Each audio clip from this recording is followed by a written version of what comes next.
That was my computer freezing. My computer froze when I closed Dark Souls 3. It apparently did not like that.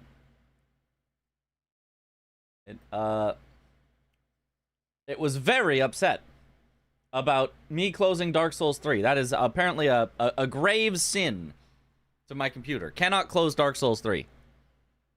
Not Comcast. No, not this time. This time it was not Comcast. Camera's slightly off.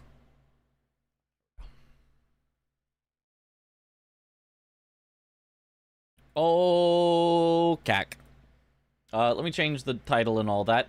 I didn't want to change it before starting back up stream so that you guys didn't have to wait any longer, but this will be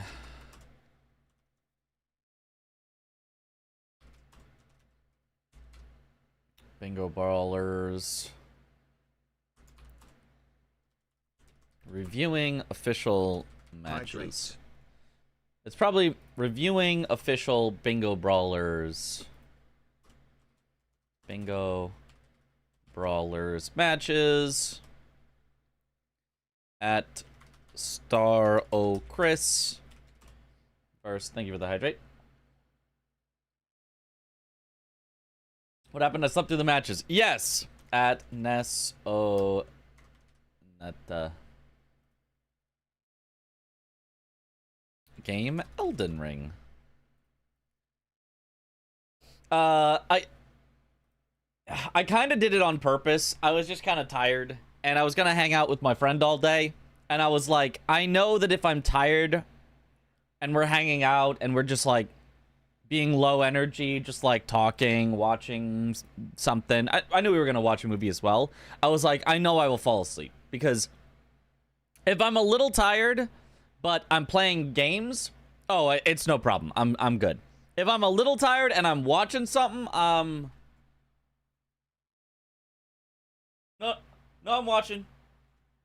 It's tough. So I decided, instead of getting up early to watch the games, I would sleep in and then have a fun day with my friend, which I did. Also why I wasn't streaming last night.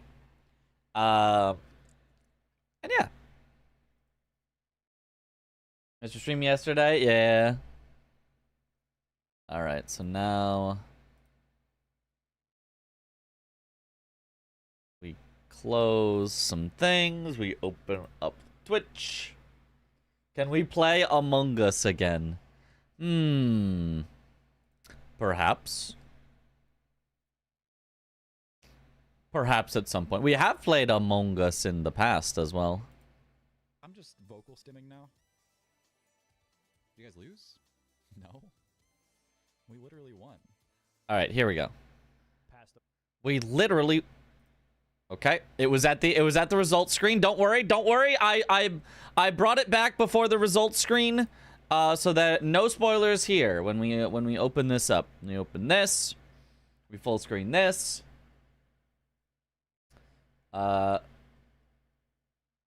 We take me and move me right there. That's now me. And yeah. Third incident this game too. This weekend was full of incidents. Well, we'll get to that. I haven't seen it. I don't know the specifics of the incident. I don't know yet. Oh, it was this match. Uh-oh. Says I'm still with Parky and Josh. Oh, it went away. Okay, well. Oh, well. Cover Chris's face. I am the player. I'm the player that causes the drama. It is I, Mr. Drama. Is it just me or is Chris's camera stretched here? It's certainly not the same. It's not filling the box the same as Ness. I don't know. It does look weird, but I don't think it's stretched. I think he's still the right proportions. It's squished. Okay. However, we are actually going to listen to this one with commentary because I haven't heard it with commentary, and it's apparently going to be necessary to understand some of what's going to happen on the board. So I'll pause more often when I want to say things so that I'm not just talking over them, unless it's, you know, sort of just normal. But yeah, I will probably want to hear what they say, and then I will pause to say things, I think is how we'll do it.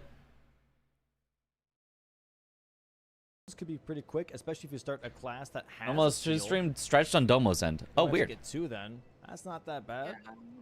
That's Isn't pretty... Watch Dogs like kind of quick to mid a little bit?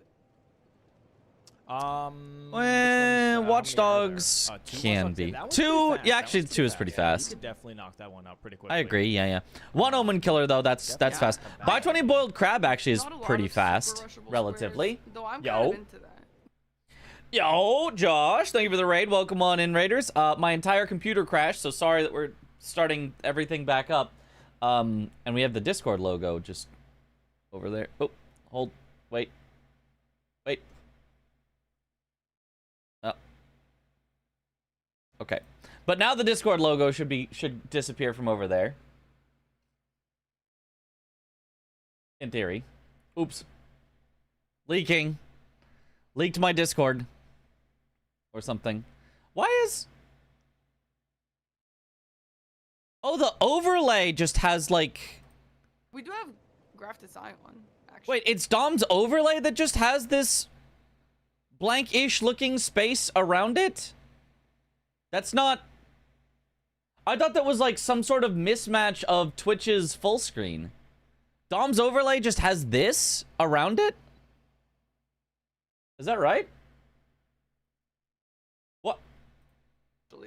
Why? Yes. We do. Am I not the only person who thinks that looks kind of bad? I wonder if we'll see Nessa attempt that one. I know that if it were me playing, That might be the BRB screen. I think it is. Experienced player like Chris, I would probably just let him have. Okay, it's probably not on purpose. He probably accidentally shrunk the screen slightly and didn't realize it or something. Because whoops. Overlay isn't quite perfect at some points, and now I can't unsee them. Oh no, I'm sorry. You know, I take it back. Actually, it's perfect. Don't look around the edges. It's perfect. Nessa's and Chris's names are misaligned too. Misaligned? Okay. Wait. You know what? Never mind. We're taking it all back. There's no.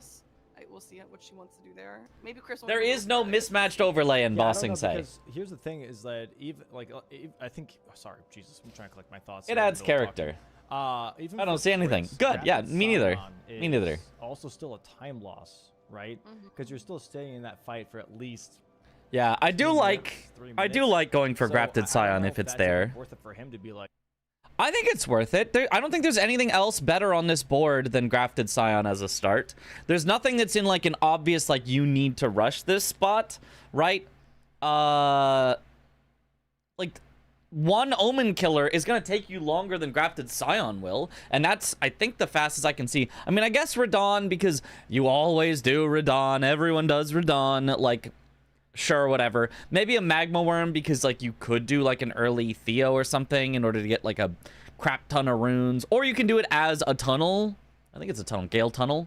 So, like, there's stuff for sure. But, like, just start the game, have a square. That sounds good to me. No, I want to go ahead and do that. And it looks like both by... Open your eyes. There was no starting weapon to hit sign with. I would have done it otherwise. Oh. What do you mean open my eyes? I didn't get to look through every single weapon you looked at. And yes, wait, can't you use the discus? Can't you just...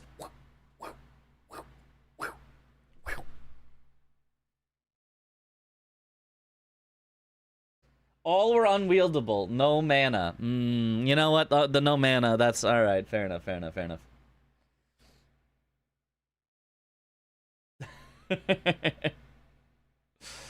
Toxico Chris. Unique seals square as a potential thing to maybe rush at some point because. But no, that's fair. If literally none of the weapons are usable, then I guess you got to do what you got to do. The Godslayer seal and like the Erdtree seal or whatever, or the Golden Order seal. I'm kind of I guess I'm not surprised that can happen, but. Okay, yeah, so it kind of covers a lot of things here. That's on well, there's board. Catch Flame, but Sadly, probably not enough. Weapon here. Oh, the seal does have catch flame. Maybe Chris is going to see if he can catch flame grafted scion. I doubt it, but I mean, if we have, do we have remembrance boss with incant only? Because obviously catch flame is awesome here. Oh, Yes, that tended to be the meta back in my day. that used to be the cool kid move. Okay, now they're synced Crossing up. down Dom the had bridge. to refresh both of them. Exact same starting class. which we Rewatched see Catch Flame. very rarely nowadays. It feels like there's always like somebody that goes for a different class here, but both not going for grafted scion. Hello, Parky. Hello, it is I. Parkin Harbor. And we'll see this early game starts out. Steals here, Magma Worm boss, I guess, on row. This row one, honestly. Yeah, the row one looks nice. We have Magma Worm and also Row one. tunnels / precipice Yeah. dungeons, so Yeah? they kinda look nice. Godric with Nepheli isn't bad. 4 Crucible Knights feels like kind of a lot, but you just mentioned, but also you have Godric. You could do row one. which also gives you a seal, which is the Godslayer seal that's in there. And on top of that, Stormvale Castle does have a Crucible Knight as well, which is also on row one. So Yeah. there's some nice little synergies already on this row one for sure that I think are actually kind of strong. good point, Dom. That's a good point. I like that. Yeah. That certainly could be. I agree. I wonder if there's anything on this board that the players would look at and be like, okay, I'm going to avoid this. This is not something that I'm into. Is there something you would avoid on this board? Lanciax, maybe? Just because nobody likes to fight Lanciax? Vike? Oh, there's Vike. Nobody likes to fight Vike. Vike, I don't even think has necessarily synergy on this board. Not really. Nothing you'd like hard avoid. I mean, there's honestly the only square in the entire set that I think you should avoid is Melania, because if you can get your opponent going Melania, there is a chance that they skill issue for 30 minutes and you auto win. And if you go Melania, there's a chance you skill issue for 30 minutes and auto lose. Now, that's not guaranteed. But if you can find any way to engineer it where your opponent goes to Melania and you don't, your chances of victory go up. I wonder maybe something super out of the way here. Maybe Godskin Noble. Yeah, I'm really not Domo sure. looks tired. I mean, he has literally been putting in all the work day after day. But also, it is rude to say someone looks tired. It's not a flattering talk about their appearance. And I think Domo looks great. Mitch, you look tired. Oh, thanks, Chris. Thanks. Thanks. Awesome. Thank you. Oh, bless Excuse you. me. Oh my Sorry. God. Sorry. Bad sneeze. I know. It's an intense one. You know about. Wow, what a good friend. What a good that. friend. This Yes, Chris we're guy. both just running to the. Can we get Imperial a North exclamation base here. star And, O yeah, forgot so how right now, we can't many really tell what's going on. We're both just or kinda doing the forgot same thing, so we just have to what kinda makes a guess line in bingo? until Can we somebody get can a pick. star Well, O boss here, I do think that's gonna be something that's picked at some 13 to point, 12? very early on because it's just a nice one-off, but there's no. Ah, real there it is. push Bingo, towards Chris. it. Thank you. Yeah. Thank you. Yeah. For many Yeah. of these, Mhm. Like, there's no real Liurnia for the most part from what I see here.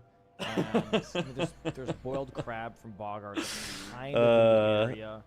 But besides that, you don't really have. It's too anything scared to really compete 'cause wants he's to go bad. for True, anything. I though, think but, really like, here's a bit of a genuinely. dead square. It doesn't have a good position. It's not a corner square. And it's also out of the way in Liurnia. I don't think you're going to get your money's worth, or your time's worth out of this square, you know?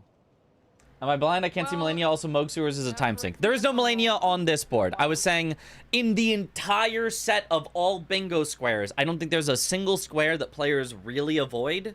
And I think the only square that players should avoid is Melania. I think every other square on every other board is something you can consider, something you could go for if it makes sense for your particular line. There are obviously ones that are really slow that you'd never go for early, but I don't think there are any that you actually want to avoid. Not directly. I'm still shocked you've only played DS3 once, 2 if you count the roundo today. I count it. I would count that as 2. We could bring up the map, chat. I'm kind of surprised myself. The map is back, and we want to see the in-can books here. There are some in-can books in Liurnia as I think Consort is in the same tier, if not close. There is the Fire Monk Prayer book, right? So that one's going to be in Liurnia. It's going to be over in this camp right over here. Yes, So it's not maybe actually not near exactly the same Bloodhound tier, Knight but in that Cave. same type of tier. You do have the Scenic Isle, so that's like this little thing right here. That's a grace that the players get, so they can just go ahead and grab that book if they want. Omen Killer is over here a little bit, so it's kind of in the area, but not exactly next to it. If you will. You pass. I would argue that that is on the way. That's crazy. It's like a completely different coordinate. It's like this. Sometimes you got to go for the Millennia Gambit for the vibes. True. But yeah, still, it's in the area. Consort often can have synergy. Yeah, he almost always has synergy with the area. Ancient Prayer book here as well. Because there's just so much you got one as well that has potential synergy with prayer them. books for Incans here for Center Square. Really not a bad idea. We immediately see Chris. Millennia synergy is like RL65. Yeah. Sentinel Duo Grace maybe. And Ness here in Stormhill Shack grabbing the usual smithing stone ones and grabbing Stormhill Shack Grace. Chris here, I don't know exactly what he's doing in Altus just yet, but we'll find out maybe in just a moment. Let's go ahead and move back over to the gameplay screen and see what they're thinking. Yeah, it's fun to see them taking totally different paths here. Yeah. He's heading over to the Halleck tree, maybe collecting some money. I think he's going seals here, actually. There is the Golden Order seal right up here at this church, so Chris is really focusing on seals. Chris does have a seal marked. He could be going seals. I wonder, do I like going seals first? I mean, it is a collection square. The third one, though, you'd probably want the one in Stormvale, I guess, for synergy. I actually don't know where all the seals are. We'll see where he goes actually for the third one. This one is just an easy one to go get for sure.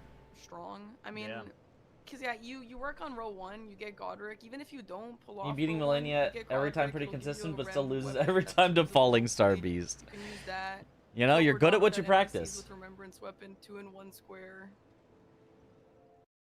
DLC players are way stronger relative to PCR, especially since you get 600,000 runes from Mesmer plus Romina by default. You're going to get statted, geared, max flask versus a mid-game Millennia Gambit with a half-leveled weapon, low vigor, and bad flask. PCR is genuinely less incident-prone at the relative level IMO, even if you think he's a harder boss. I agree. No, I agree with you. I agree 100%.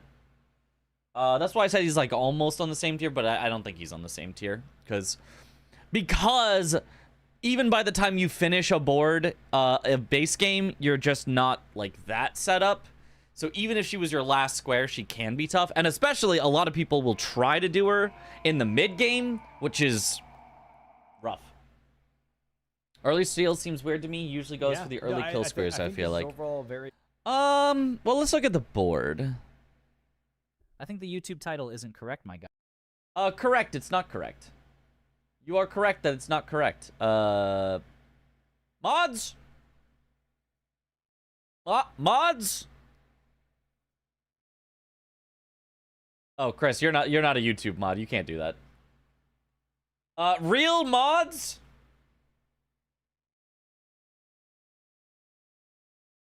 And any real mods to fix the YouTube I guess I have to do it myself. I guess I'm gonna do it myself. Alright, hold. YouTube.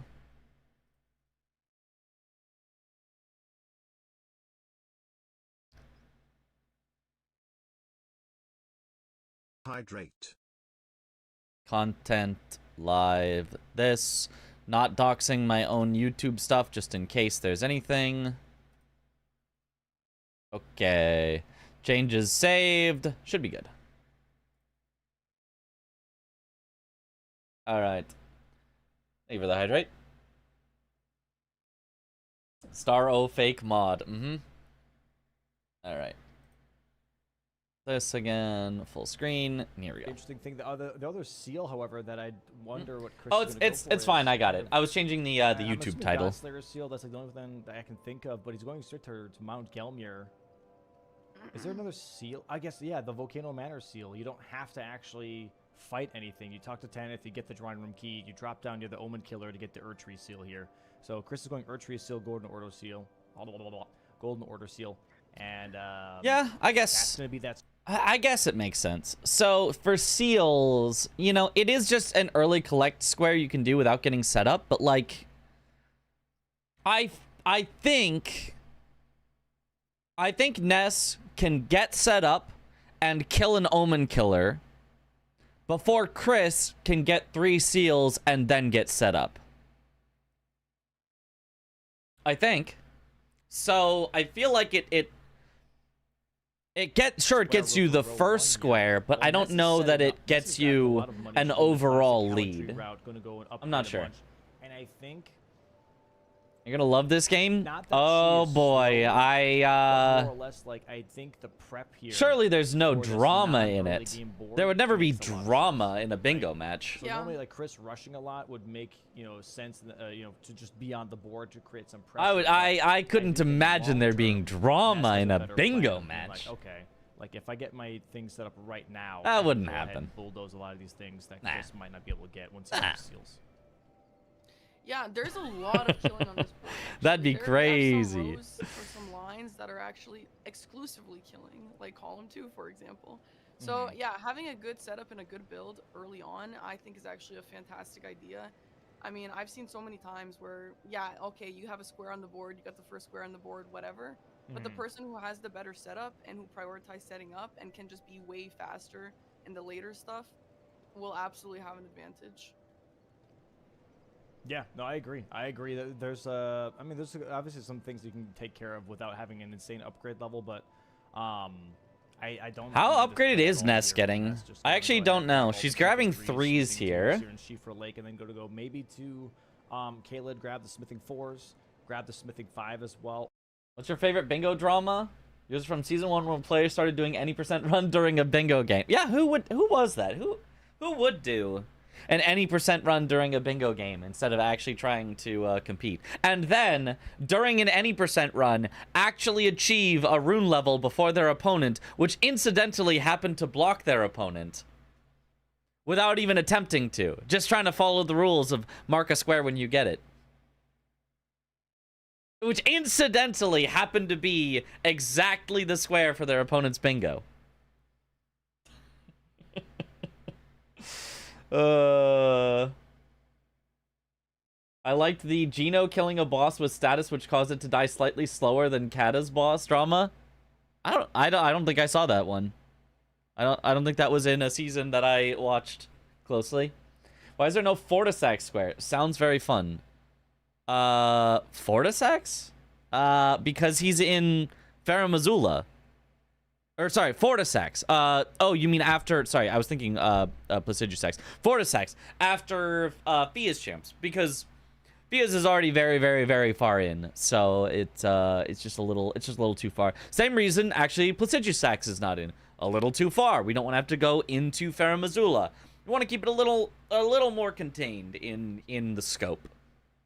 So, we go as far as, as far as mountaintops and consecrated, we don't go into Faramazula. And similarly, Fortisax, just a little too far there. Mostly, it's Fia's and then also like 1,000 years of quests. Grab those Sombras 4, 5, and 6. Lake of Rod 7 and 8. Season 1 was when we were still deciding if we were allowed to Google. Yeah. Imagine players now stopping in the middle of a match to Google something. Like, drop down here next to these houses, and one of the cells is going to be that seal. Yeah, right here. So he's going to. Imagine having effectively a second Fia's square. Miserable stuff. Yeah. And now okay, at what time? 7 minutes in, and has Chris upgraded or grabbed any upgrade stuff at all, or was it just 7 straight minutes of rushing to get seals? Square, which is complete in Altus Plateau. That feels a little slow. Chris technically is a little. Literally almost did that twice this season so far, because you forgot things. And now he's oh going no! Oh no! As well, so practicing announcing official matches. Ness, not really. Bummer. It's like, man, I just started with this class for a free seal, and now it's technically kind of useless. But she does start with an incant, the same way Chris did. So you already have one incant towards 14 incantations here for that set of squares. Because I'm trying to understand this match. So live matches is better practice because it's like fully reacting, whereas this is analysis. I'm trying to understand what's going on, evaluating. So, But still not the worst idea, and you still have 15 in for the intelligence square. Yeah. Yeah, now Yeah. Chris is starting to get set up. I do wonder if they would end up regretting. But he almost did choosing that. this class Oh, I rather said than but the, no. seal, Wish it were because, possible to have I mean, Lanedale having and Ashen 15 Capital is Graces at the just- same it's time just would a make lot for of interesting that might be squares. unnecessary. I agree. That would If be they end up kind of not cool, going for that square. potentially.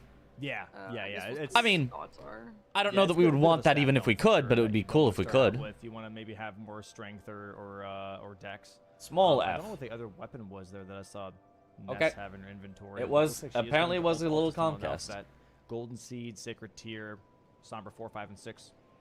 You know, just do the full setup. Mm-hmm. So we'll go from there. Oh no, she's going. Oh. She's going back. Oh, Okay. And we got Chris with the 30 in. Chris, what the hell are you doing? What is that? What is what is 30 int no rebirth or buffs doing on my screen right now? What are you doing? What is this? Isn't this gonna put you so far behind? Just like not having runes to level enough to use weapons you find, no health. Yeah, just spending. Just all spend this money all for of now your to starting for that runes? 30 int here. So now Ness, Yeah. if anything, this sets her up nicely, right? Chris is still not set up for Is this upgrades Parkin just Riz yet. or He just Mitch spent and all Harper? his money right now Mm. for 30 int. These are just rush squares to like. Oh, you think this kind is of bad? pressure Oh on her, no. but these Oh, honestly should not no. really phase you Oh if you no. are looking at the board, right? Because these are He hadn't even terrible looked at what position weapons were in the squares, they're shop not yet. He corner didn't even know what squares. stat requirements he So, like, they're needed. nice, but it's there's He did the int to perceive bingo. They're early Oh, on. They're like, oh no. crap, it's 0-2 already. I'm 2 squares behind. But if you just take your time, you can really make up. He's rage all baiting these me at all differences, you know? times. Yeah, totally. Genuinely Some- I mean, it is a 100% of the strat sometimes time. to just get stuff on the board and Yeah. kinda just 15 play levels is it. nothing. Who Would you cares? like an- Okay, because your During this trying time, class started at 15 int. Okay. I still don't like it. I still don't like it. But, okay. Who needs another weapon when you have Lizzie? Random True. squares. Does he have You enough know, stats like for you said, Lizzie right shock your now? opponent, maybe Presumably. Put a little pressure on them, freak them out a little bit. I will say Ness Yeah. is looking. That's well, but he's been the chill most right now, and entertaining player this looking season. like Hell yeah. Oh no, not at all. I'm just talking about like that's what people try to do. You know, when you try Yeah, to yeah, try to rush 100%. squares, you're trying to do some mental damage, right? It's like when you're Yes. you have a line and you like fake out a line. You're doing some mental damage with that. You're trying to like Yeah. have them stressed out. You're trying to get in their head, you know.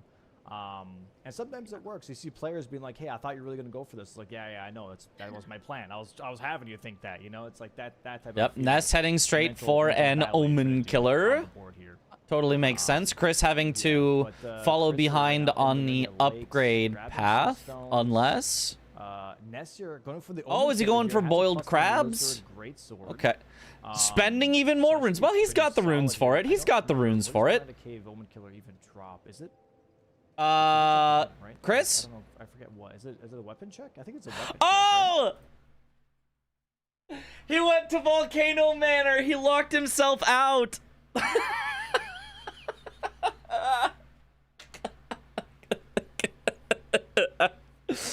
I mean, I wouldn't have known that. I'd have done the same thing. It's okay. Okay, that's, you know what? That's fair, but also he's already locked out. I didn't know that. To be fair, I didn't know that. I can't make fun of him too much. I didn't know that.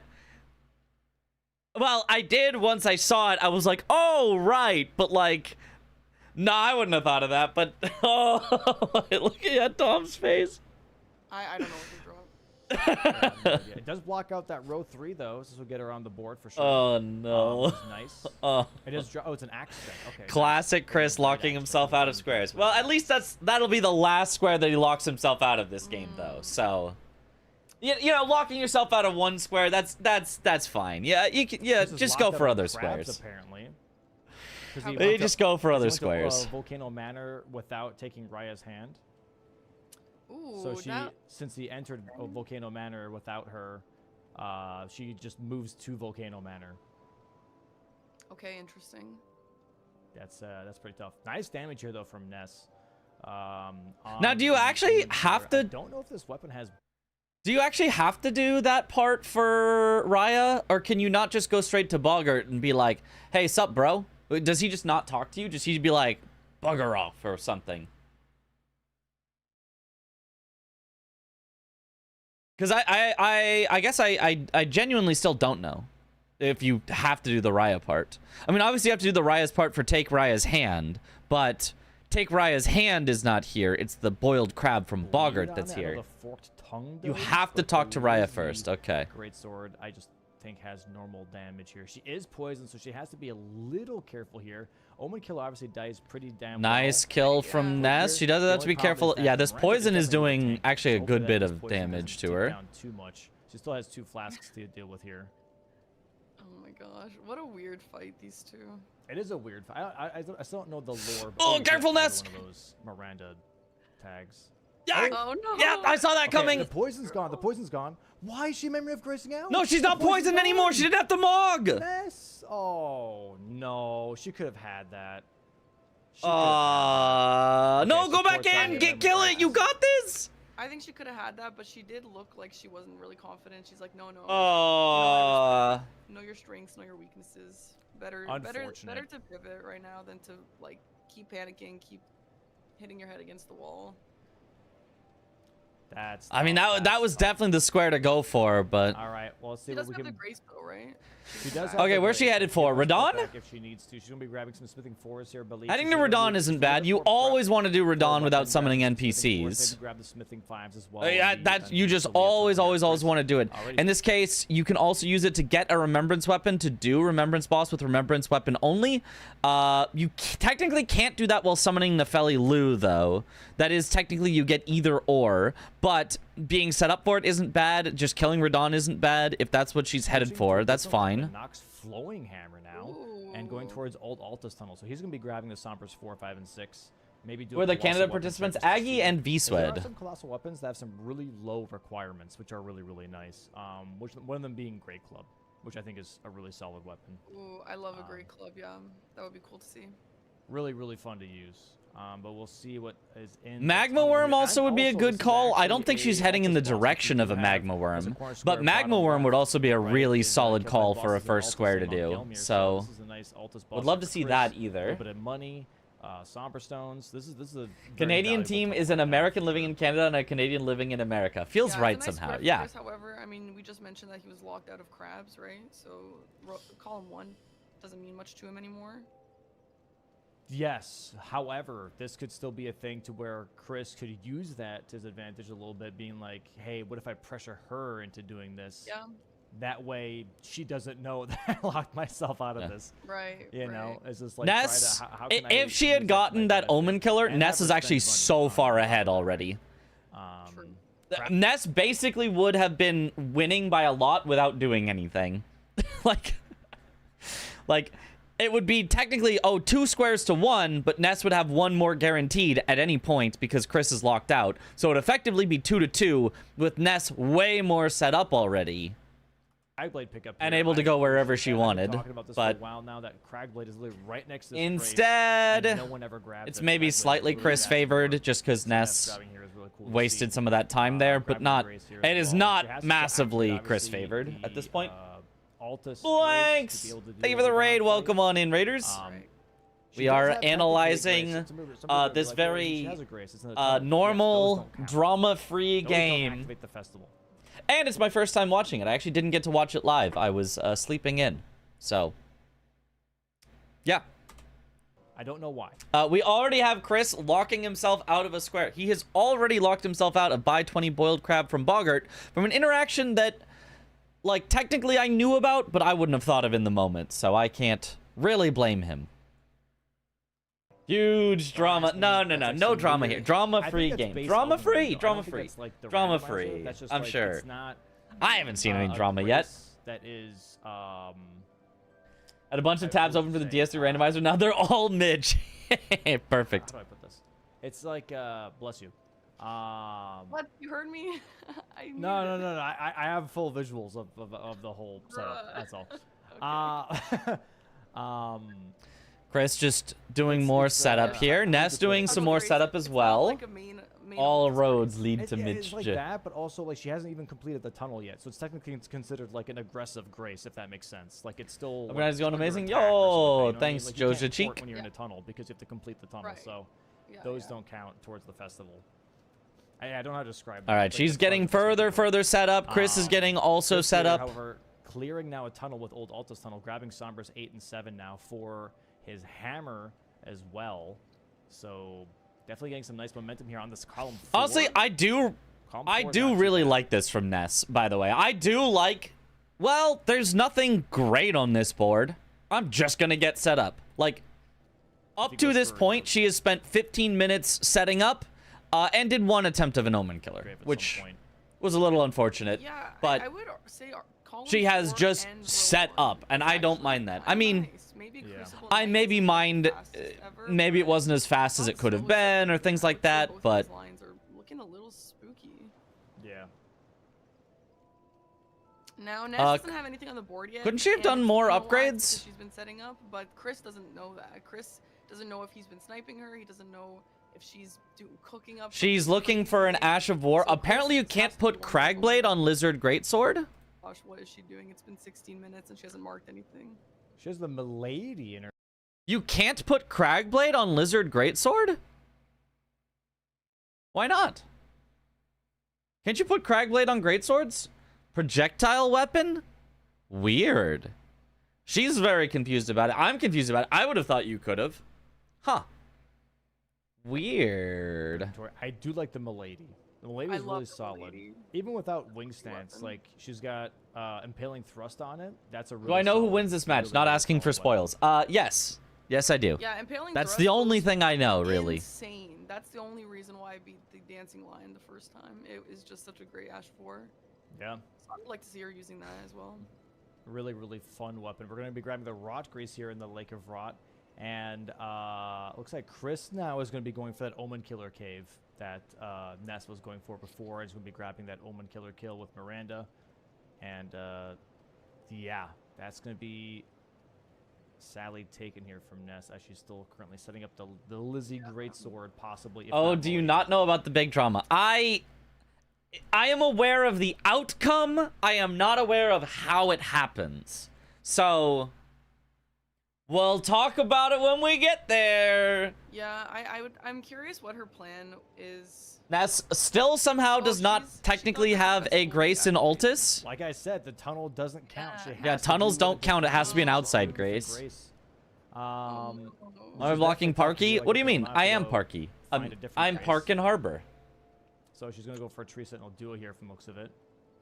Yeah, I do wonder what her plan is after her setup here because yeah, I mean once she's set up, she's got a lot of good stuff. Like, I where guess would you she'll want to me? fight Radon, right? That looks like that's what she's Yeah. working on. Yeah, Everywhere Radon on the looks fine. screen is She's kind of looking at- important. I don't know why. She Unless didn't I, go like, for the shrunk Miranda myself cave and went Grace, in, like, the though, bottom and right just went corner. Out from there, this is a little bit longer travel time, which is obviously tough.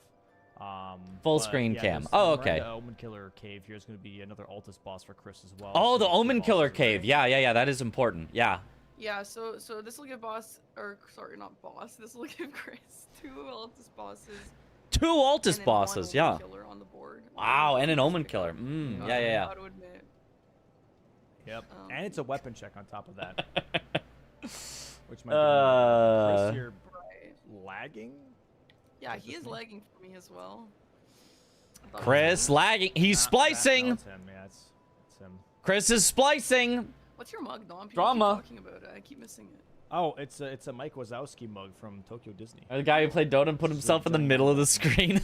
Adorable. That's so cute. Yeah, it's huge.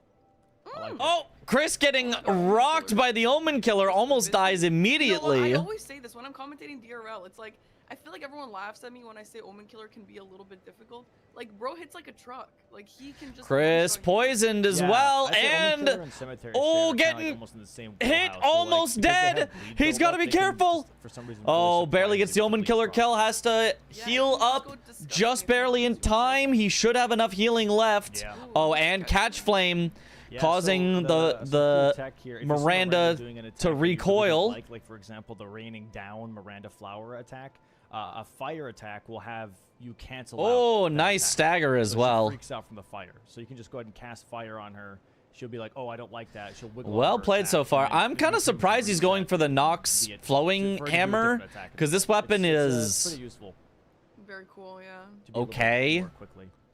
The Lizard Greatsword isn't like the best weapon in the game, but like, yeah, she's shaking her head, being like, "Damn, I literally." I think it's way better than the Nox flowing hammer. Not to go for it, but we do have Radon without summons here. I would cover Chris over Parky. No, we have to see his reactions though. Come on. Alta's here. Come on. Imagine if we missed out is really powerful on the Chris reactions. 3 tunnels, right? I plan to watch this whole thing tonight. Yep, that's the plan. Alta's bosses. You got lucky to find such a low stat somber weapon, to be honest. It doesn't matter if it's somber. Auto upgrade is on. It doesn't matter. Knights. Oh, I guess no, never mind. That wouldn't really count. But yeah. Godskin Noble without status is here as well, which is another Alta's Mount Gelmir boss. Right. So yeah, we got a lot going on over here. Yeah. So far, I mean, unfortunately for Ness, like, if she had just finished the Omen Killer boss, she'd be in a great spot now, especially also heading to Radon.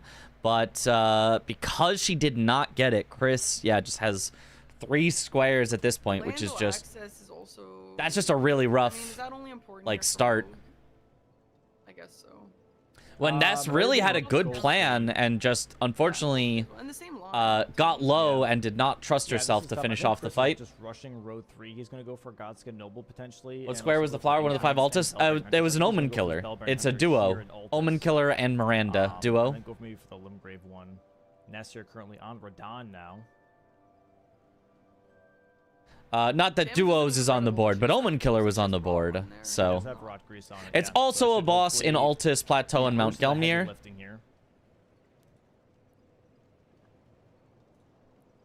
And so, yeah, at this point, Chris has killed 2 bosses in Altus Plateau and Mount Gelmir, because he also killed the troll in the tunnel, which was also his first tunnel or precipice dungeon that he has. I do wonder, so Radon will give us a remembrance. Nice shirt, thank you. However, I hope you like the tie as well. You can't kill also a tunnel, yep. Remembrance weapon and also Nefeli Lu, right? So that's a little bit. So you're gonna have to pick and choose out of those 2 which one you'd prefer. I guess just depends. Yeah, I do like Ness just heading straight for Radon here. Like, it's almost never bad to just head to Radon, kill him, take a square off the board, unlock things for later. Like, you just, it's hard to go wrong with this play. Currently setting up just another screen here real quick. Chris working on Bell-bearing Hunters now, going for... It doesn't look like there's a lot of synergy with Radon this game, but like, it's fine. It's definitely yellow. And Chris heading for Bell-bearing Hunters. Ooh! Bell-bearing Hunters is a bit scary because of that row 3, because Ness did not get the Omen Killer. Chris going for Bell-bearing Hunters is going to force Ness to either get incantations or Godskin Noble without status effects.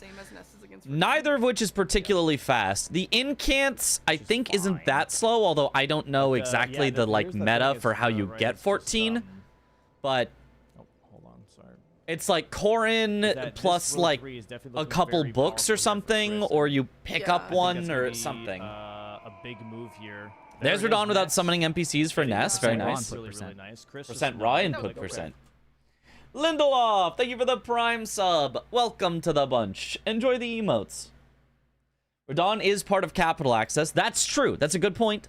Radon is part of Capital Access, one of the best ways to get Capital Access. So, great point. There's nothing directly behind only Radon, but there is stuff behind what you would want from Radon. King of Stormhill Shack, which is near a Bell-bearing Hunter, but he did not go there. Maybe that's a later thing for him.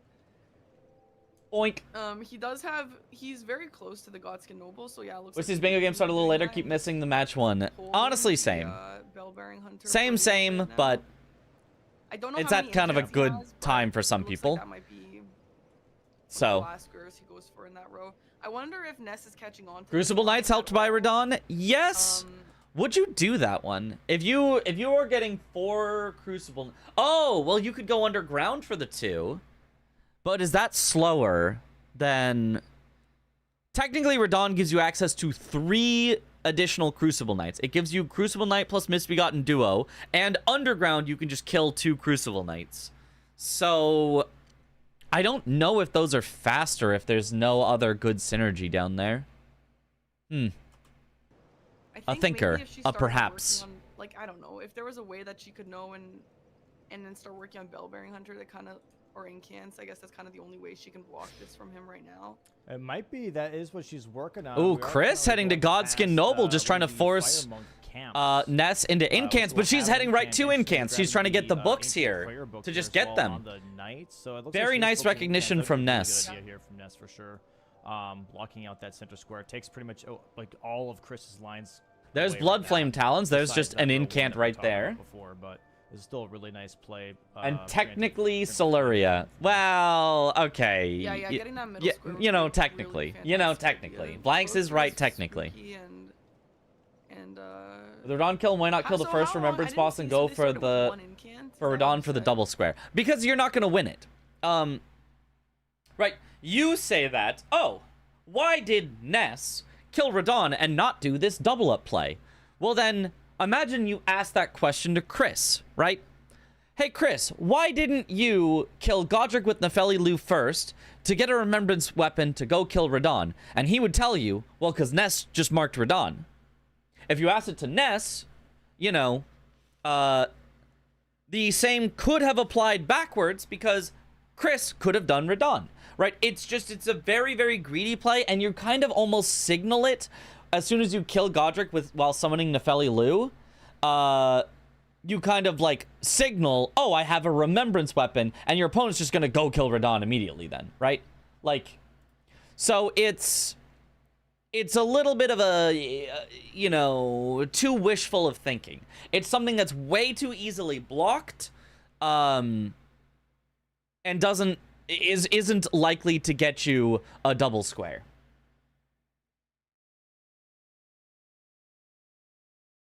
And Radon So- being the higher priority, like, so target, which incants it's like, oh, I might as well just take away Radon so my opponent can't. Want to be going for? I know they've got some books to be picking up, a couple of one-offs here and there. Well, it depends on location, right? That definitely depends a little bit. What Godric with Ness Nefeli doing is now fine I if would you're say doing kind it for of the like Crucible Knight and Seal, but you're unlikely to get the standard, Radon if you will, and which is Remembrance grabbing Weapon. the Yeah. Fire Monk You still could. Incants just Right. one off. You could still say, Chris could still say, I'm still going to do Godric with Nefeli Lu. I'm still going to set up a Remembrance Weapon, and I'll still do Radon with it later. That's fine, and you could say, and then I'll have capital access, right? And that would be fine, but Ness gets to at least then say, well, I did Radon faster, because a Remembrance Weapon is almost always crap. So if I get a square and you get a square, we both get the same square for killing the same boss. Not the same square. We both get a square for killing the same boss, but mine was faster and yours was slower. I count that as a W for me and an L for you, right? That is the basic idea of it. If I can take away the thing that would make it worth it and instead get something that's better for me and less good for you, then that's, you know, a perfectly good trade to have. So that's the idea. Incant that is like Flame Protect Me Right. incantation. But then the Fire Monk other camp that has the book in there that I showed in the very beginning, that's a very common one because it's really, really close. Yes. All right, there is and then another this book one for as well. Ness. She So, knows like, she these two knows the books, incants. and She then knows you the go- you go incants way better than Corhin I as do, well for at sure. Round Table, which I believe she's doing right now. Corhin here is going to be selling you quite a few, and if you have an Altus Grace, he moves to Altus with I believe 3 more spells. He'll be like, hey, I'm going to be leaving. Yeah, I'm going to go to Altus. I think it's 3 more spells that he gets in his inventory for doing that. So like that's going to be really nice just to like really fill up your inventory with incantations here. Right. Yeah, and she's got a 19 great start CST and in go him, for up so to 6 hours, maybe good up there. manageable if the Chris's Western fight's not European looking, streamers I often mean, stream it's late. looking Could solid, be but it's unmanageable for the not Russian incredible team. They damage probably by will any schedule the means. matches I an don't hour or know how two far earlier, Chris has depending upgraded on the his weapon teams. So far. It's not, I would be totally not too okay amazing. if He's gotta be careful. Gets a stagger mid roll though. That's really cool. effectively, I guess each team would need to state their hours that they could do it, and then you see which hours overlap based on, you know, each country, and then you try to, you know, schedule within those overlapping hours as close to the original Bingo Brawlers time as possible. But I don't know. Oh, and then the instant roll right afterwards. Yeah. If you stagger Noble, We're loving in this the commentary. I roll, think it he, provides a cool perspective that just normal for some esports reason, style like, casting doesn't stores necessarily it, offer. and as soon as Thank he's you. done being Yeah, this is a little bit more of an analysis rather than like a pure casting. I also love doing pure casting. That's my jam. But on this one, I want to understand what's going on, and I want to understand the board a lot. So yeah, if you have any questions as well, I can staggered. He just immediately. at least try to answer a possible line of thinking. You'd have to ask the players if you want to know exactly what they were thinking at any given time. But I can offer you what somebody might think about why something should be good or should be bad in certain situations. rolling. It's very silly. Which does not always equate That to was broken to me, wins but the game or loses the game. It's just should be good, should increase your odds of winning, but you know, sometimes you do something Alright, that let's see, I'm hoping she'll should open be her good inventory and it here just and works show out us how horribly many for kills she you. has. Yeah, she's picking up a lot here. It's a lot of money. by the way. Nice That's stagger amazing. from It Chris. is a good amount of. There it is. 14 incants here. 14 Very nice incants. pass, That Ness. was fast. That was fast. That's a huge road 3. That's actually great for Ness. She got that faster than Chris was able to go over and kill Godskin Noble.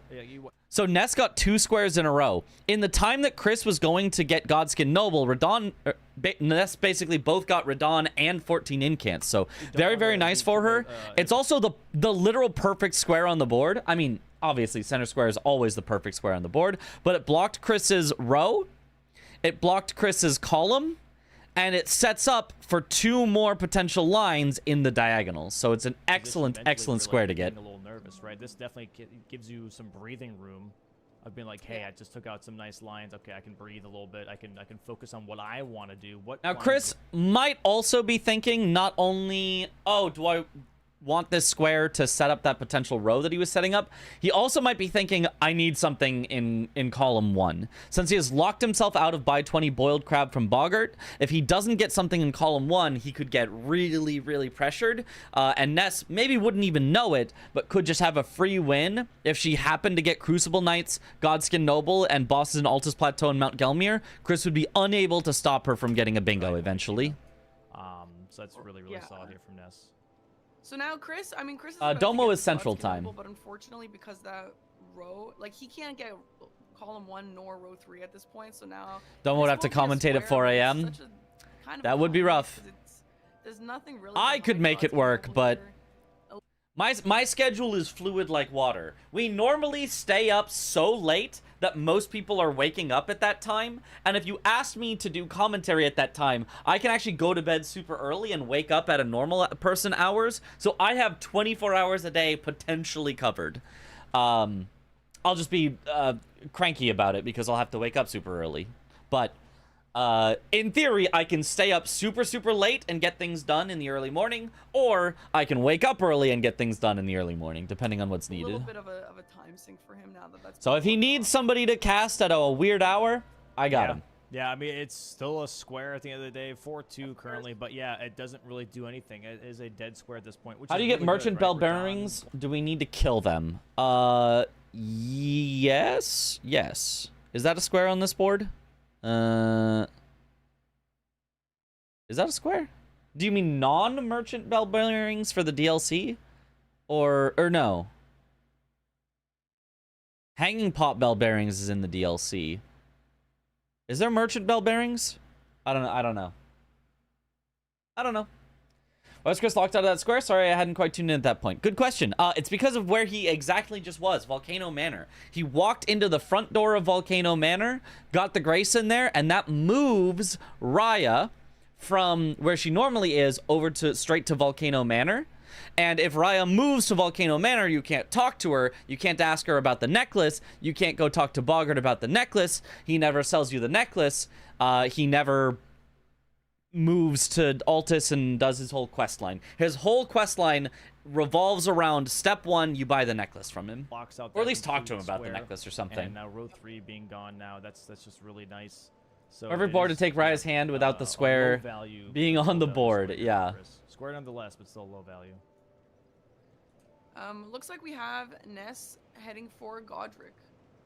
So Ooh, is Ness gonna head straight for Godric, or is she gonna use this as a way to get, like, Crucible Knights? I mean, that feels slow. I would love to see her do Godric while summoning Nefeli Lu.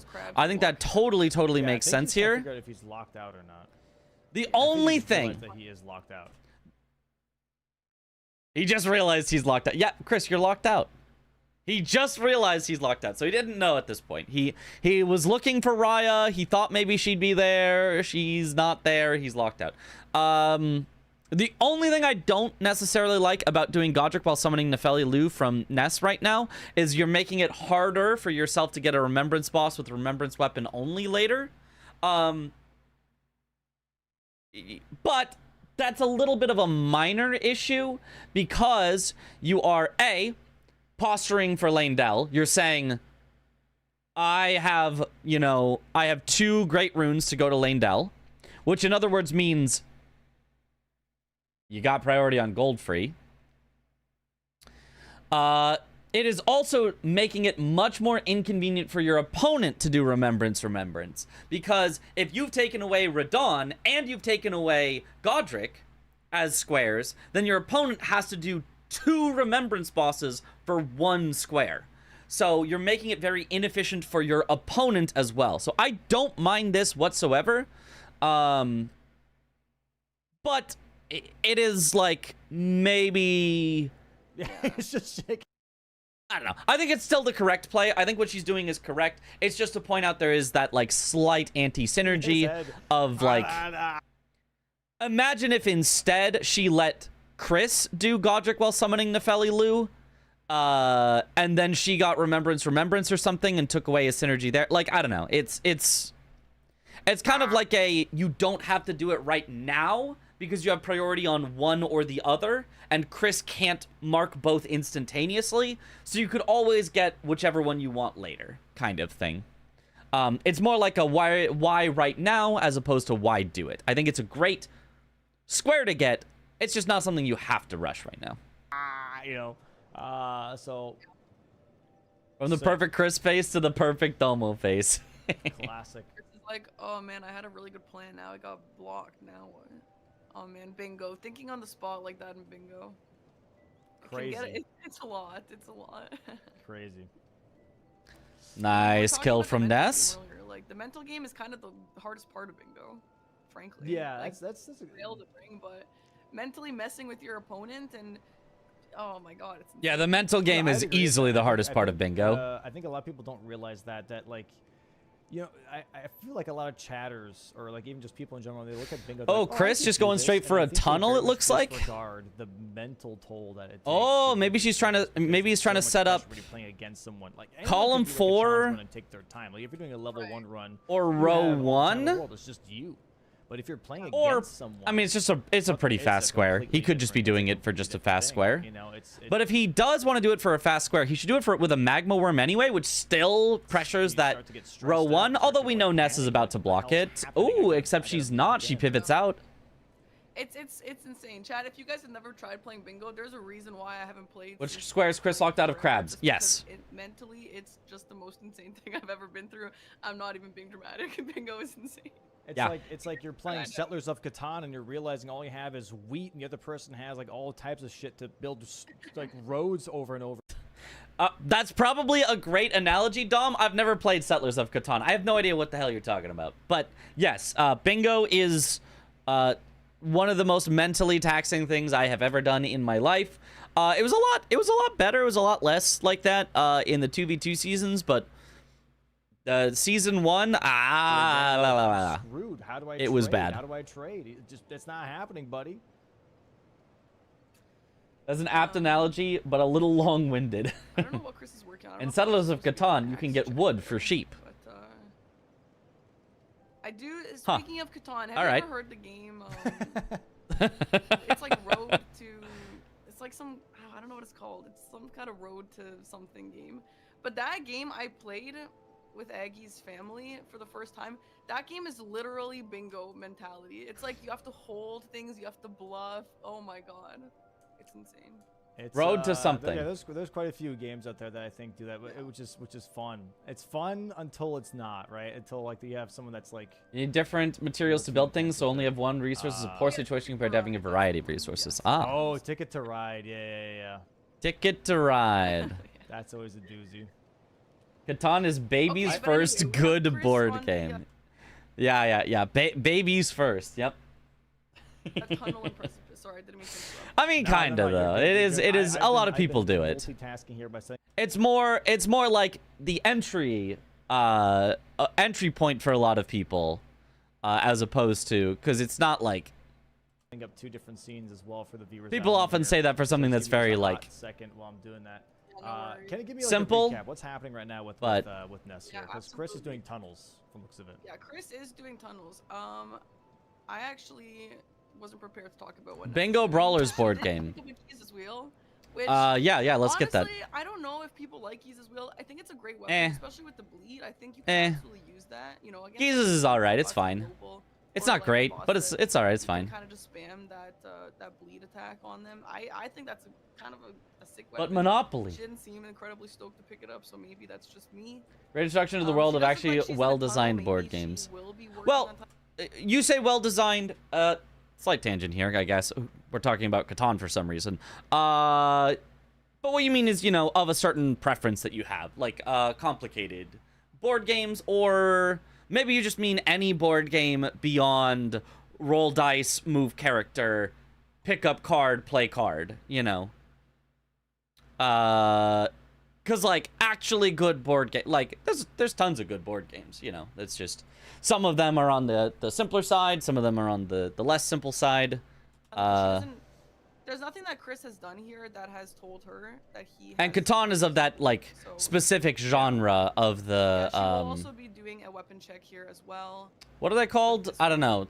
The simulations of some. I don't know what the. But yeah, I have maybe no she's idea what just they're trying to called. get her foot into the, Oh, she did not quite precipice get the tunnels, perfect kill square here, just so that but she can block off. honestly, she Roll can still one, just because take the Chris still riposte and has, it'll be fine. It's not gonna kill him though. How did Would have liked to Ness, see her do wind up one with more the attack broadsword yet before again? the. She was in her first match as well. Ooh, gotta be careful. Troll is not happy, killing all the soldiers outside as well, turning them into pancake. Oh, he Ooh. Yeah, not going so great realized for this her. Arena is actually just a mortal and pestle But for this there you go. troll, as he's just making light work of all the soldiers outside. But there we go, nice kill. So there's her Too late first in tunnel or exposure precipice. drop. That's a very Very Traditional heavily family board game you would learn growing up, like sorry, Monopoly and Candyland. Yeah. Roll dice, That's an interesting move one. I saw squares, a pick whole up hero card. match with two of those Yeah. yesterday. I think it's actually pretty good, especially against NPCs and bosses that you want to be staggering a lot, like mini staggers. Oh, Percent wrong, Afa, percent. thank you for the sub. Welcome to the bunch. Enjoy the emotes. Hey, what up, Yui? It is I, Parkenharper. That one's kind of an interesting one. There's a lot Yeah, you looks can like- do. It's a very heavy weapon too. It's really cool. A magma worm here from Chris, by the way. Yeah, Ness This is, I chasing believe, his on third tunnel or tunnel. precipice So Chris dungeons. looking to cash So in both of them actually really wanted this tunnel or precipice. Now, as far as Ness goes, it does block two potential lines from Chris, but she already was kind of setting up for Godric while summoning Nefeli Lu.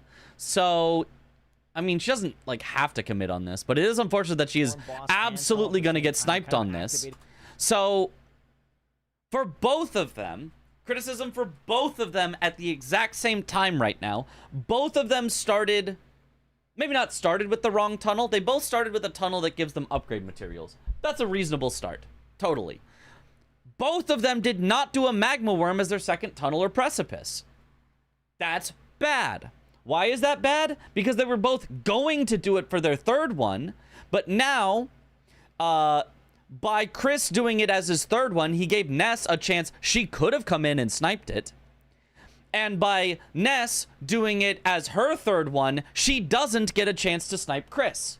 So both of them have made the mistake of doing the Magma Worm boss last, both of which gave them possibilities to get sniped on it, which will end up with Ness getting sniped and Chris not getting sniped. So both of them made a mistake. If both of them played, you know, the way that you should, taking your synergies first and then taking your non-synergies last, Chris still would have gotten this square, but he would not have given the chance for Ness to snipe. And if Chris had made this play, but Ness had made a different play, Ness actually could have sniped it away. In So column 2 and column 4 here. both of them make a mistake Ness here, are currently in but more they tunnels. make Only the has more exact tunnels. same So symmetrical blocking mistake out that kind of row cancels one each other and that out. column 4 at the same time, which is a really good pick, but just a little too late here most likely, because Chris already has his Magma Worm down to its last portions of health here. That's a good analysis. Thank you. Bang, there we go. And Yeah, there's that so double I'm- up. Bang, bang, double She is ahead on mark. Godric, so I'm 6-2 in Chris's Actually, favor, and he's also set up a lot of threats. Obviously, he's set up this row 1, but Ness is set up for Godric with summoning Nepheli Lu, so Ness should be all right on that, but she's going to need to take it early.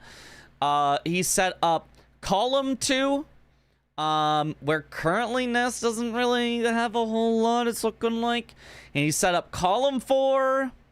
Well, it doesn't look like Ness has a whole lot right now, so it's going to be tough for Ness to block all of these at the same Chris looks like time. he's also headed over to Godric. She has priority. So it's over looking his very, very build Chris favored at target. this point. So I imagine.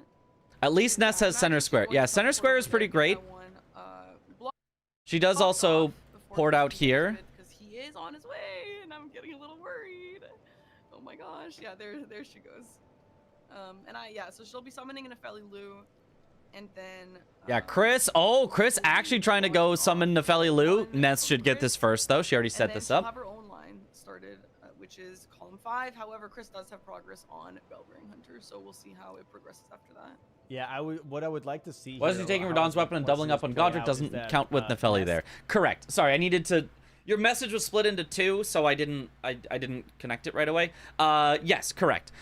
If you summon Nepheli Lu, that is not only a remembrance weapon. That is a remembrance weapon and a summon. Similarly, you cannot use a remembrance weapon and then like swap to some magic and cast some catch flame. You cannot use a remembrance weapon and then throw some throwing darts. I think I might have to double check the rules. I don't think you can use a remembrance weapon and then also throw little throwables to keep their posture up. I think somebody's gotten locked out of a square for doing that before. Etc. You can only use the remembrance weapon. Gets Godric while summoning the Nepheli Lu here, and then Chris. So when's the drama? Drama? No, there wouldn't definitely be a drama in this game. This game couldn't have drama. Look at how normally it's progressing. There's no way there's drama in this game. Godric with Nepheli Lu square for Chris specifically. I'm looking at Watchdogs. I think Watchdogs here wouldn't be a bad idea for him specifically. The damage has to be exclusively from the specified weapon type. Yeah. Altis, or Mount Gilmere Hero Grave. I know those kind of take a while, but that would start a diagonal Alert. for herself, and it would also. Can you cast Golden Vow or heal? on- Yes. I mean, Chris is ahead As on long that as side. well, there's no square that says kill a Royal Revenant remembrance weapon only. But if there was, you would not be allowed to heal and damage the Royal Revenant with the heal. But otherwise, yeah, you can heal yourself, you can buff yourself. I wonder if she 'cause would wanna neither go of those for does Hero's damage Grave. to She'll them. already have Godric, Nepheli Lu. With the Hero's Grave, she'll have progress towards 5 bosses in Altis Plateau and Mount Pretty sure Gilmere, Bree lost a square and then doing that. also Yeah, left use a throwing dagger at Melania or something. is- I think that's which, right. I mean, think you're it's right. not Yeah. like a quick square, but if she has any progress towards As someone who casually watches bingo from time to time, am I unlucky when I tune in, or is there always some drama? Chris, then she could go for that. It's a little. You are unlucky. You are unlucky. There's not that much drama, but there's more drama than there should be. I don't know, and that will also block off column 4 from Chris. So I don't know. I am curious. There's more drama than there should be, not because. Whoop whoop. Whoop whoop. Yo. Joja Chic. Thank you for that Prime sub. Welcome back to the bunch. Enjoy the emotes. We like playing up drama too. Yeah, we kind of pretend there's more drama than there is. There isn't really like that much. But So we'll see if that'll be on her mind, because again, Obviously, you're gonna hear about it when it does happen. Chris. And because the rules are, the rules, unfortunately, are really, really, really ridiculously complicated. Because they have to be. Because there's so many exceptions on exceptions, and then an exception to the exception, and then a time that the exception doesn't apply, and then, you know, like, there's so much that's complicated, and it only ever gets solved whenever there's a problem. So because of that... And also work on her own diagonal. I'd like to see Ness have her own... You know, there is maybe more drama than there should be, because it's like... There's rules in place, there's sets of things in place, but then as soon as a ruling is made, and it's like, this is the ruling, at that point, everyone goes, wait, that was the wrong ruling, though. Wait, now I don't agree with it. And so that's where it gets complicated. I agree. Maybe trying the driver's wheel away from Chris here. Yeah. All right, we're summoning Nefeli. All right, here's Nefeli Lou. Going into the fight. Yeah, I would say one death here or something going wrong here would let Chris catch up. Let's hope that she doesn't run into any issues. No caster curse, please. Damage not too bad. That is yellow. Here we go. Showing the new screen here for the viewers at home. Boom. It took me a little bit to make. I'm sorry, but we got it. We got it. Got a nice little max out POV here for some of the players that they're currently in a fight while the other person's not. Okay. Do you guys like this scene where they max screen one player? Do you guys like this this screen?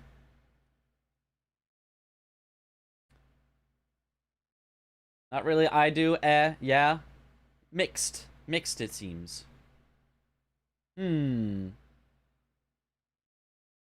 Yes, I think it's good, especially for mobile viewers. You think the regular scene is not big enough for mobile viewers? Oh, I thought it was the map. This is not the map scene. Of course we love the map scene. Although, I do kind of wish we could also see the board on the map screen. I'm just saying. But it's just confusing, but it's fine. It's fine. You can still see Chris so Strudge. Okay. Also done when there's not much going on in the other POV, so this is fine. Sure. I like the picture in big picture for bosses. Honestly, hard to start watching during, great for continuous viewers. What I think is I think this scene would be really nice. I wouldn't mind it if the transition into it was better. I don't like this. Am I the only one? I don't like this. Like, it looks good as like a, oh, there's a transition scene. Oh, I would like this for like, let's go to interviews. We're at the interview. Like, where it's like a, oh, okay, take a break, we're stepping back, now we're snapping into another thing. I don't like that there's like 3 seconds, 4 seconds I don't get to see. It took me a little bit to make it's quite long. So what I would like instead, and I don't know that he has the means to do this. This would take like a whole graphic artist or something. I would love it if all the squares slid into their new place, right? Dom slides over here. Parky kind of just scoots over a little. Chris and Ness just kind of slide off the screen. The board comes up here, and Ness's screen just like enlarges all in one, and Chris's, shrinks down, right? If he could do that, which would take a ton of work. I'm not saying this is wishful thinking. This is wishful thinking. But if I'm allowed to be wishful, that would be huge in like understanding which POV we're now looking at, transitioning in and out smoothly without it feeling so like taking up the moment and taking up the action. Sounds expensive. Yeah, it does sound expensive. I know, it's wishful. I know.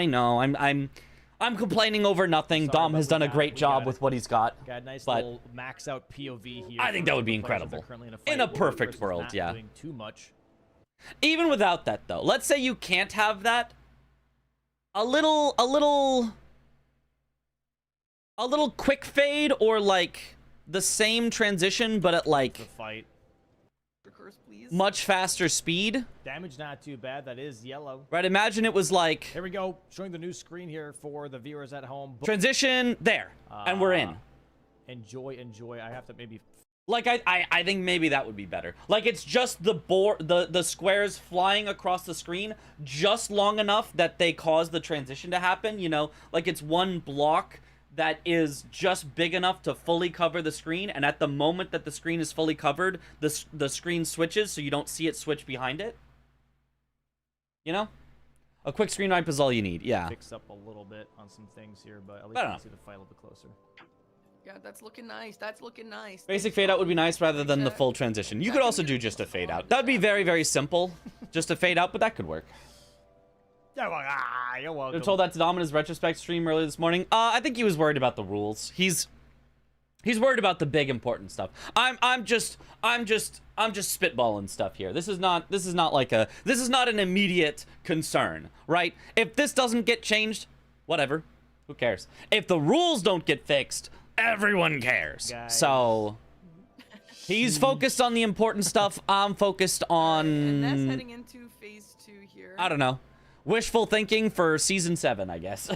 Yeah, Losing a so few it's seconds gonna of the run transition right effect up and then here, having to and reorient your eyes totally takes out of it bypasses too the much. fire Yeah, sometimes, yeah. which is I think a little bit. And Felilu finally It looks coming in and great. pulling It some just is a weight. bit too Yeah, long. actually, kind of insane. Magma worm.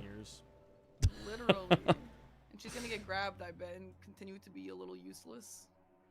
Why? I don't know. I don't know genuinely why NPCs. I sure hope all this do that. music that Dom is Like, playing they'll is be like, "Oh, you copyright asked me free. for help? All right. Well, show me what you got first before I help you. Let me stand back. This is here. just a wishful thinking. Prove yourself to me.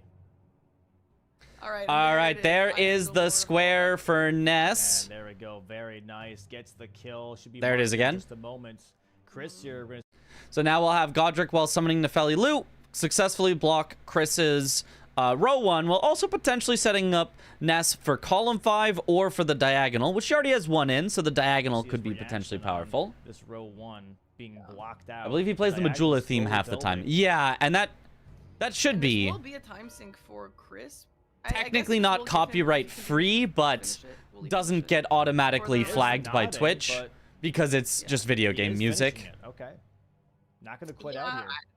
I don't hate this decision because yeah, there is a remembrance boss with remembrance weapon square on the board. The lack of player cams is super noticeable during that scene to you. I don't notice it that much, but working it in would feel like a lot of stuff to have on the screen, but maybe you could. I would love to see complete Altus bosses. I would like to see this diagonal because Ness does have capital access right now, so she. I could go would for like gold to see free. the She could go diagonal. for- Yeah. If Ness goes for an Altus Plateau or Mount Gelmir Hero's Grave, which is then a boss in Altus Plateau and Mount Gelmir, and then she finishes off 5 bosses in Altus Plateau and Mount Gelmir, then she currently still has advantage on gold free. So theoretically, Ness is not exactly ahead, but like in a reasonable spot for that entire diagonal. This diagonal. Well, Chris only has Godric at this moment in time, but looks like I- she's going for Bellbearing Hunters actually. For Bellbearings, I think at least yeah, keeping I the think highlighted she's player going would work. Bellbearings, Oh, mind. could be, yeah. okay, but I don't mind it either. But I do really like this diagonal. I think there's a lot for her to work with, and there's It would also be very funny if the other player was like really, really tiny on the screen. If they're showing Ness and her cam is like full size, and then there's Chris in tiny and tiny Chris, like it's tiny Chris gameplay and tiny Chris camera as well, would be very funny. I don't think that would actually look good. You'd be like, but what? I What's do- Chris doing there? I do But it like would be that. very funny. And I think with the right plays, it would be hard for Chris to catch her on some of I those. agree. I think there's definitely some moves to be made here on this diagonal, but I don't mind the Bellbearing Hunter one either. Just has to make sure that she actually gets a Beast Claw Great Hammer. I like a lot. I think that's a really good weapon. It's strike. It's holy. It's better than what she's currently using, which is just a random broadsword from a soldier, down the road.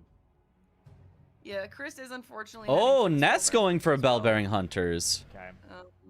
So that will block her out of that square, waste a little bit of time. Doesn't warping... then Oh, we'll warping see does work if for he Bellbearing will Hunters. Why did I think those Altus bosses Bellbearing instead. Hunters you had to I like imagine rest for or Chris's next something? move here will be Ah, it's the explosion one. bosses.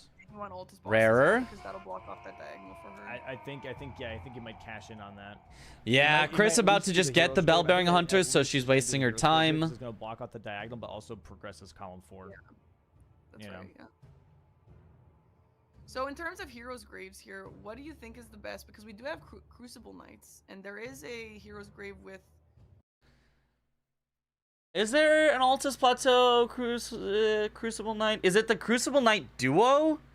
Oh, that sounds horrible. But I mean, it is 2 Crucible Knights. You could do the Crucible Knight Hero's Grave. Oh, but I don't want to. I would rather go to the Red Wolf Hero's Grave and then kill 2 extra Crucible Knights later rather than fight the Crucible Knight duo. That sounds like absolute pain to me. I don't want to do that. Crucible Knights in it. Up there.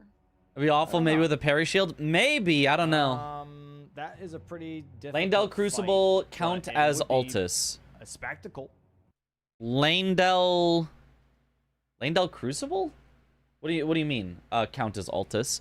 Altus is for a Hero's Grave. There's no Hero's Graves inside of Lane-Del. Or Altus is for bosses. There's no Crucible Knight boss in Lane-Del. There's just a Crucible Knight that counts as a Crucible Knight. But that it wouldn't matter if it's in Lane-Del. I mean, they're gonna go for that anyway, right? Because if they're assuming they go for Red Wolf Hero's Grave also gives a cemetery shade. Well, no it doesn't. Because the one in the Hero's Grave is in fact a non-respawning cemetery shade. And ever since Season 2, it has been well established that non-respawning enemies... Or sorry, it is respawning. The opposite. Respawning enemies do not count for squares. It has to be a non-respawning either boss or just non-respawning enemy type in order for it to count. I mean a respawning one. Yeah, I said the wrong way. If it respawns, it doesn't count. If it doesn't respawn, then it does count. It has been well established for that for base game all the way since Season 2. So that one would not count. So they'll do it eventually. There's no way that one would count because it's been well established. And we've all agreed on that. Yeah. Those are also technically. Does Goldfree count as an Altus boss? I'm not 100%, but I think so. I'm pretty sure Goldfree. I'm pretty sure all of Lane-Del counts as Altus, but could be wrong. But either way, if Ness went for Hero's Grave and then went DTS Goldfree. Here's it. Kind of all comes back to, because she didn't get the Omen Killer earlier, she's also down a Altus boss that she could have had. Right? She has the tunnel that she did. If she had Omen Killer, that'd be 2. Then she could do DTS Goldfree, that'd be 4, and she'd only need 1 more, which would be the Hero's Grave. She could do it 100% efficiently, wasting no bosses whatsoever, and get the entire diagonal if she had the Omen Killer. In Altus would be the most. I think Altus is different from Gelmir and Lane-Del. Someone said that Lane-Del is separate from Altus on stream earlier. Well, let me check what the rules say. I mean, Lane-Del is clearly in Altus. Doesn't Raya Lucaria count as Liurnia? I'm almost positive Raya Lucaria counts as Liurnia, right? So rules. Base game rules. Lane-Del Capital does not count towards Altus Plateau. Weeping Peninsula does count as Limgrave. Dragon Barrow counts as Kaled. Mount Gelmir counts as Altus.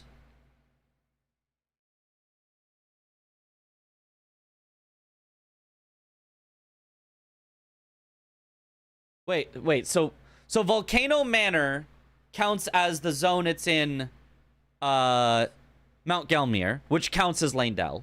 Or it counts as Altus, sorry. Raya Lucaria, which is in Liurnia, counts as Liurnia. Stormvale, which is in Limgrave, counts as Limgrave. But Lane-Del, which is in Altus, does not count as Altus? Why? Why does that one not count? Is there like a problem? Is there like a too much synergy if it counts or something? Maybe it's a balancing change? I don't know. And you count as beautiful. Aw. No, actually I don't actually exist within beautiful. I'm actually in a different zone. So interesting choice. Yeah, I wonder why, because almost everything else clarifies. Yes, it counts. Yep, everything inside counts. You're totally good. It's the zone as a whole. And then Lane Dell is the one where it's like, nope. Everything else counts as everything. Counts. Like everything else says yes, it counts. Yes, it counts. Yes, it counts. Yes, it counts. Yes, it counts. And then Lane Dell's like, nope. That's very weird. That's very strange. I don't know why. It must be a balancing reason or something, because otherwise I don't know. It was a balancing change. Okay, what was too powerful? Was there a specific game in which it was too good or something? Because like, I feel like there's no way that it ever can be too good, right? DTS Goldfree Morgott could maybe be too valuable as a synergy for Altus bosses, but why? Because in order to get to DTS, which DTS does count because it's outside of Lane Dell, in order to get to Goldfree and Morgott, you also need to have 2 great runes, so you're not early game, right? This isn't like a sudden early game, I'm gonna go Goldfree, rush, and then I win the game play, right? This isn't like you can spring it on your opponent. And those are in no way even close to the fastest Altus bosses. If you wanted Altus bosses, Goldfree and Morgott are probably literally the 2 slowest on the entire map. No, I guess Lane Dell Sewers, counting Sewer Moog, would be the slowest boss in all of Altus Plateau, but they'd be second slowest and third slowest boss in the entirety of Lane Dell. Oh, no, wait, there's actually Fell Twins, because you can only get to Fell Twins after Morgott. So they'd be 3rd and 4th slowest bosses in all of Altus, because everything else you can get to faster. So Capital Access is solo, though. Everyone seems to hate doing it. Yeah, so I don't see a problem with giving more synergy to those bosses. I think that's totally fine. Lane Dell included on Altus makes it harder to snipe because they can just commit on Lane Dell. Kind of, but also, oh, they're committing on Lane Dell? Cool, I'll just go do Omen Killer. I'll just go do the Falling Star Beast, which is right there. I'll just go do Godefroy. I'll just go do Demi-Human Queen, what's-her-face, that Gillica, that gives the Talisman, which will make me do more damage. Like, I'll do the Knight's Cav, that's just roaming. That one's easy. Like, there is way better bosses. I really don't see that as being like too powerful of a move. I don't know. Seems weird to me. Something to ask Domo later, I suppose. Yeah, but I asked too many things. I feel like I'm too much of an asker. Like, I love to think through these things and be like, what? That's weird. As soon as I see them, and I feel like other players are like, well, those are the rules, leave them be. And then later down the road, something will happen where somebody will get screwed, and then everyone will talk about it. If there's an inciting incident, everyone wants to talk about it. If there's no inciting incident, if you try to, like, preventatively say, hey, there's some weirdness here, can we address it, can we fix it, it's like, well, those are just the rules, you just have to learn the rules. And it's like, okay. So I'm a little bit, I'm already too much of a troublemaker, of a fire starter, where I'm like, can we talk about things right away, like all things all the time, can we? And that doesn't seem to be the way that people want to do it. Off topic, but why winning conditions, bingo, and square majority are not mentioned in rules? Feels like most of the stuff is covered except the main thing. Oh, is it not really?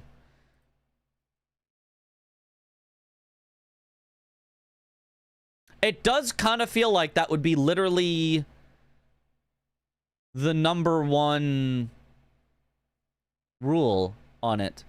Great question. You should bring that up. I think Domo has like a feedback part in his in his Discord, you should maybe mention that should be literally rule number 1 of general rule says if you can mark 5 squares in a row, you instantly win. And then rule 2 should say if neither player can get a full line, then whoever has the most squares by the time the board fills up or the end of the time limit wins.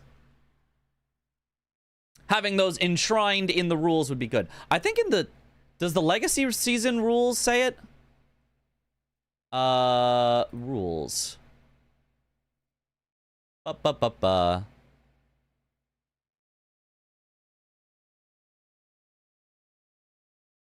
No. Maybe it doesn't go in the rules. I'm sure it says it somewhere. I'm sure it says it somewhere, but I'm surprised it's not in the rules. But that's a great point. That's a great point. Wait, there's a time limit? 2 hours. We never hit the time limit. Everybody always finishes the boards before 2 hours, but there is a 2-hour time limit, yes. I think it's for the case of either stalling, like if the players are just stalling, it just hits 2 hours and it's like, okay, just go. Or if both players are just really, really struggling. Let's say, for example, the final square was Melania and they're tied 12-12 and whoever gets Melania wins, and neither of them can kill Melania within 2 hours. It's like, we just have to have an end to it. You guys just tie. That's what it is. It's just a tie. Move on. I think reflective thinking is very important, and I am as pedantic myself. Yeah. But, like, I see every time I post something in the Discord and, like, Dom is streaming, he'll notice someone posted in the Discord and he'll be like, oh no. I see his face drop when he sees that it's me who has posted in the rules channel in the Discord every time, and I'm like, I'm sorry, Dom, I just want to fix things, I just want to help. But every time I see him look over and his face just drops, he's like, oh, something I have to deal with. Has there ever been an official match that ended in a tie? I think there has been, hasn't there? I believe there's been an official match that ended in a tie. Gonna check the rules myself, but can a player do a square and check it whenever they want? Against a risk and not really something. Do people do it rarely to cover their progress or objectives? No, you have 30 seconds. It's actually here in the rules. We can look at it.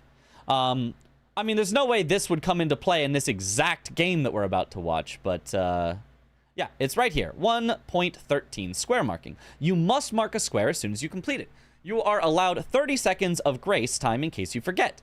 This time cannot be intentionally used to hide progress from your opponents. Penalty: if you fail to mark a completed square, you are barred from marking the square for the rest of the match. Opponents are not notified. It is also a warning. If you got 3 warnings, you could be disqualified. And if you got disqualified 3 times, you could be kicked out of the entire tournament.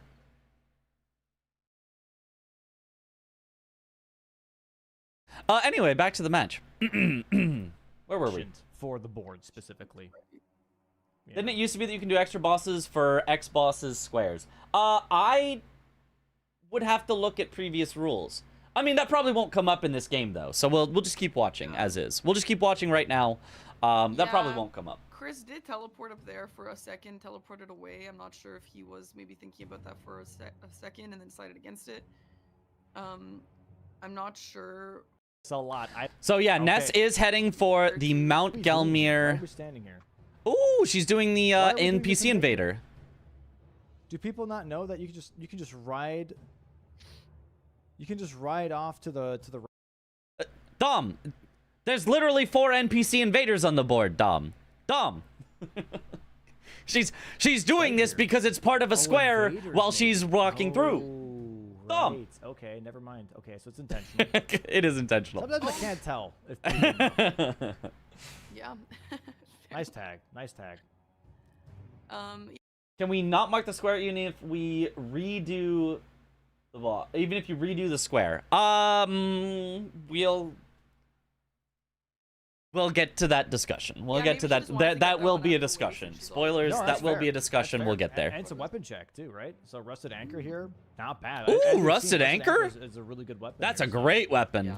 We take those. We take those. I do also like her Iron Greatsword, which Rusted Anchor, I'm I surprised think, she is a hasn't weapon. put Chris also going for Hero's Grave. Cragblade Hero's on, Grave race here. but Chris going for the same Hero's Grave as Ness, but I do think she Cragblade has a head Anchor would start here. be She's still already solid. on a ladder here. Chris still has to get across the bridge and Sparky's get on looking the rough ladder. today. Well, sorry, I got up in the morning. I tried to do my hair and my makeup, and it just didn't come out right. I'm sorry.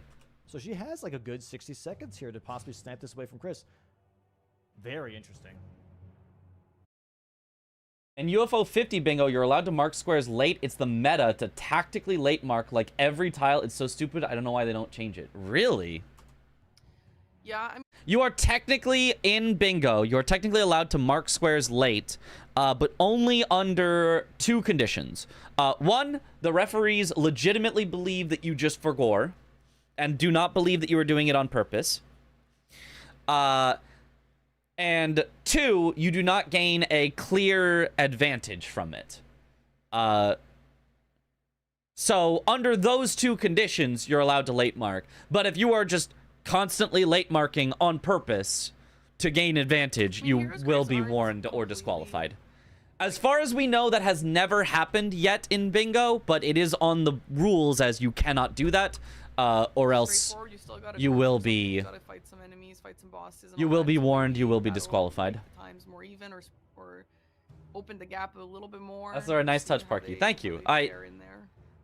they're my stylish glasses Grace is- for style. Okay. That. Ness not actually upgrading, I pivoting. guess? I hope She's so. just Hopefully she's putting hopefully it won't waste Cragblade on much her time weapon, here. probably. Well, let's see what her weapon will be. I think upgrading is. I mean, assuming. Oh, maybe she is actually also upgrading. Not a horrible idea. Oh, went for the Cragblade. I like that. Okay. She is also upgrading. Yeah, she does have. She just had 1 more stone. I like that. Okay, and then drop and then pick up. She's got to hurry up. Chris is like right behind her, right, pretty much right Yeah. now. It's kind of stressing me out. Just yes, please drop. Yes. Okay, cool. Go. Plus go, go, go. 15. That ain't bad. Okay. Oh my! And now Chris is ahead. Okay. Uh-oh, Chris is ahead. What weapon- Uh-oh, I mean, her alert. weapon is better than Chris's, right? Which counter on the square should be encouraged heavily so his viewers can keep up with things, especially someone joining on mid-match. I agree, but also disagree. I agree with you super, super heavily. And also, I disagree with your proposed solution. The counts should be kept up to date for the viewer's perspective. 100%. Absolutely, they should be kept up to date for the viewer's perspective. But the idea that, we should just make the players do it is not a good solution. They're in the middle of the match. They make mistakes. Obviously, the players make mistakes. They not only make mistakes, but it's sort of like, for some players, it can be hard to keep track of those things. I know when I was playing bingo as the keyboard and mouse person, the key bindings to like tick up and tick down the squares would get weird while I was in the game. Trying to keep it on the exact count was just weird for me. I couldn't reasonably do it.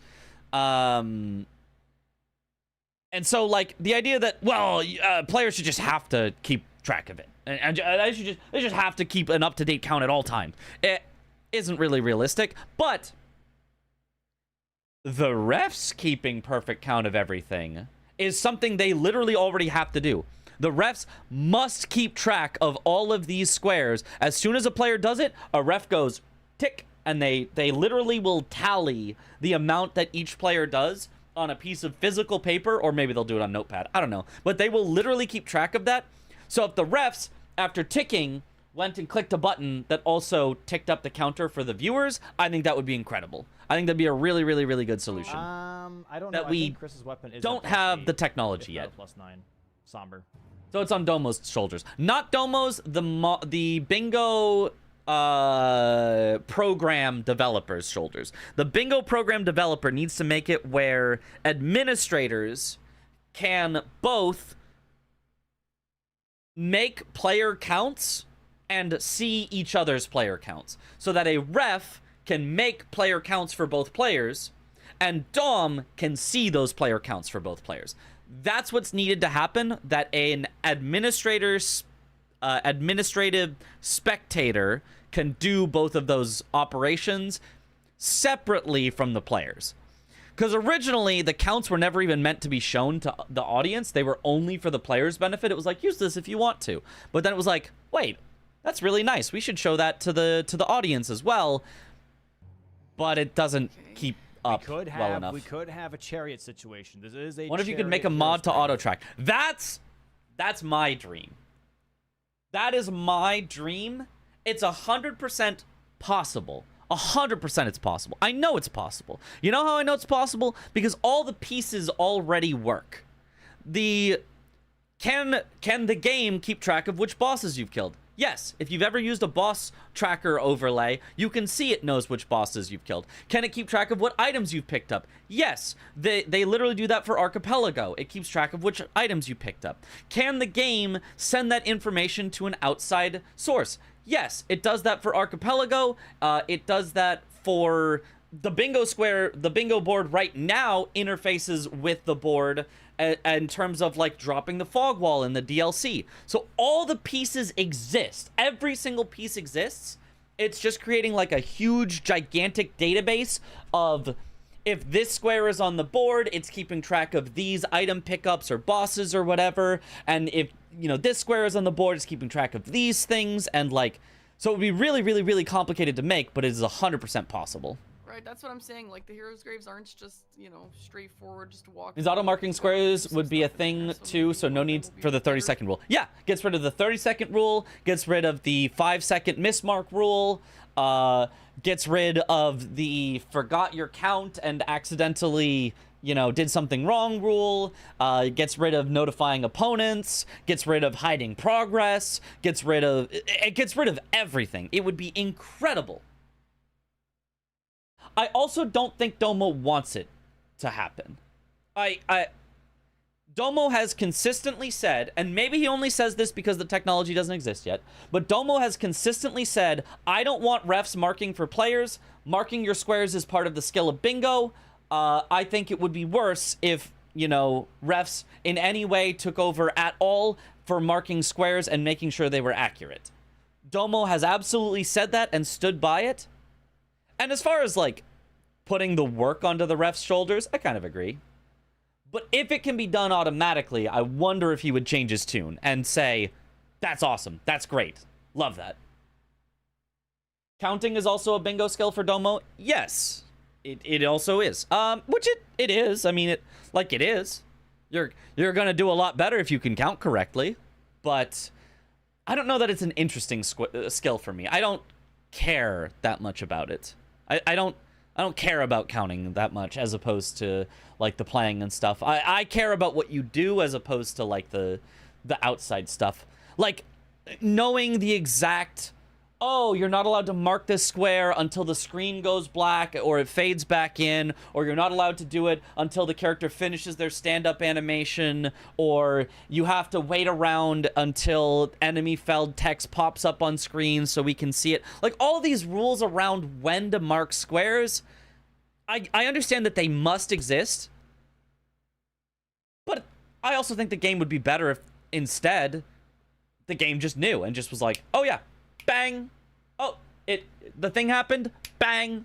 Like, I just think that would be better, personally. Keeping track of your progress is 100% part of the skill set. It is technically part of the skill set, but it's not the interesting part of the skill set. You don't watch bingo to go, oh, I really hope they keep track of their numbers. It would be so exciting if someone didn't keep track of their numbers. Like, that's not the interesting part, right? The interesting part is like the play and stuff like that. So while it is right now a skill because we make it a skill, it's not a required thing that must always be a skill and could have technology, overcome it.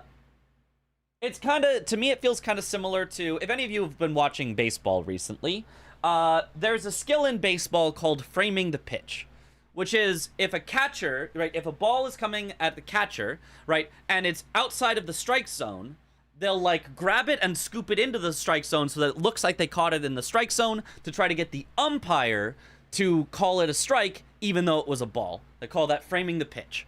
It is a skill in baseball because it is a way that gets you to win more games. You win more games if you get the umpire to call more strikes for your team. That's good for you. But recently they introduced a technology where they can challenge, they can tap their head and say, no, that was a ball. You called it a strike, but that was a ball. And then it'll bring up the actual cameras that show exactly where the strike zone was, and it'll be like, whoop, oh yeah, that was a ball, and they'll overturn it. So framing a pitch is a skill, but only because we lacked the necessary technology to just like do it correctly. So I'm very much a fan of get things correct rather than, well, actually there's a skill in, you know, playing around the jank, actually. Like, just remove the jank. VAR in football, soccer. Yes, exactly. Yeah, she's like VAR, same thing. Yeah. 10, 15 seconds. around Instant replay on whether something was a goal or not, etc. Like, I think the skill of getting the square is the interesting part. The skill of getting a goal is the interesting part. The, like, refresh real quick just to you got a goal, but, you know, real quick, why not? your team didn't, you know, Nice, easy refresh. didn't challenge when the ref said no goal, so you actually don't get the goal because you didn't challenge it or whatever. Like, why do we need challenges? Why not just make it, you get the goal, you get the goal? IMO. 10 seconds sounds IMO. right. Basketball Okay, now the says Heroes challenges, Race so kind of like can that, get yeah. A little bit out of hand. Especially if you're greedy about it, they can get a little out of hand. Let's see how. Like, I'm okay with truth being truth, right? Of like, you do the thing, that is the thing. The thing has been done, you get the square. That's my opinion, but They handle this. Latency could decide close snipes in a way that feels like it's taking Whoever agency gets away the from players. square is It could. absolutely gonna It change the could. game in their favor, because if I don't Ness know that it gets ever has, got but a it could. great diagonal going. I know that Chris does have priority on Altus bosses, but still, Ness does have progress on this diagonal now, and she'll also be. The thing is the thing, yeah. Problem they had in rugby, they had to rewind the game state because of a minor foul. Had to rewind the game state. I guess, that one feels like it maybe would be complicated to explain for this particular example, but yeah. FIFA is testing a challenge-based system. Huh. Be nice, but some squares are almost impossible to auto-track. That's probably true. Let's see if there's one on this board. Kill a remembrance boss with a remembrance weapon only. The question is, how would the square know that you are using a remembrance weapon? Because that is not something that the game, by default, makes easy to track. Because if you kill a boss, that sets a flag in the game. The boss is alive, the flag is set to no. The boss is dead, the flag is set to yes. Or maybe the opposite, whatever it is. And so it's directly easy to see, boss has been killed. Flag went from yes to no or no to yes or whatever. But what weapon you're using is a more, like, wishy-washy thing that can change at any moment, so it's not something that the game keeps as robust of, like, track of. So I don't know if maybe that's possible, maybe not, I don't know. Basically, no data point killed with or something. Yeah, maybe it's possible. What it wouldn't be able to keep track of, probably at all, is has even a single point of damage been done by something other than the remembrance weapon.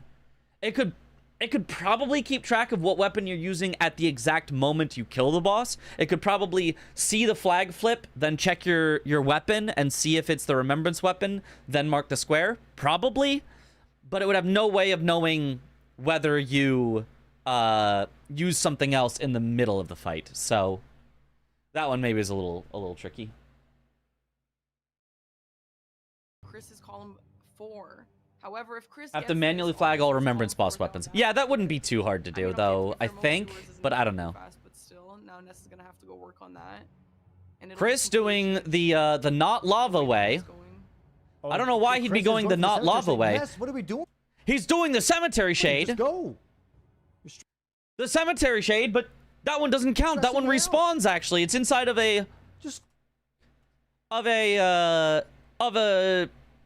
Hero's Grave or whatever it's called. Yeah, Hero's Grave.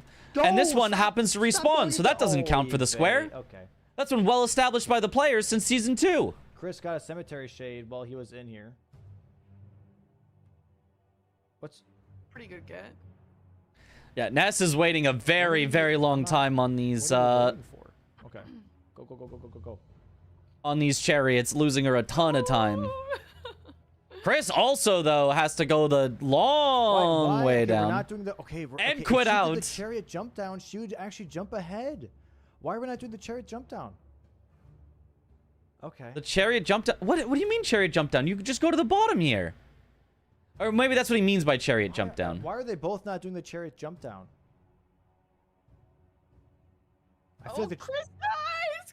Chris died! Oh my god! Oh. All right, here you go, Ness. Okay, Ness, you're in the driver's She seat probably right now. should just be doing All right, the Ness. blocking. She is losing a lot of heals here, but as long as she's got a See, so this is clean what I was fight, it's saying. fine.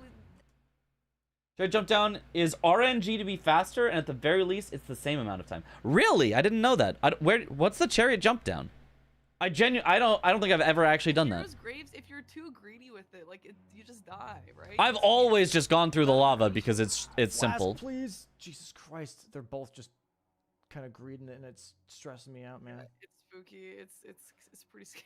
Oh my god. Dude, I can't. I'm getting too old for this. RNG this can might make be my it last slower. season. I don't know if Oh. I can do this anymore.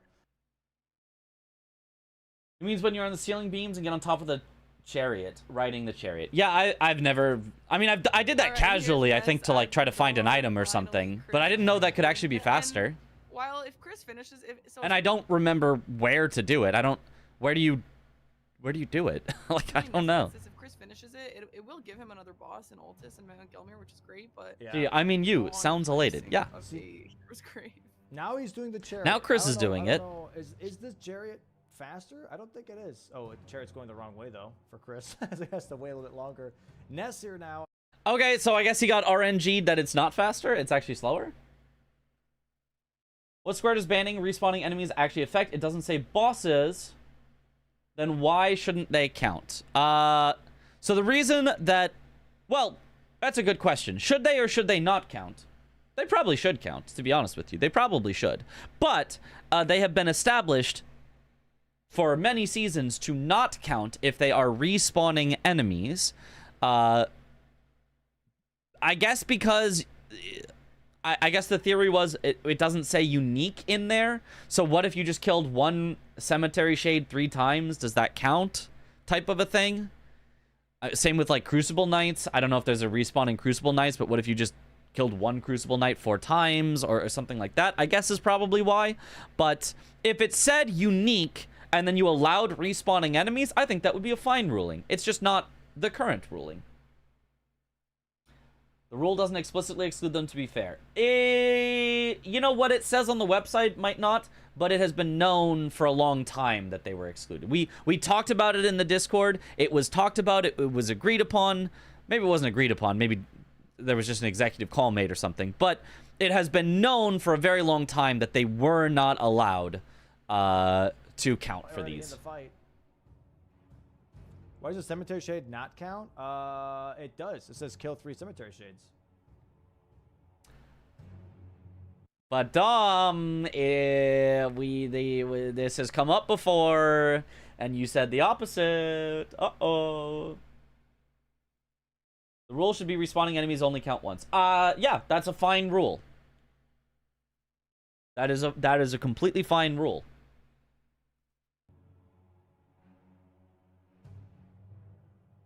All right, great damage on.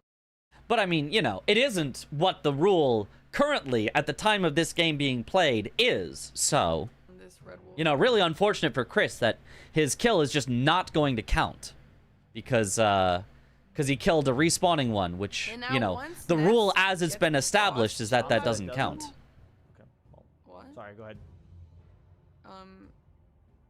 Yeah, the square is 3 cemetery shades, not bosses. So Right. that one would count, Chad. That's where the difference would be. Correct. Correct this. So yeah, if Ness gets this boss, she will have 2 bosses. There are respawning watchdogs and probably other squares too. Yeah, and we've always done it only as non-respawning watchdogs. Yeah, watchdogs I think was the big issue. You're right. It was watchdogs was the issue that most people had. I think cemetery shades like this one is like, who cares? I think there was like way too easy of watchdogs that you could find, I think was the problem for why it was originally ruled you couldn't use respawning watchdogs. There's a great Red Wolf of Radagon fight. Yeah, excellent fight by Ness. Oh, does miss one there, but she's fine. Enemy? Oh, okay, then yes, it would not count. Oh, then yes, it would not count. Oh, okay, good, okay. Dom remembered, drama averted, we all agree, we all remembered. He said, it respawns, it doesn't count then. Great, great. Drama, whew, that was a close one there. I thought we were gonna have some drama, but nah, no drama here. He remembered, it respawns. We're all in agreement, it doesn't count. Yeah, is Chris gonna finish it? Yeah, I think he will. He needs the Altus boss anyway. Yeah, that's a really great pickup for her. No drama here. We do love to not have any drama. Only respawning watchdogs are in a place nobody goes to, though. I don't know. Where is it? I don't know. Somebody pointed it out in the Discord, and Domo was like, "Oh, that seems too easy. That's banned." I don't remember the specifics. It's been a while. As I said, it was established in like season 2, so. And honestly, I wasn't even playing bingo in season 2. I wasn't commentating bingo in season 2. I don't think I was even in the server in season 2. So missed the charge dart 2 on the I just have secondhand accounts. Yeah, I mean, she does have 2 Altus bosses. Just go for anything that's fast. You know, if that's Gillica, Tibia Mariner, you know, you're next to Knight's Cav already with the Altus Highway Junction. Just grab Chris does finish off the Red Wolf just for a boss in Altus Plateau and Mount Gelmir. He's gonna go himself. I don't think right now progressing Graces is really that doesn't matter. You already have cap mountaintops or something. You know. Only respawning watchdogs are in a place. Oh yeah, mountaintops, catacombs, and hero's grave. Basement of Giants Mountaintops catacombs. Yeah, that is pretty out of the way. Is there any other synergy in there? I don't know. Might get this corner square here, blocking her out of her own diagonal. Which is gonna be unfortunate. Hero's Grave has shadow version that's possibly even more annoying. Yeah. Yeah, she looks definitely could be annoying. Towards, I'd probably be okay with them being allowed. It's just, for gold free. You know, you got to stick to the rules that you've established in the middle of a game. You can change rules between games and notify players. You can't change rules in the middle of a game, because if you change rules in the middle of the game, then it's unfair to one player who could not possibly know that the rules have changed because they're in the middle of playing the current game. So that's the only thing. You can't change rules in the middle of a game that is currently happening. Chris is locked out of Altus bosses. Outside of that, you can absolutely make discussions about what rules should be and how they should be changed, and you can do that whenever you want, as often as you want. Or as infrequently as you want, as if you're like, apparently he's already I think the players would be happier if the rules just didn't change, you know? Red Wolf. Noble Red Wolf, Old Altus Tunnel, Omen Killer, Miranda. What synergy that comes to your mind is Glovewort Bell Bearing 2. What's the fifth one?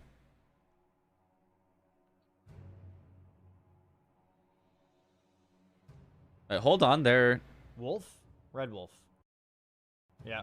So that's 5. No, I said Red Wolf. I said Red Wolf. Troll Tunnel, Omen Killer. Troll Tunnel. Yes. Omen Killer. Yes. Or Bellbearing Hunter. Bellbearing Hunter is in Altus. He did the Altus one. Noble Red Wolf. Godskin Noble, which is in Volcano Manor, which is in Mount Gelmir, which is Altus. Or actually, it also specifies Mount Gelmir. That's 5, yeah. Red Wolf. That's 5. Uh-oh. Christmas counted. No, Chris, according to the... Oh, for Christ's sake. This is why you just follow the goddamn rules and counts. Uh-oh. Drama's back on the table. I mean, we escaped one drama.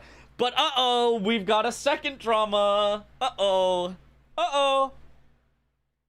I could just kill another boss to get the square. So do like 6 instead of 5 to mark within the 30-second window. I thought so too.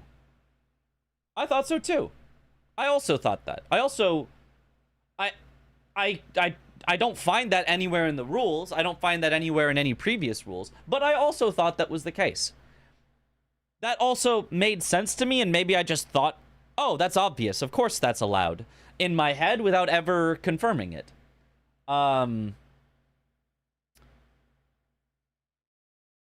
It seemed very reasonable to me that, yeah, you should be able to just do one more afterwards and get the square. I think it makes sense. So I think let's put a slight table in this discussion, because there are caveats, there are reasons not to. Let's put a slight pin in it for a moment. For a moment, let's listen to what Dom has to say. Let's get through all of the event. Then let's really talk about it. Now I just have to figure this out. It's the refs. It's the refs. They have to. That's their job, not my job. I'm commentating. That's the refs. It's their job. Nice. You pay him for a reason, Dom. Yeah. Well, meanwhile, Ness is finishing leveling up her weapons here. It's not quite maxed out yet, but a plus 22. Nice. Yeah, Chris is not notified. Sorry, Ness is not notified that Chris did that. Right. Yeah. Because it's not. Yeah, Ness is not notified that Chris did that. This is true. This is well established within the rules. That is stated in the rules. So she just is kept oblivious. Yeah. That part is 100% just clearly stated currently in the rules. If you miscounted, no, if the ref tells you, then you're done. I don't honestly, I don't remember. It's been so long since someone has broken a rule. I don't remember. But yeah, it's the ref's job. What does it say? What does it say about notifications? This definitely at least the way that we're calling it is qualifying under 1.13 square marking. You must mark a square as soon as you complete it. You are allowed 30 seconds grace time in case you forget. This time cannot be intentionally used to hide progress from your opponents. If you fail to mark a complete square, you are barred from marking the square for the rest of the match. Opponents are not notified. Well, if you're barred, I think barring is something that you do have to tell the player. If we're going with this is the rule, I think you have to tell the player. I don't think you can have a player barred from something.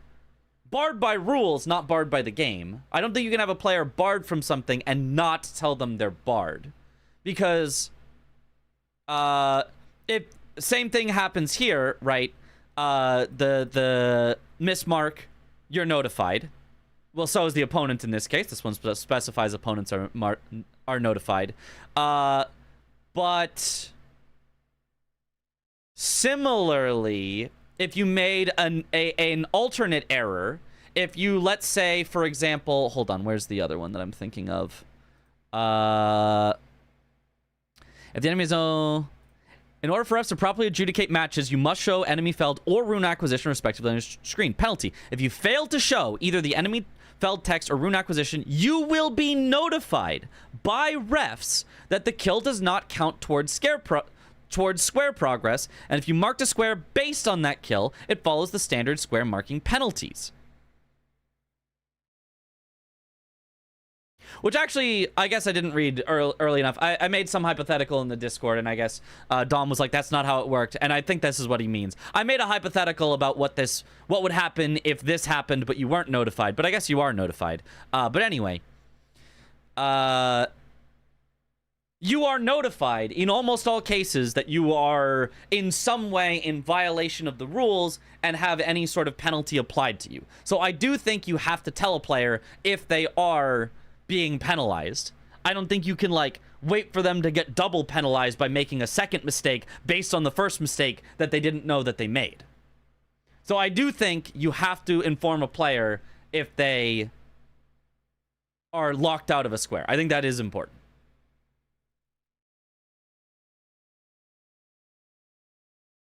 I think the only reason you wouldn't tell Chris is if he still is eligible for it. If you say, oh no, Chris could do an extra square and he could mark it later, you don't have to tell him then. You don't have to tell him he forgot his count. You just go, no, he didn't mark it at 5, he'll mark it at 6. That's fine. But if you're gonna lock him out, I think you have to tell him.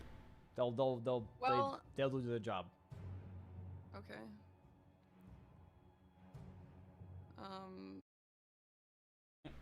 We're currently working on the old ruling. Hold on a second. We'll get to the new ruling once this is all done.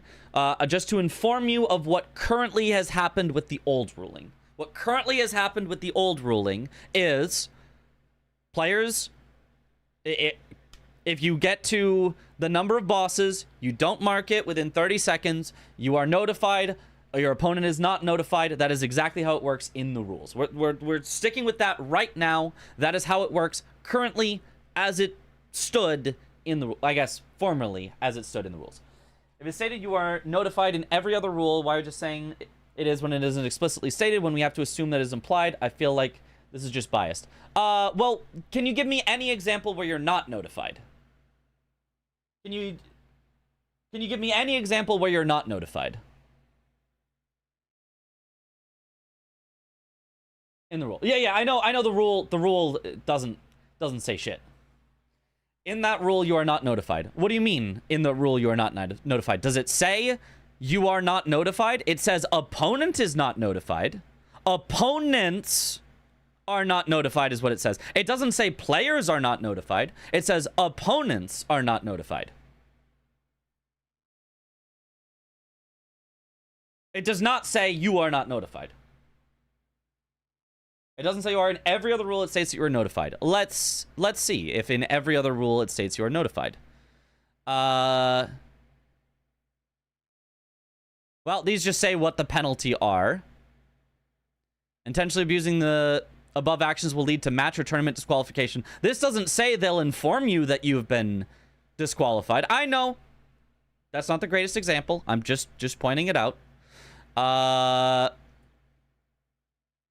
This one, if you fail to show this, it does specifically say on this one, you will be notified. This is the one in question. This one says, opponents are notified. Wait, this one doesn't actually say you are notified. You're notified here, right? We agree, CBD, that in 1.14, you are notified? So it doesn't state that you are notified, but you are notified. No, you're talking about this one. You're talking about 1.13. 1.13 is the 30 seconds of grace time. And if you don't, opponents are not notified. And then 1.14, if you mark it and then take more than 5 seconds to unmark the square, opponents are notified. But you are notified as well. And we have well established this. Tom was notified. When he marked the sorceries, there was a duplicate, he unmarked it, it took more than 5 seconds, Tom was notified. Opponent was notified, everyone was notified. So it is, you know, I agree. It could probably just be stated that you are told, but it is strongly, heavily not only implied but consistent with other rulings that you will be notified.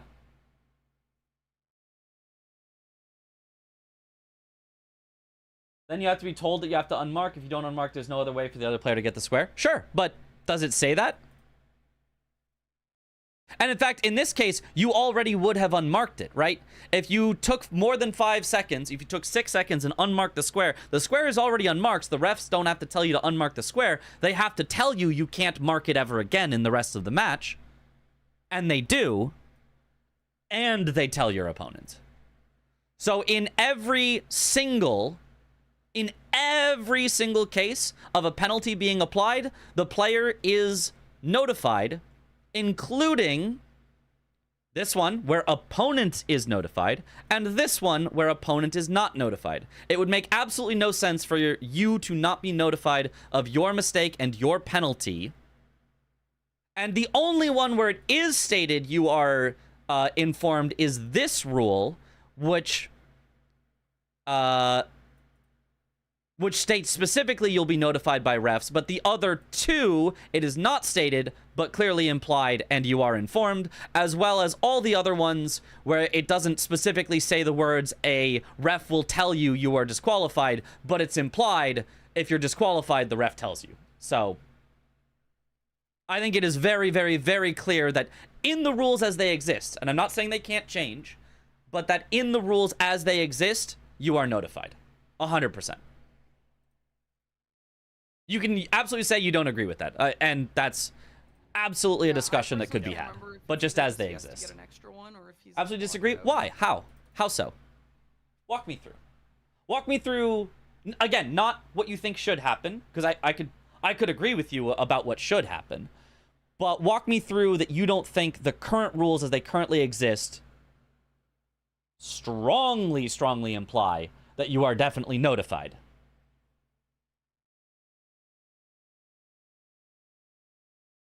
Technically, you could continue playing disqualified. Technically, you could, but they're gonna inform you. People have been informed that actually, I guess technically I wasn't informed that I was disqualified when I did an any percent run instead of... But we didn't have refs in Season 1. We literally didn't have refs in Season 1. It was just Dom. So... But...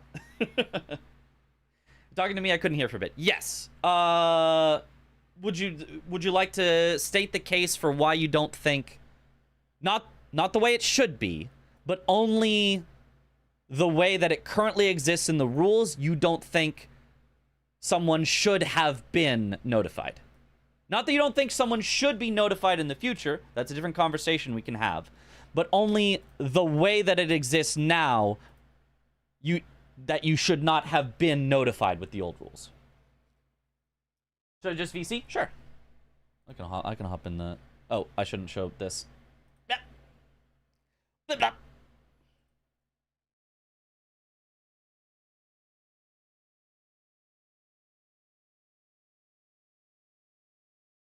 Muted.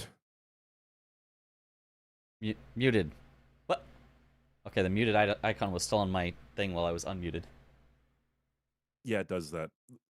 Okay, Yeah. okay. So my thing was, I guess I don't know if it's ever been.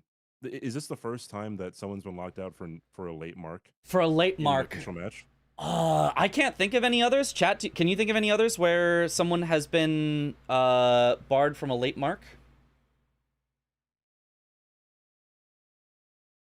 Because if there's precedent, then precedent is precedent. But I don't remember if it's ever happened before. Okay. I think it happened in season 3. Would you have any idea of what players it might have been on? Parky in season 3. Okay, maybe there's precedence. Wait. Who was Parky's partner in season 3? Aggie was barred for late marking because a ref spoke to him and distracted him. Heck. Parky wasn't in season 3. Well, then it definitely wasn't Parky in season 3.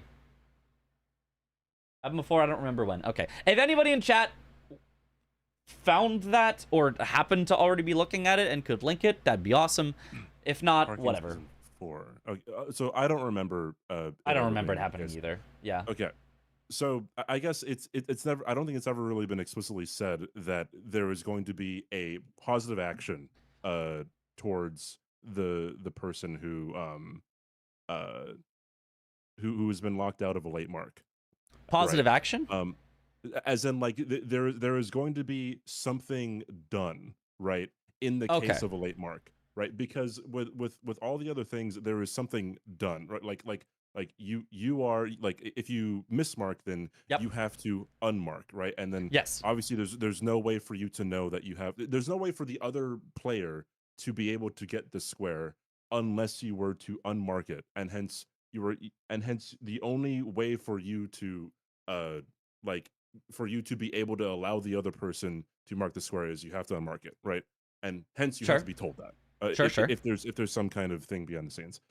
If there's a late mark and it doesn't say that you are notified in the rules, because I've always, like, I don't think your opponent should be notified. That's number one. I think we probably agree with that, right? Or maybe you don't. I don't know. There's solutions. I could be convinced a lot of different ways. As it currently stands, I don't think your opponent should be notified, but I would be okay with alternatives where your opponent is notified, but you're allowed to still get a sixth boss or something like that, where information remains free, but the square isn't locked. Or I don't know. There's alternatives, but let's go with for now. Yes, I'm in general agreement not notifying the opponent. Okay, so there's somewhat common ground. So I don't think like if I think there are two different offenses here, right? Mm-hmm. I I think they're like a mismark is different from a late mark. Hence, like when I don't know if you shared the same thing, but I always heard people say this is like, oh, you've already been locked out of the square. Why should there be another punishment? But it's like there should be a one punishment per offense. There shouldn't be just like the same thing if you mess up multiple times, right? Yeah. For different reasons. Okay. So hence, like I think people can realize by themselves, like, oh, I miscounted. I can't do it anymore. I've done it in practice matches. I don't know if other people have, but I've definitely done it in practice matches where I miscounted, and then, you know, I can do the next thing. So I think this is completely fine to have two different punishments for two different offenses. One is you could figure out yourself that you're not going to be able to get the square, and hence you don't mismark it. But if you do mismark it, well, then that's another punishment where your opponent has to be notified. You effectively are saying almost that the 1.13 part almost isn't really necessary. It's just if you ever were to mark it after 30 seconds, then it would be a mismark, and you would just follow the one rule for mismarks. Yes. Yeah. I mean, like, I guess the 113. I guess you can say that it isn't necessary, but then it would be necessary to classify it as a mismark if you were to mark it. I guess. Necessary to classify it as a mismark if you were to mark it. Okay. So in this case, you're not. Well, it sounds like already that you said it. You're not thinking, oh, I could just do a sixth boss and that would count. You're like, no. That if you marked it as a sixth boss, that would be a mismark. If you marked it on the sixth boss. Yes, I'm kind of along the same lines of Domo, because Domo says all the time that the board can't lie, and like I don't know if you saw what I said in the Discord, but like in my game versus Jack. Yeah. I remember that. We were talking about that on comms. Yeah. Okay, cool. So like for Chad who doesn't know, like in my game against Jack, like Jack marked 2 mausoleums right before he marked 3 NPC dropped weapons. Every mausoleum drops a weapon except for Dancer Rana. And so I presumed that he had not killed ADM yet. So I knew I was ahead on everything after ADM, right? So if he was allowed to, I guess, just not mark ADM at that point, then the board would be lying to me, and I would be put at a pretty severe disadvantage while he's still ahead on NPC dropped weapons. Yes. But doesn't your solution allow that? Of if somebody gets their third, doesn't mark it, right? They could still have hidden the progress from you about their having it, right? Yes, yeah. So someone could not mark it and then be effectively locked out of it. However, okay, one I don't know if you agree with fair play rule, but I mean, like, if there's a pattern of something, or if it's like, I don't know, if there's some other smoking gun that someone's doing on purpose, and Doma's going to step in. But like, if it's a true accident that they did not mark it in 30 seconds, then at the very least they cannot go for the square anymore that they have already invested time into. Okay. So effectively you agree with the rule as it currently is. Opponent's not notified. You are locked out if you don't do it within 30 seconds. And your only thing is you think that the player themselves should not be notified, that should be like a strategy of theirs as opposed to a penalty applied of like, oh, we're applying this penalty to you for failing to mark it. Instead, it's oh, you didn't mark it? That's okay. You can't get the square, but that's okay. We're going to play on as if nothing happened, and we're only going to worry about it if you try to mark it later. Yes. Okay. I mean, I don't think it should be a strategy, right? Because fair play rule, right? Okay. If there's any kind of smoking gun of you're doing it maliciously or in bad faith, whatever, then I don't think that should ever be allowed. Because I mean, I guess fair play rule has always been a thing with Domo, right? So yeah. In the case of someone doing it on purpose or seemingly to do it on purpose, or if there's a pattern of this or whatever, then obviously that's a DQ. But if it seems to be on accident, right, where someone marks it, 17 seconds late or 10 seconds late, right, then I think sorry. If it seems to be on accident that they just completely forgot, I should say, then I don't think there should be any other action outside of they can't go for it. Or they can't get the square, rather. Okay. They can't get the yeah. Okay. I think that's reasonable. But the only thing is, I don't agree that that's how the square currently reads. I think that's very reasonable. I think that's a very reasonable way that you could interpret and maybe rewrite or clarify in the rule. But I do think the way the rule currently is stated, and apparently there is precedence. At least someone in chat said there was precedence and they were notified.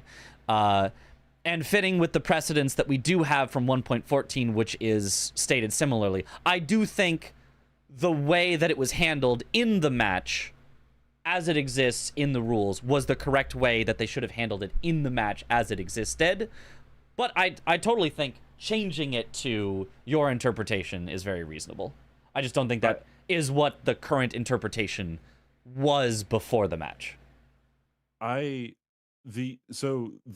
thing about me thinking that how I read it is how I understand it is because I guess there has never been anyone ever saying like, hey, you will be let known if you are locked out of this. Right, like that idea has never been floated. The idea of your opponent being let known, the idea of you being let known of a mismark, that has always been that has come up so many times, right? But there is an absence of you being let known if you have a late mark. There's a complete unless there is precedent. If someone can give me a season and a game, right, and there is precedent on this, then I'm completely wrong. But I don't ever remember this being an issue that has come up before, and I don't ever remember any thing from Domo or a ref saying that you will be notified if you late mark or don't mark. A late mark is a no mark, right? So yeah. Late mark, no mark, same thing. Yeah. I mean, I don't have the game here. Just people in chat being like, it happened to Aggie. It was on consumable only mimic tier or something. Is the only thing that I have. But yeah, I mean, I don't know. I guess if we're both just looking at the absence of wording on it and both putting our own assumptions into it, it's not necessarily super helpful.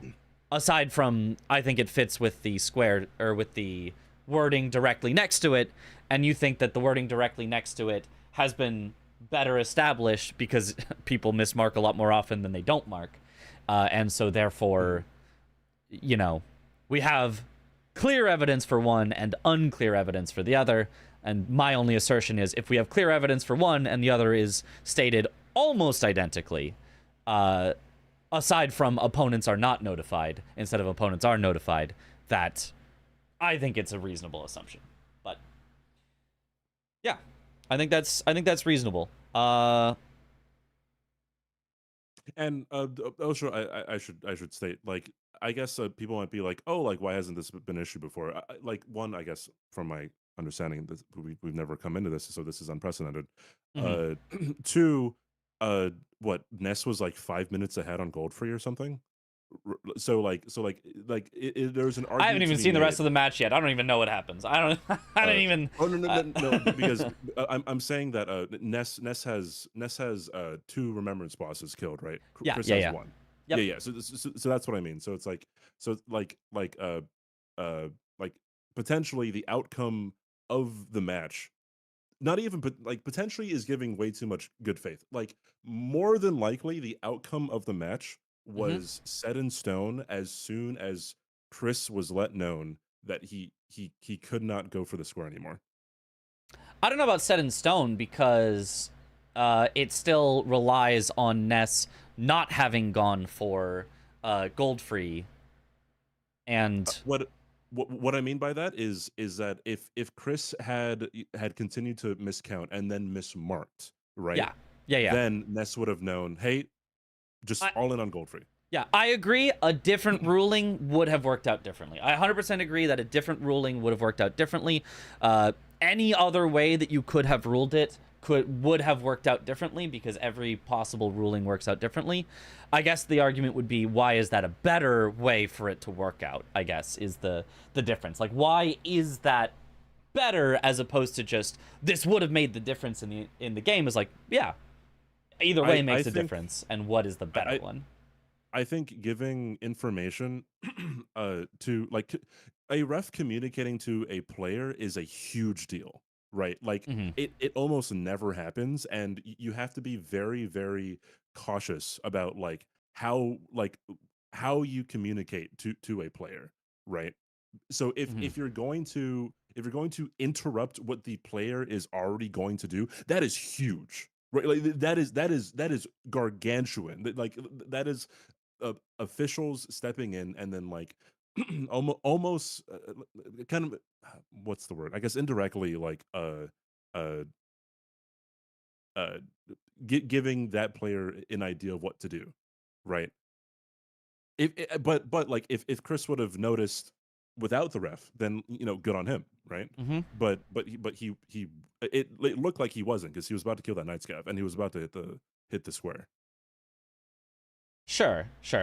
But yeah, so I guess my thing is, if Chris had properly marked, right, he gets the square, he wins the game, whatever, probably because, he blocks the line and game works out how it should. Chris didn't mark the square, got locked out of it, gave Ness a chance to win the game that she otherwise would not have had that specific chance. I'm not saying there's a 0% chance Ness ever wins the game if Chris gets that square, but, gave her a massively increased chance of winning that game compared to if he had properly gotten the square and gotten to mark it. So I think already the outcome was like, way swung in Ness's favor by what was already happened. And so like the adding of like, oh yeah, and then Chris should also go do another boss, mismark it, be told he can't get it, have wasted his time on an extra boss that he didn't have to do, and Ness gets the information and effectively gets the square immediately, is like, feels like a lot. It's a lot because he messed up a lot, right? He messed up twice. He did a late mark and he did a mismark. I go back to this. I don't think that if you have two different infractions, I don't think you should have one punishment for two different infractions.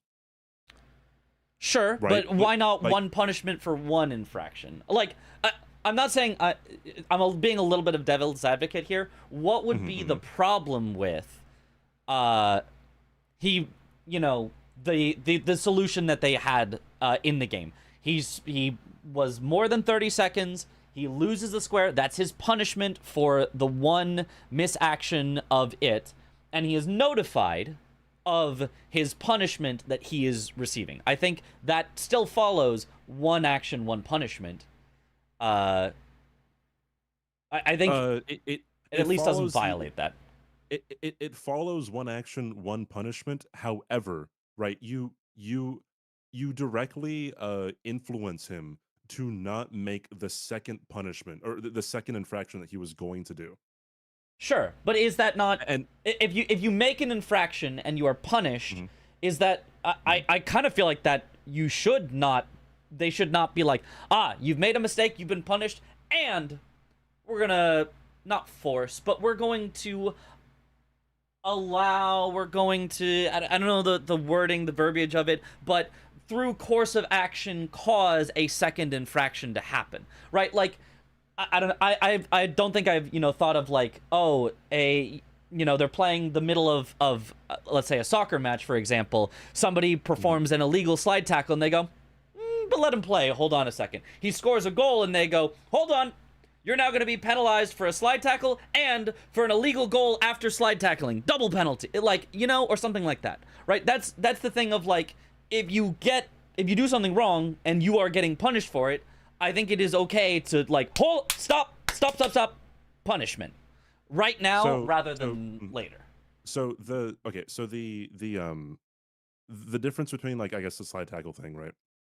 Is so with I guess with anything in sports, everyone is looking at what the officials are saying. Right. Yeah. And we've established that like, I don't think the opponent should be let known that someone late marked. I don't know if everyone, I don't know if that's a common opinion that people share. Seems uncommon in the Discord, but yeah, I don't know. There's still discussion. Well, okay, sorry. Hold on. I think that people either think both people should be informed, or neither people should be, and I think neither people should be informed, because, like, it removes more meddling of the officials, right? So I think the only way that I would think that informing the player who late marked would be allowed is if you inform the opponent, but I don't want that, you know. I want neither of them to be told, because if you late mark, right, then it would be extremely punishing if both you and your opponent knows, right? But if only you know, you have an advantage, right? You say you have an advantage, you're still locked out of a square. You have a big disadvantage compared to not breaking the rule. You just have less of a disadvantage than the maximum disadvantage you could have had. You don't have an advantage. You have less disadvantage. However, so in the case of this game, because this game is so interesting, in the case of this game, Ness's win condition is the bingo. I mean, there's multiple win conditions, right? But I mean, like, the easiest path to winning, right? The shortest path is the diagonal bingo. Hence, like, it is, any reasonable person who's playing bingo would not just go directly to gold free, right? It's a really long square. You have to kill one whole boss, then run, I don't know, 4 minutes or something, right? And so, like, that is not a reasonable thing to do, right? Chris knows this. So Chris knows that she is not going to do that because she's not a crazy person. Hence, he has the advantage of blocking her win condition. Well, he already had the advantage of blocking her win condition, right? He had it from the start. Before any marking, mismarking, anything happened, Chris had the advantage. He got to get either one of them before Ness could get both, right? He could go straight to gold free, and he'd have won that. He could go straight for 5 bosses, which he did, and won that, which he did. He just didn't mark it. So, you know, saying, okay, he was ahead by so much it was unlosable, and then he does it wrong, and now he's only ahead by a little bit, and only if Ness chooses the wrong thing, is still a gigantic disadvantage that has been placed upon him. It's just not like because an instantaneous you lose the game, right? I don't think double jeopardy, like, because I think maybe it all comes from, I think maybe we all wanted Ness to win a game, would have been nice. But, like, I don't think we can just go, oh, because Ness would have won, we should do an outcome that would have caused Ness to win, you know? I think it's still reasonable to just be like, yeah. I'm completely divorced of who would have won. I mean, like professionally, I wouldn't care, right? For the meme, yeah, you know, Chris would lose a game. yeah. Right, but professionally, I don't really mind, right? But when it comes to just, like, who gets informed, I just don't like it being asymmetrical. Because like I said, like taking an action, like taking a, I would rather there be no action taken by the refs, and then have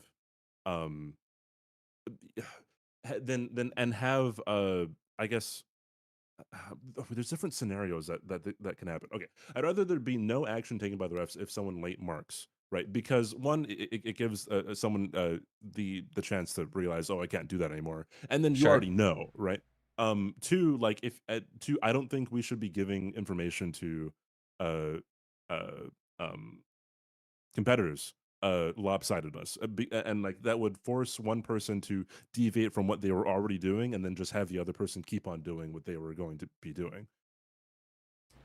I mean, I disagree. Just because like I don't think that that is a tenet that I hold super highly. So for example, if someone, let's say, so for example, that this actually does happen lopsidedly in 1.11, or at least maybe disagree on how it is stated, but 1.11 says, oh, you failed to show enemy felled. The refs will come in and inform you, you failed to show enemy felled. You do not get credit for that one. Your opponent is not notified of that. At least, I think it's a very reasonable assumption based on the wording. You are notified. You did not get credit for that. Your opponent is not notified. I think that's okay for you to notify a player when they messed up and notify an opponent when the board got messed up. I think that's an okay thing to do. Like, the mismarking, you have to tell the opponent, because otherwise they're just confused what the hell happened. Do they get it? Do they not get it? Like, I think you have to clarify that to the opponent. It's just strictly necessary. But I think telling a player they messed up, I think is okay, and it does appear elsewhere in the rules.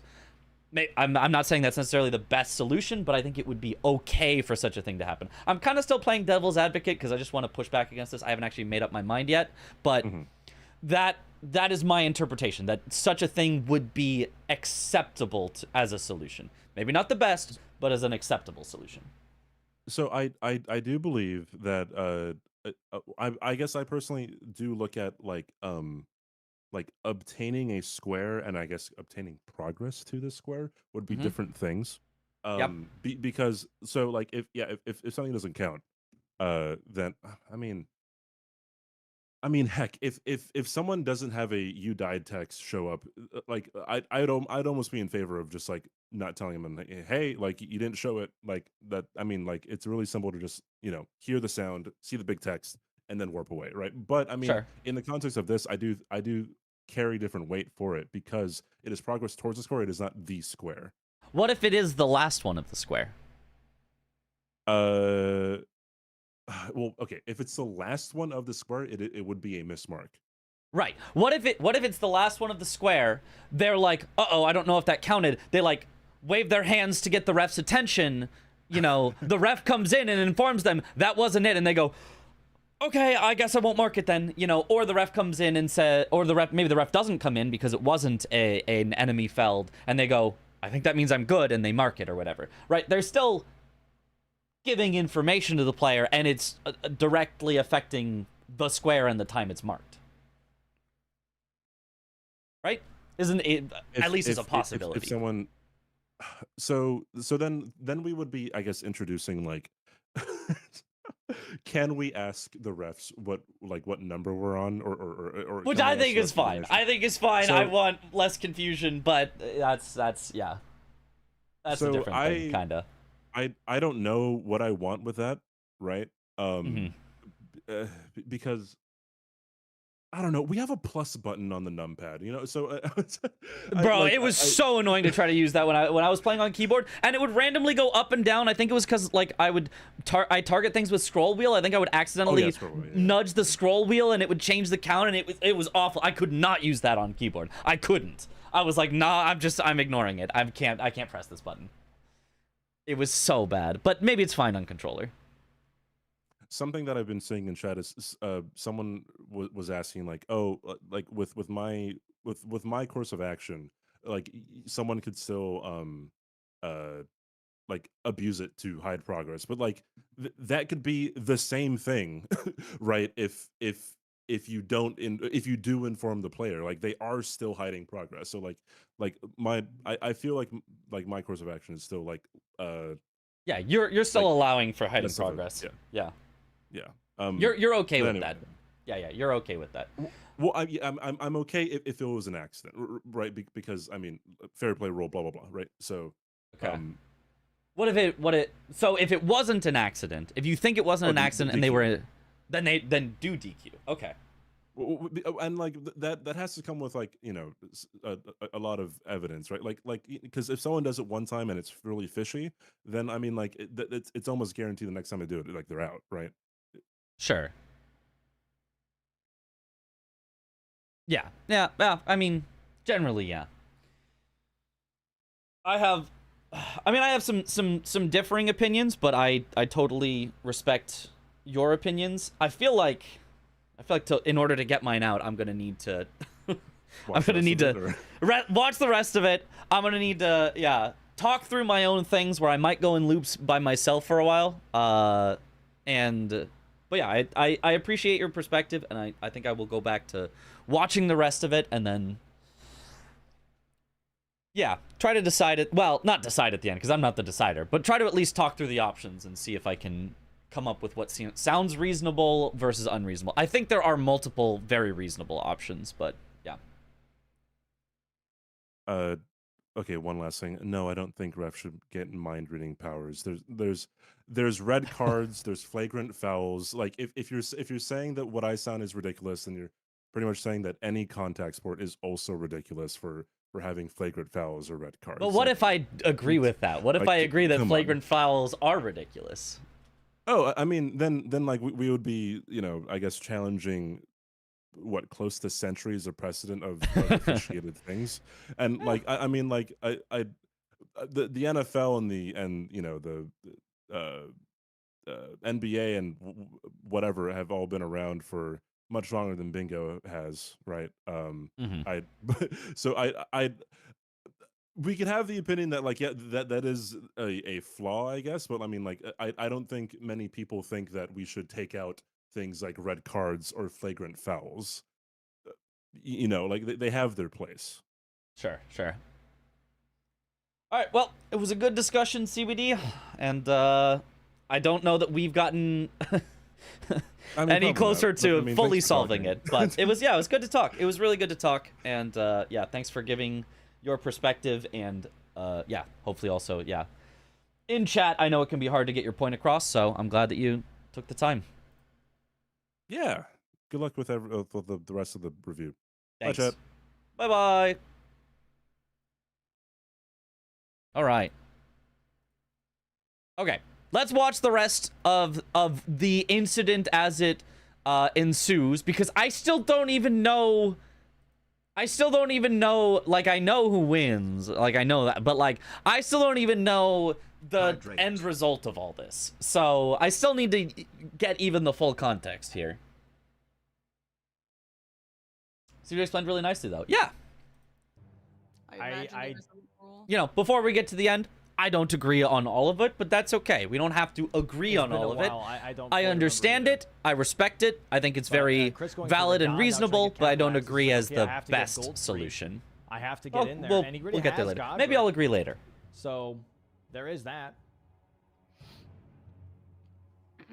Yeah, he does know, however, that Ness has 2 and already ahead on gold free or Landal access. Ness goes for Lanciax for the synergy, or is she just going for the Black Knife Assassin? I hope this is just the Black Knife Assassin. I would not do Lanciax. Now locked out of Altus bosses. Dude, he's very eloquent. Yes. Have we talked about the cemetery shades yet, or do I have that to look forward to? Oh, you've got that to look forward to. Don't you worry about that. For the Altus bosses, say went in and talked to him.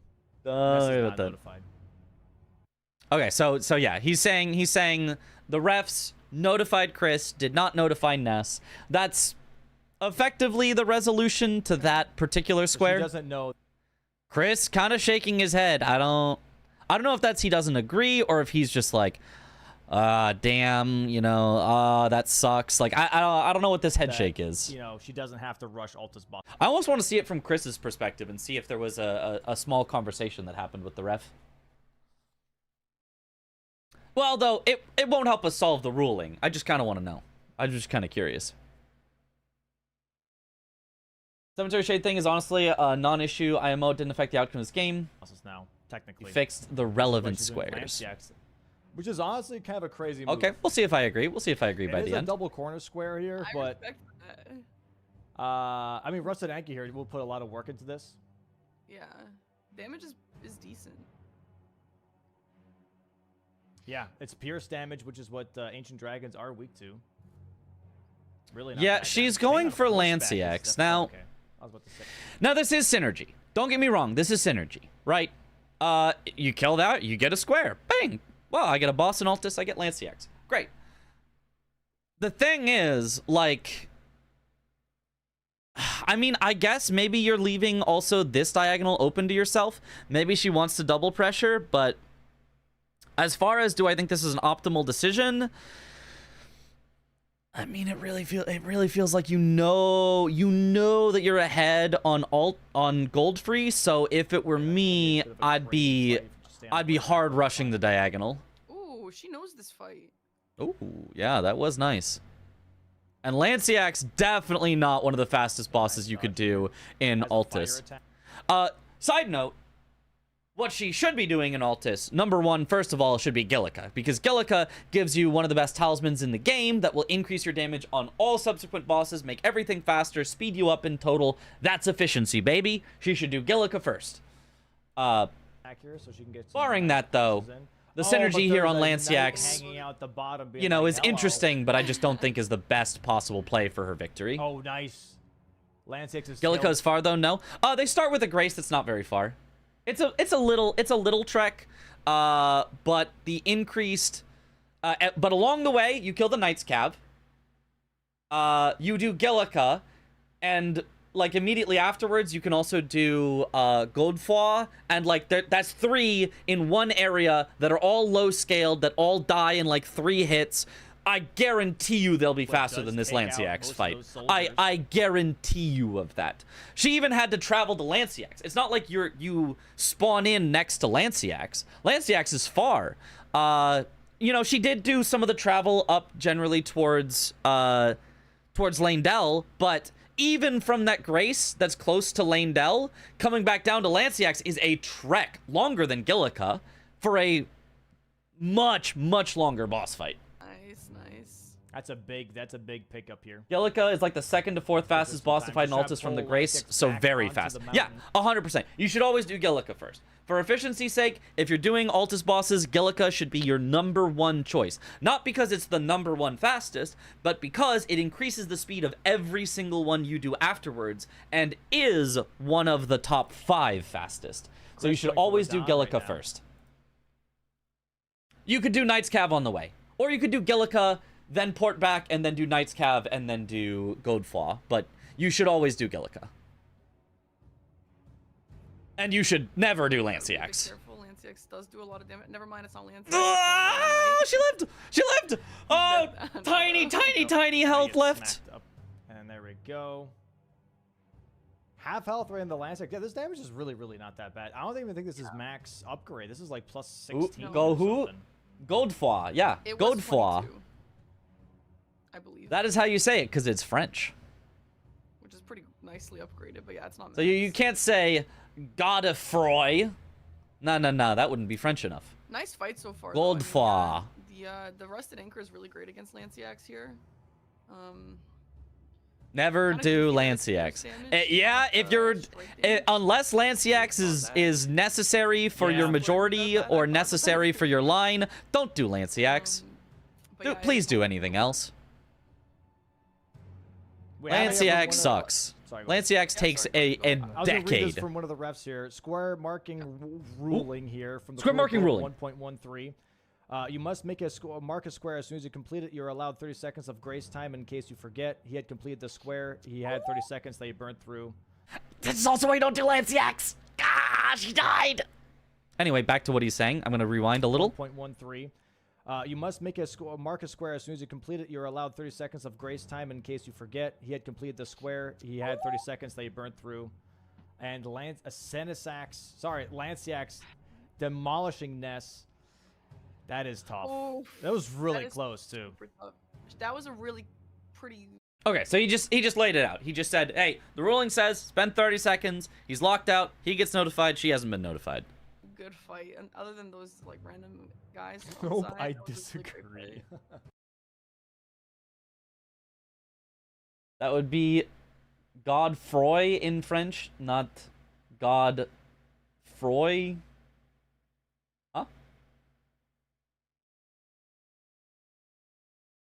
It's Godefroy. It's Godefroy. I've literally heard it pronounced on the French one where it's spelled the same, and it says Godefroy.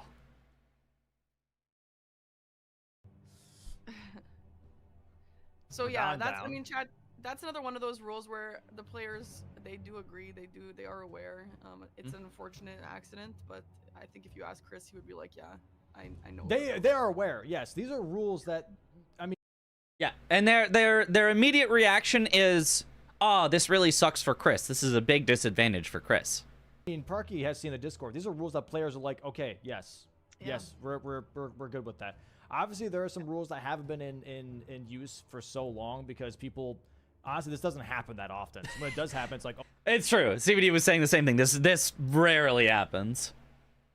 oh, what's that call again? Like, what exactly are the? That's why you have a rule book. You know, it's like, okay, well, what actually happens here? So yeah, this is just one of those rare scenarios where Chris miscounted. You know. Chris miscounting and not marking the square within 30 seconds is the first mistake, but the notification prevents him from making another mistake. This is why it's interference. Well, yes, I mean, it's literally interference. A ref stopping a play because someone... stopping a play to give somebody a yellow card or a red card is interfering with the play. Absolutely.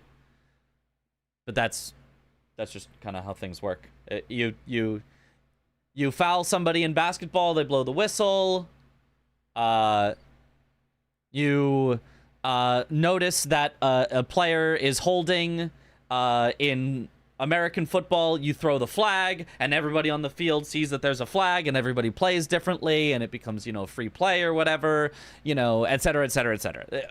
Refs interfere with play. That is what refs do. Refs not only do that, refs must do that. Refs, in order to do their job, must interfere with play. And now is locked out of Altus bosses. That is how refereeing works. And that's part of bingo, chat. Counting is part of bingo. Yeah. So, and that's why bingo is also so hard. Because there's 100 million different things that you have to keep track of.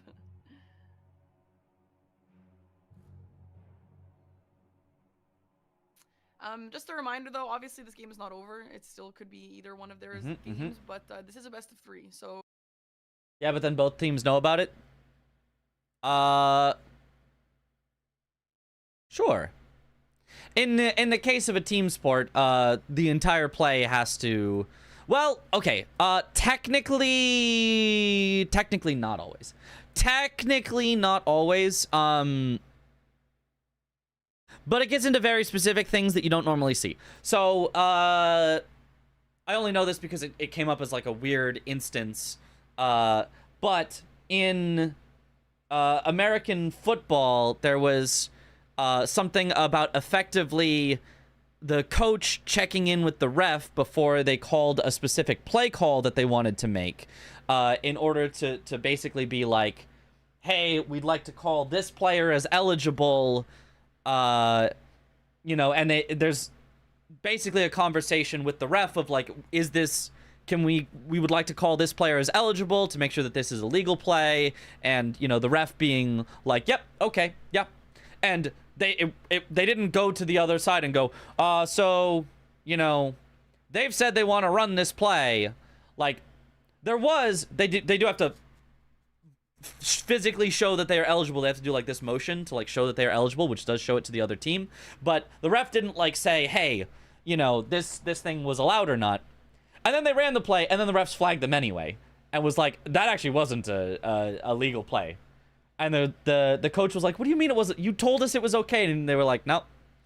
It was a weird situation anyway, which I guess maybe you could argue kind of worked out this way. But everybody got really pissed at it. Nobody liked that as like what the hell? Like, you're just...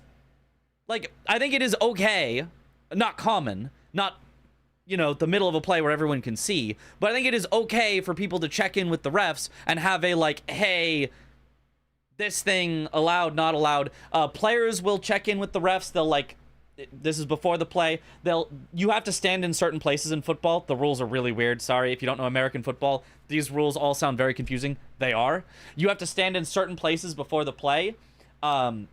But if you're standing way away from everyone else, you have to like make sure you're in the right spot, and it can be hard to judge as you're like looking over at everyone else, and you're the guy who's way off on one side of the field. And so you'll check with the ref and you'll be like, am I good? And they'll usually give you like a, yeah, you're good, or like, no, you're not good, you need to move type of a thing before the play, to give players a little grace and to let them know what they are doing wrong before they, you know, actually commit the penalty. And then if they commit the penalty, then they'll throw the flag. I think it is okay for players to have information about what they have done, and only what they have done. I think that is, or what they are doing, or what they are going to do, or what they are allowed to do from then on, or things like that. I think that is okay. I think it is okay for a player to be informed only about themselves.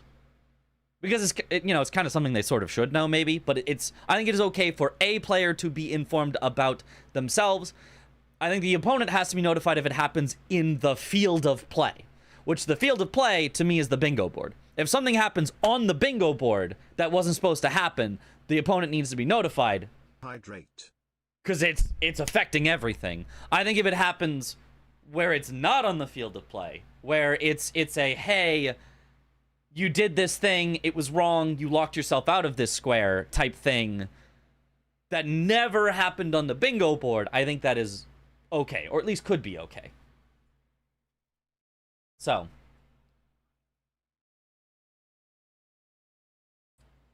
football, chess, golf, none of these involve hiding information from your opponent. Football absolutely involves hiding information from your opponent. Your entire play call is hiding information. That's why they'll put up things to their mouth as they're calling the plays. They'll be like, all right, we're running a cross slant to the left side, and da-da-da, because you have to hide that information from your opponent. It is absolutely about that, but yeah. Now we're getting into like really, really specifics and examples instead of just talking about the actual thing. So we're getting a little off topic, I feel like. I don't know American football enough. Nobody does. That shit is complicated.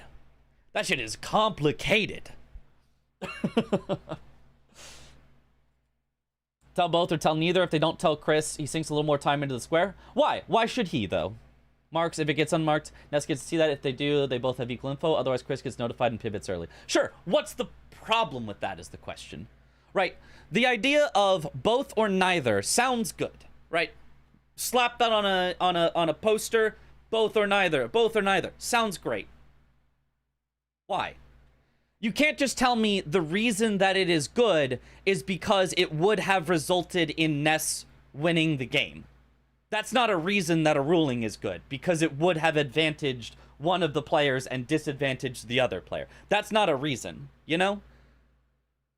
I'm okay, and I'm not saying that shouldn't be the case. I'm not saying that I completely disagree. This is the worst solution ever. It's just not, it just doesn't stand in reason. That it must be both or neither, it must be both or neither, it must be both or neither. It is reasonable to notify only one. Which is really weird. I'm arguing for a position I'm not even sure I hold, just because Chad is arguing so much against it, for what I don't think are, in a lot of the cases, arguments that hold up to scrutiny. I don't think they are necessarily all valid arguments, and so I feel the need to push back on them, even if, I don't know, maybe I agree with the result. I think I'd be okay if both players were notified. I don't think I'd be okay with if neither player was notified, personally. I don't think I would.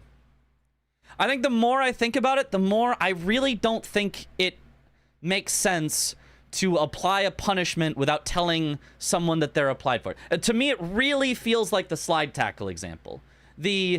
Somebody slide tackled, and you let the play on, and they score a goal, and then you double penalize them. Not only are you penalized for the slide tackle, you're also penalized for scoring a goal. And it's like, what? Like, what? Like, I do think if there's a slide tackle and it needs to be stopped, you gotta pull out that red card right away.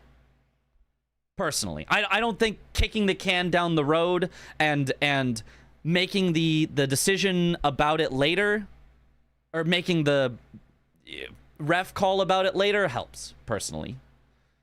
I'd be okay with, I'd be okay with some forms of both players being informed, though, potentially. I don't think I agree with neither, personally. I don't think I agree.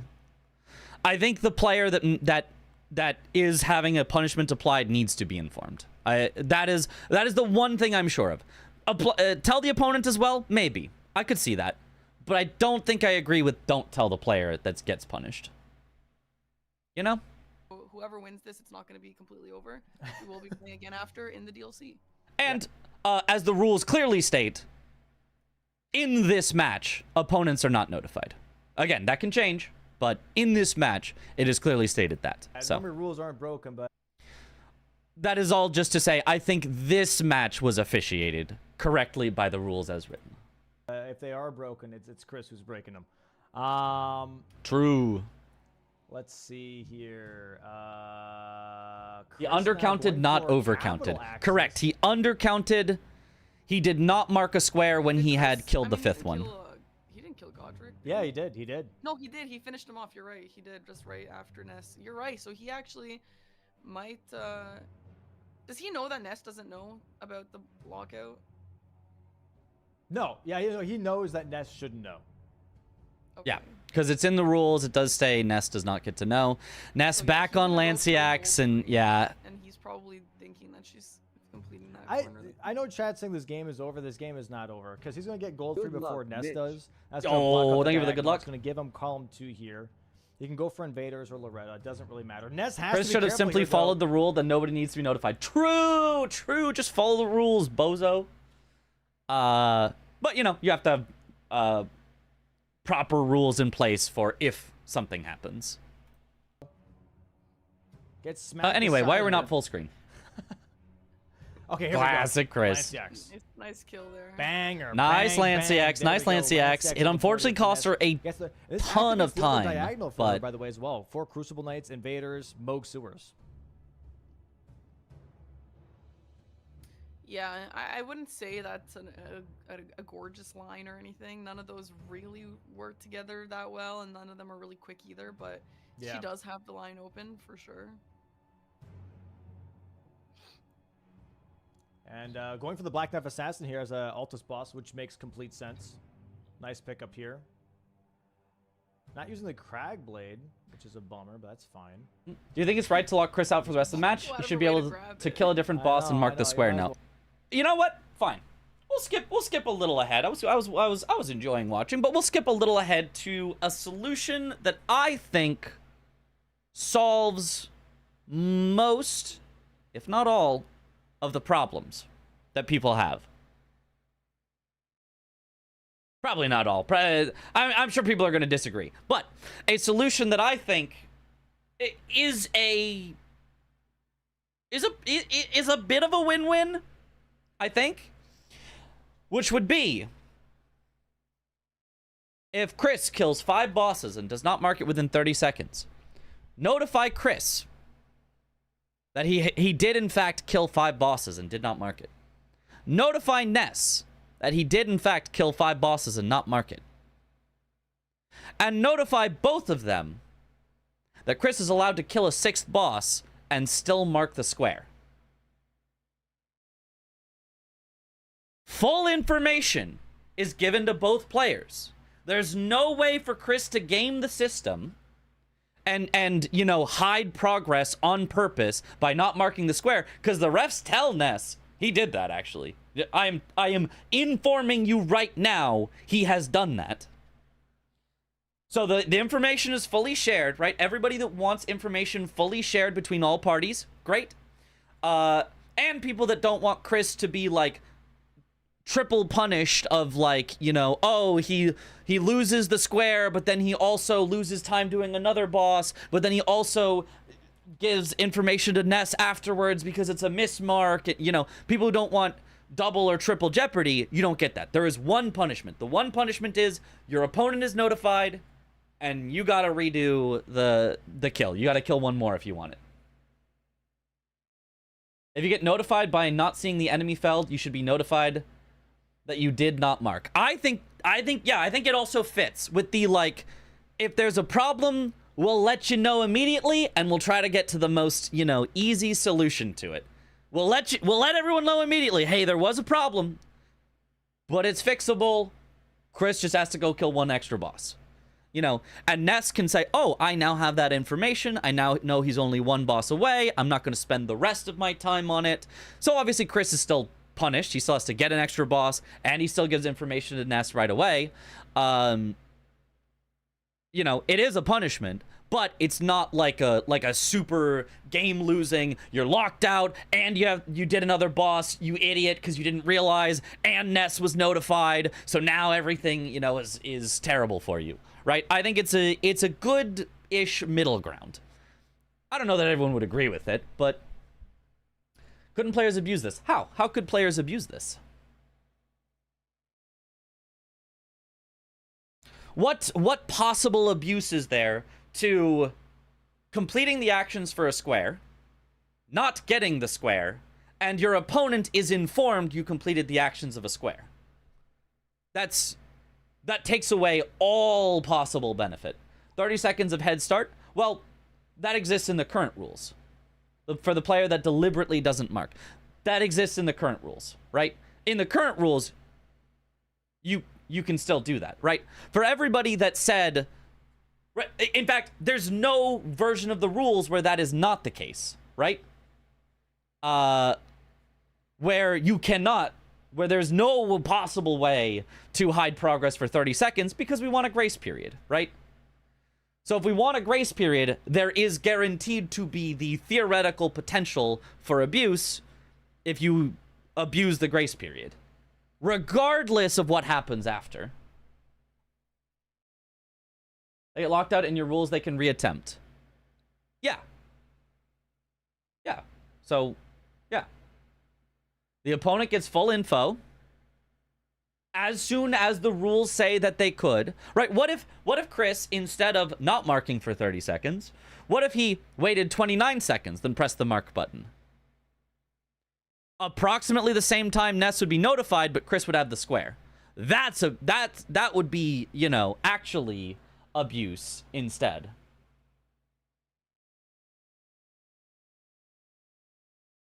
Disagree if they can reattempt a boss enemy, then 30 seconds is crucial if a person is abusing.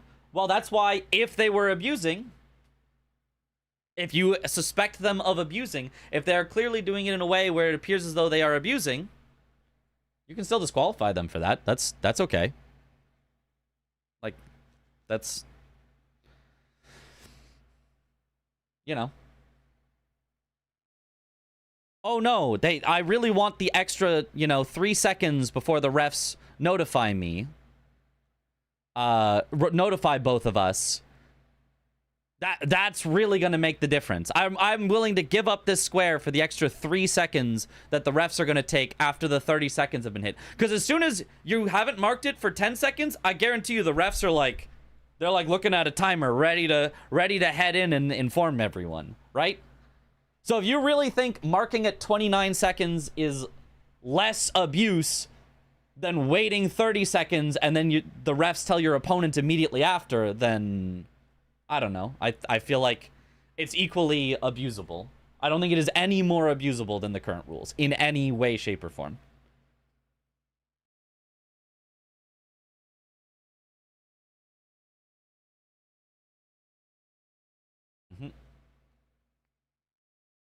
So I think it's a good solution. I think it ticks all the boxes of we want the board to not lie is something that a lot of people say. I think it ticks the box of we don't want double or triple jeopardy for a single mistake. I think it ticks the box of the offending player is appropriately punished. They don't get the square immediately without feeling like overly harsh and dictating the outcome of the game.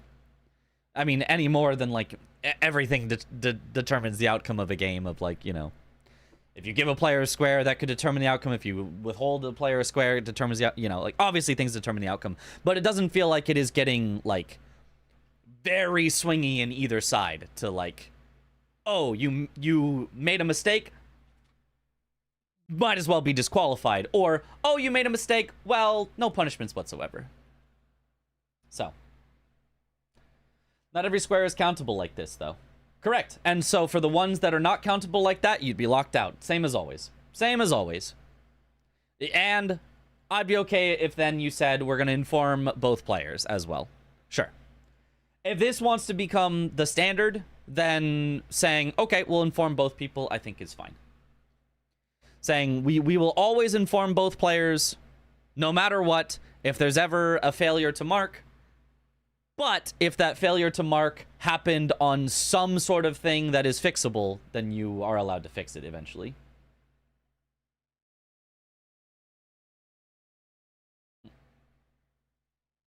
We'll use it, but it's fair. You want to get. I think that's reasonable. What if Ness was 30 seconds into a fight for 5th boss and Chris already has a head start to do 6th boss? Ness loses. With current, Ness still doesn't have the option to do the square. Current, Ness. If Ness was 30 seconds into a fight for the 5th boss and Chris had a head start to do the 6th boss, Ness loses. Why would Ness lose? You're saying Chris is a minute into his 6th boss? By the time... I'm not quite sure what I understand. I'm not sure I understand what... Ness is 30 seconds into a fight. Framed it wrong, I'm a goober. Oh, okay. Rules should be consistent first and foremost. Having a separate condition for just collection like that seems like a bad idea for both players and viewers. But I mean, it's always a different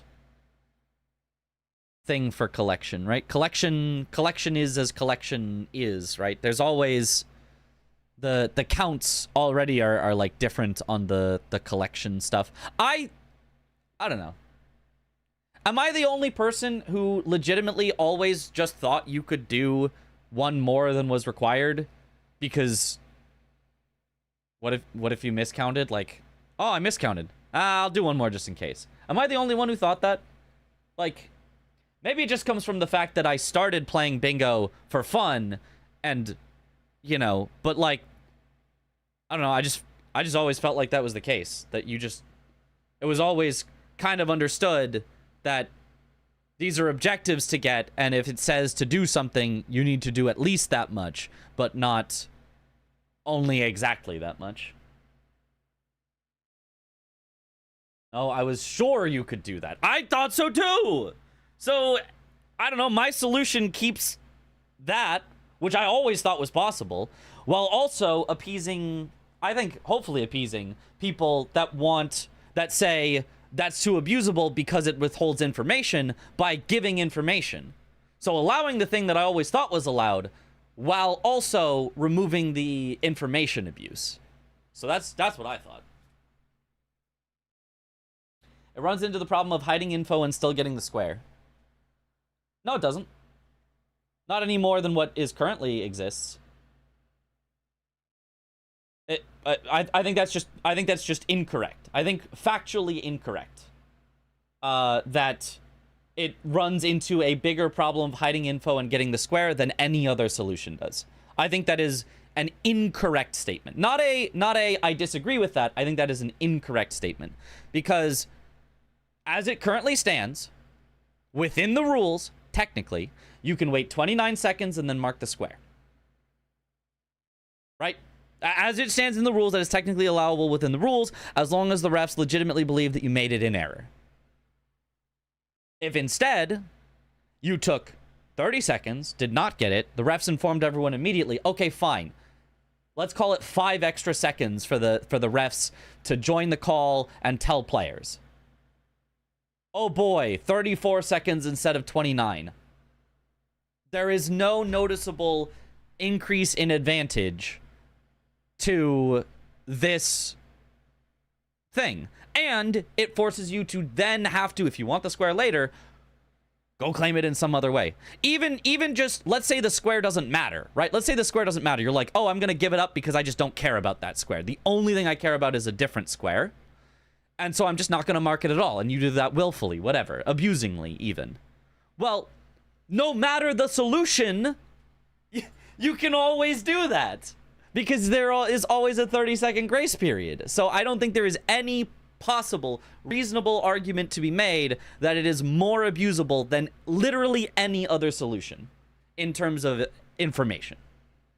Maybe you just disagree that somebody that doesn't keep track of their counts should be able to get a square. Maybe you just disagree with that. I think that's fine. But I think saying the information can be abused more, I think is just factually incorrect. Simply don't mess up the count. True also, but like, we need to have a solution for if somebody does. In both abuse situations, Ness has no opportunity to lose the square. If 6th boss is allowed, Ness has the opportunity to go for the square, which might be wrong because Chris is ahead. No. In the abuse situation of wait 29 and mark the square, Ness has no opportunity to get the square. Ness loses the square. Or, in the alternate, Chris waits 30 seconds on purpose and does not mark the square, abusingly. In either case, Ness is notified at the same time. So there is no way that this solution is more abusable. You can disagree that you don't like Chris being able to get the square. That's fair. That's a, like, how much do you feel like a player should be punished? That's an opinion. But the fact of how abusable it is that it is not more abusable. I think that's just entirely correct. I'm saying I think because I use weasel words a lot, things like that, to try to soften it, but factually, it is not more abusable. 30 seconds was chosen as long enough to be reasonably achievable without giving too much abuse window. Yes. And it honestly maybe could be shortened. Maybe 30 seconds is just too long. I'd be okay if we rediscussed that and said 15 seconds or 20 seconds or maybe even 10 seconds. I'd be okay if we revisited that, but yeah, I think that's a separate issue from what you do if someone doesn't mark in 30. That's a separate issue. Bad internet could easily transmit asynchronous bingo messages, but completely fail broadcasting a stream. Yes, it is much easier to bingo than it is to stream. Just get into the fight as fast as possible. Great close. 5 seconds for mismark and 30 for forgetting seemed odd to you. Well, I think the forgetting makes a lot more sense. Mismarking is like a... What? Mismarking is bad. Mismarking throws your opponent off. I have seen many a time where a square gets marked, a player looks over, and they immediately die to the boss in front of them. Mismarking is, like, criminal. Right? Imagine if somebody, walking through just goes, I bet my opponent's fighting Melania right now. Bing, bing. Bing, bing. And just, like, mark unmarked squares, haphazardly to throw them off.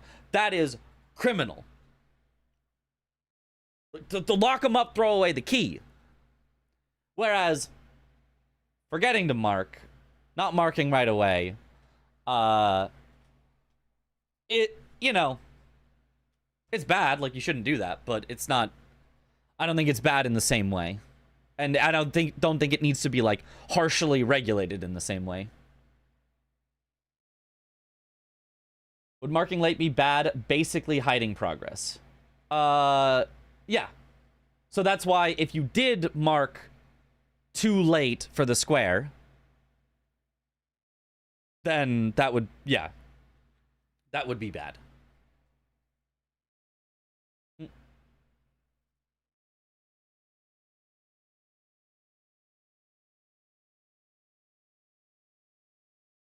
Are we talking about refs marking squares for people? I honestly maybe would be okay with trying that.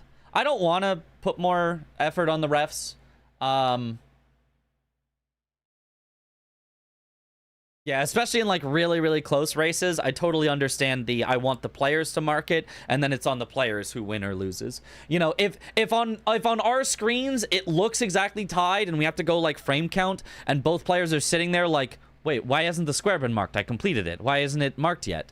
That is disruptive. So I understand not wanting to have refs have to like retime things to get the marks.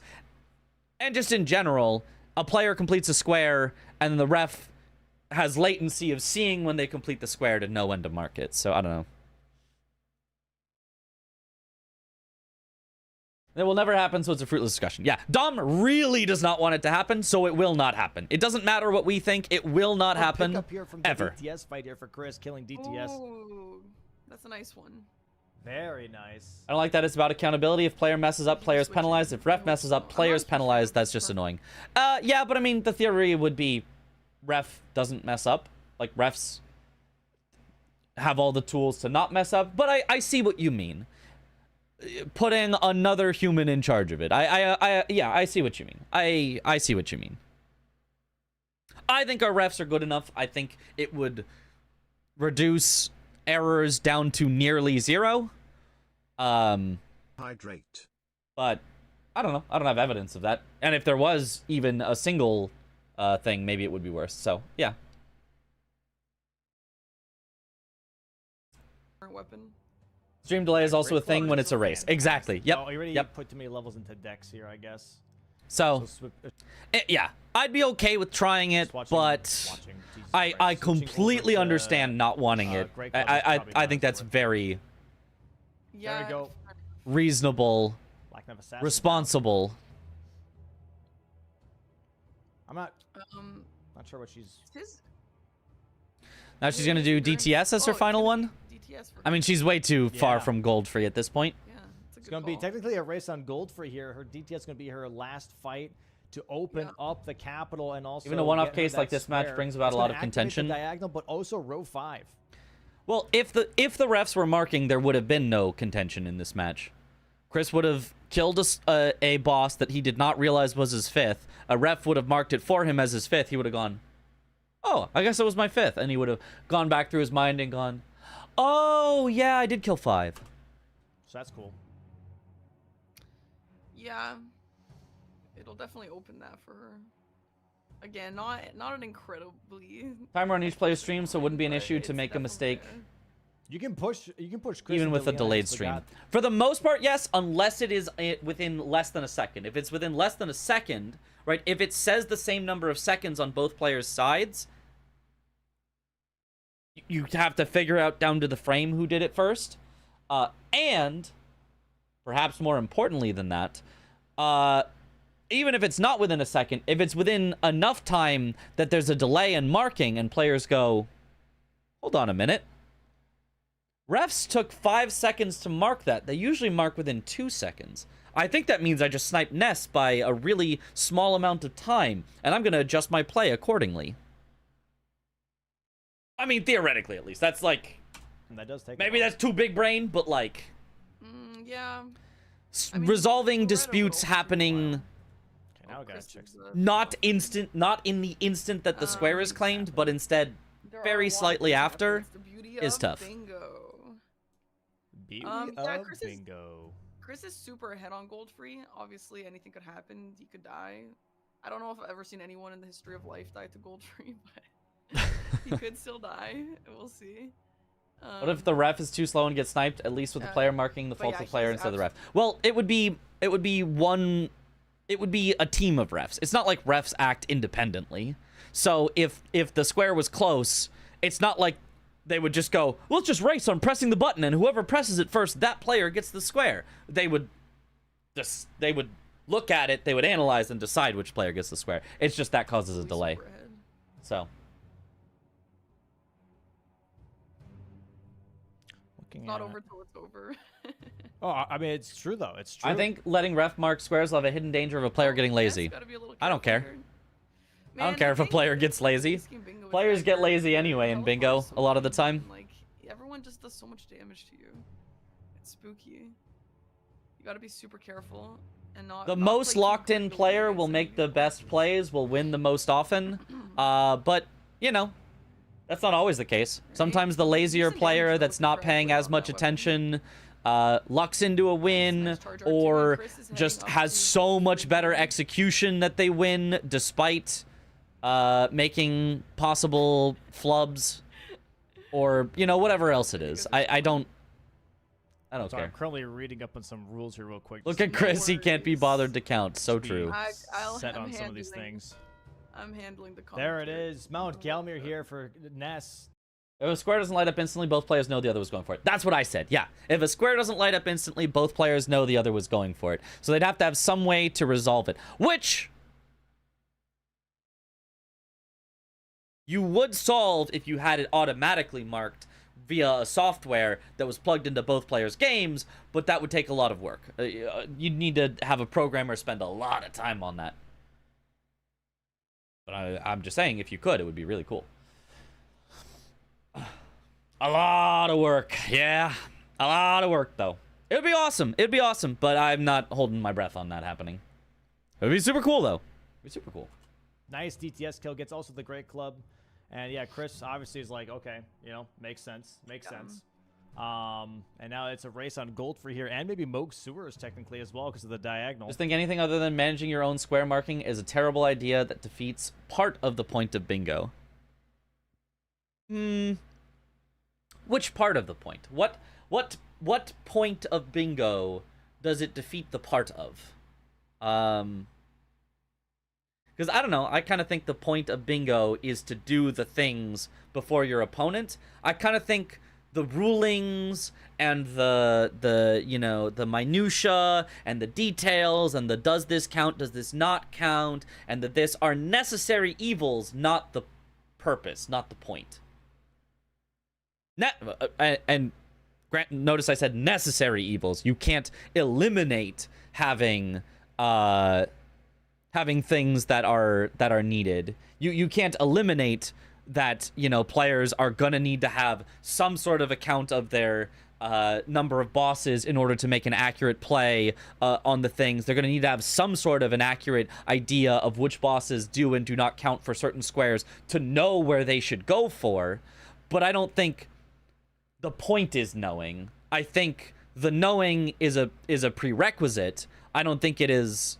I think if you could remove that, if players had an encyclopedia on, you know, that they could look at and they could hover over a square and it told them bosses that count, bosses that don't count, I think that'd be neat. Whoa, holy I mouse over the square and you know, when I mouse over 5 bosses in Altus Plateau and Gelmir, it tells me, you know, zones that count this, zones that don't count this, your current count 4, and it's all like linked into the game and all that, and you get like this super hyper cool bingo board where you get to just focus on playing and doing the right things. Would be awesome. It'd be very different than what we currently have, but I think that would be really cool.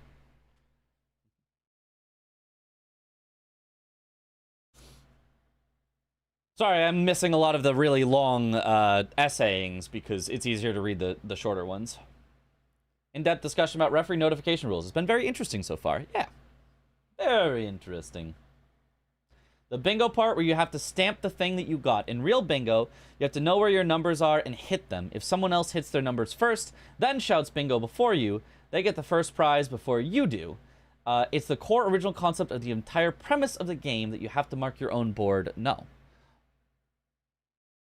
Is that true in bingo that whoever shouts first wins? I thought it was like I thought if multiple people shouted, it was like a tied victory or something. I guess I've never played bingo. It is. Oh, that is true. Ah, sure. To be honest, I don't care about actual bingo. I mean, I guess I guess if you're a bingo enjoyer, I guess that makes sense. I don't care about actual bingo. I care about video game bingo as a form of competitive speed challenges. A way to facilitate interesting and fun competitive gameplay, not as the literal stamping of a board. Like if originally there was, you know, physical boards that players had to physically stamp with a physical stamp, and then it's like, hey guys, I made this program where we can do it online, and you just click on the board online, and it like does it automatically, and we go, whoa, that defeats the point of bingo, buddy. No, the point is you gotta stamp it. It's the physical, in fact, it's a physical skill where you gotta stamp it. That's the point of bingo. I'd be like, well, it's not the point of bingo to me.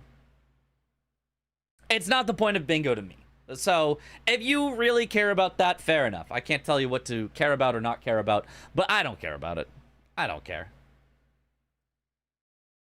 In 40 years, we'll all be in the retirement homes playing Elden Ring bingo against other residents. True. My friend who didn't know video game bingo existed was so confused when I told her to watch bingo. Yeah, yeah. Not my president. You're just not a pensioner yet. Once a person is a pensionable age, they become bingo obsessed. I guess that's it. Yeah, that must be it. The stamp aiming accuracy and application speed are major skills. I guess so. I guess so. Yeah, so I imagine. Yeah, I mean, that's also just in general how I view a lot of things in life is like take out unnecessary friction. Minor side tangent. I won't spend too long on it, but I also like, you know, quality of life in games and things like that in general. As long as they don't take away from the core, like, gameplay loop. Like, for example, I'm okay with inventory limits in Resident Evil because it's a survival horror game where part of the experience is the managing your inventory. But I think it's really annoying in games where there is, like, oh, loot everything. But by the way, if you pick up too many things, you're over encumbered. Whereas I like in Elden Ring where it's, oh, you're over encumbered if you wear too much stuff. So now it's an interesting decision. What are you going to wear or not? So I'm okay with removing some friction and things that I don't think matter to the gameplay experience. I don't care in Skyrim about you're holding too many wheels of cheese. But I do care about in Elden Ring, you've put on too much armor at one time. You're too powerful. We need to balance that out with equipment load. So anyway. Yeah, minor side tangent. I care about the things that I think to be core, and I don't care about the things that I think to be not core. Progress into Landel, so maybe she will be going Moog. On Skyrim matters because of gold, but I want all the gold. I want it all. A little bit of progress on Invaders.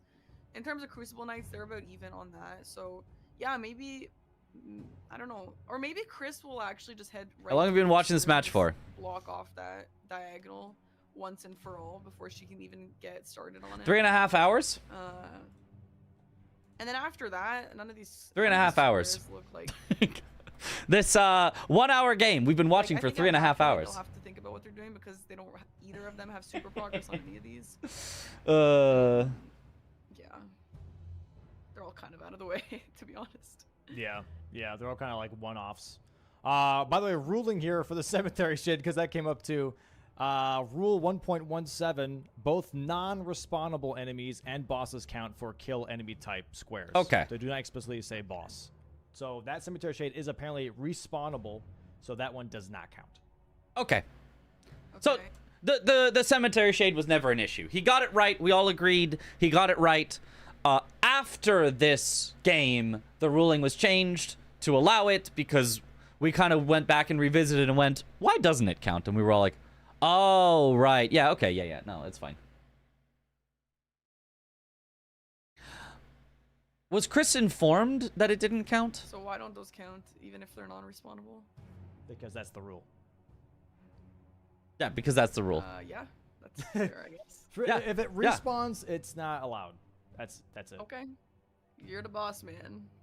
No, he does allow it later on. Okay, we'll keep watching. Wait. See, this is the problem. I didn't want to stop, but then CBD was here, and I wanted to talk and get CBD's thoughts, but then now we got so derailed. I wanted to watch the whole thing and talk about it at the end. I had this whole plan, but it all got ruined. That's all that it really pretty much says. Can someone Ness tell Chris? Nope. He has to read the rules. Yes to know. Yeah, he has to read the rules. Yeah. Sorry, Ness does just die there. It's not really gonna affect this that much anyway because Gold Free is about to go down on Chris's side. I am curious to see if she will be pivoting immediately. There is that gold free. I mean, she should be grabbing this Grace, but at the very least for Moog Sewers. I think that's the big thing here is that at least grab a Grace here for Moog Sewers as a backup. Yeah, and I think that's what she's doing. Chris, yeah, over grab here, the Grace for Moog Sewers makes sense. Is this the Watchdog Catacomb that he? And honestly, Ness is not that far behind, 8 to 6. But like, non-respawnable, non-boss enemies.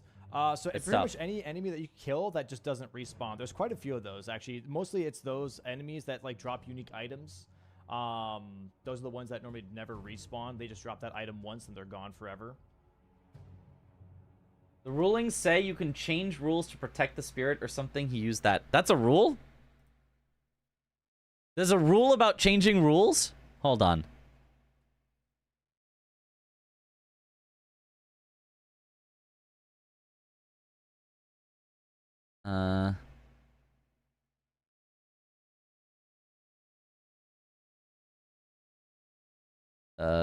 That's not unintended, but inbounds, quitouts, rebirthing, pause, game crashes. We've looked at these ones before. Square marking. The square marking rules are given some leniency to ensure players who are playing honestly can keep playing without accidentally forfeiting their ability to compete in a match. Note, if you are found to be intentionally abusing the above rules, you'll be disqualified from the match or tournament. Oh. I mean, I feel like this falls under that... Okay, well, now I would be getting back to it, so we won't get back to it. But I feel like this one aligns with the goals for what I said about if you kill a 5th boss, you're still allowed to get the square by killing a 6th boss. Your opponent is just notified. Giving some leniency. If you're playing honestly, if you genuinely just forgot the count, you can keep playing without accidentally forfeiting their ability to compete in a match. Okay. I don't think that's the rule that you guys were talking about, though. Summoned, collection, kill. A square collection would gain 2... Square. Okay, that's just the how many it counts for. That's the dropped, transferring between worlds. You sure it's in here? I don't see a rule in here about I can change the rules when I want. That is it, I think. Oh, just players are given leniency? Well, players are given leniency doesn't mean players are given credit for things that they didn't earn credit on. They said it's in DLC rules. Okay. Well, they're playing base game, but...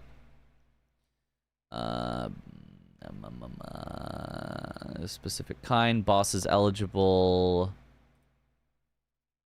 Blow a finger. Drink Tiali's concoction. Specific square, specific square, specific square.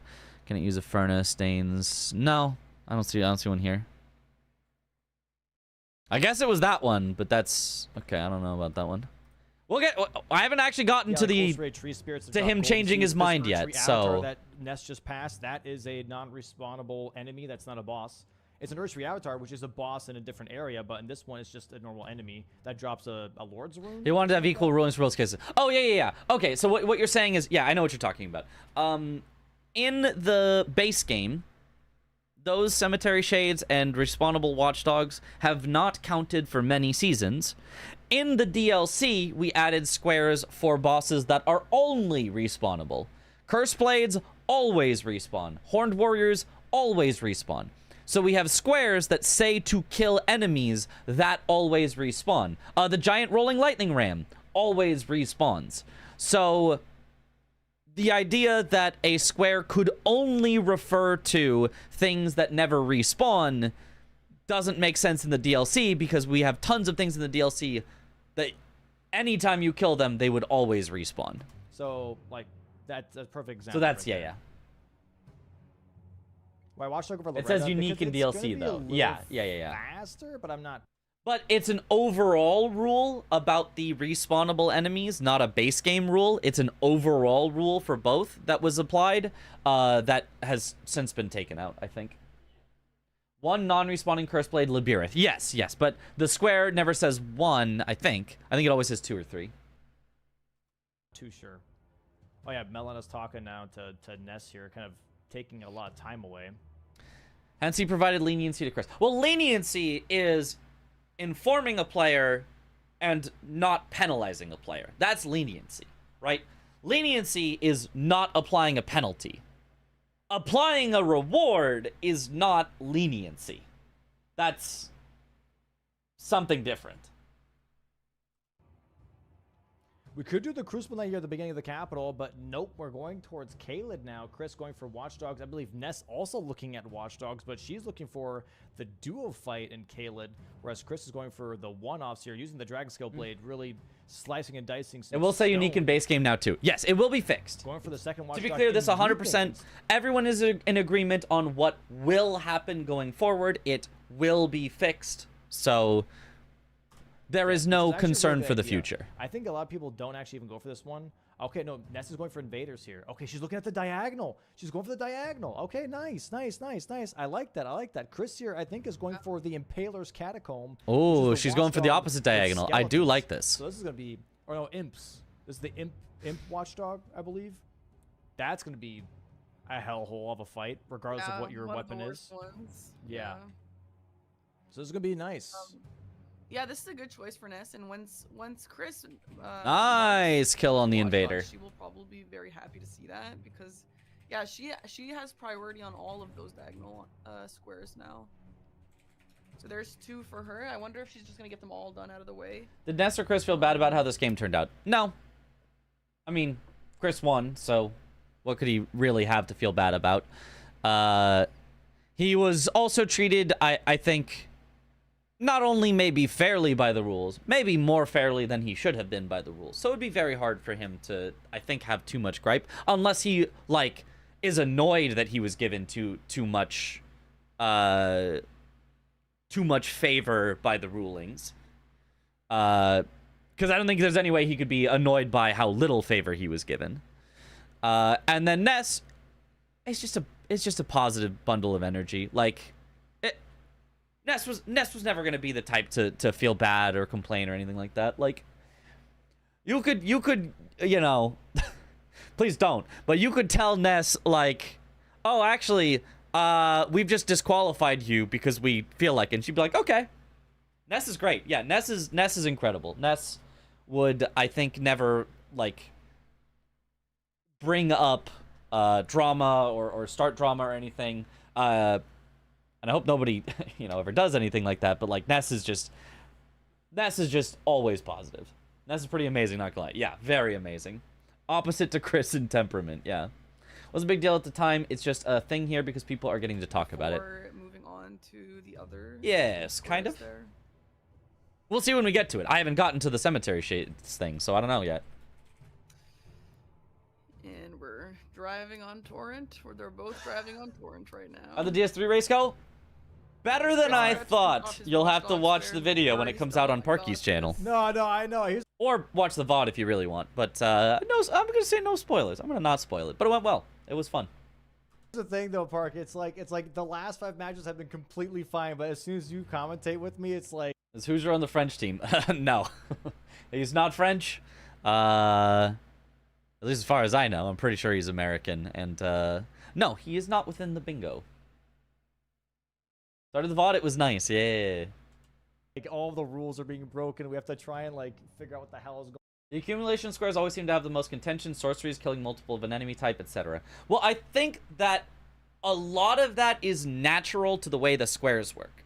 A square that says kill Moog sewers, how much complexity is there in that square? How many ways are there to interpret the rules? How many ways are there to interpret what does and doesn't count for kill Moog sewers? How many ways are there to interpret when the square is or isn't marked?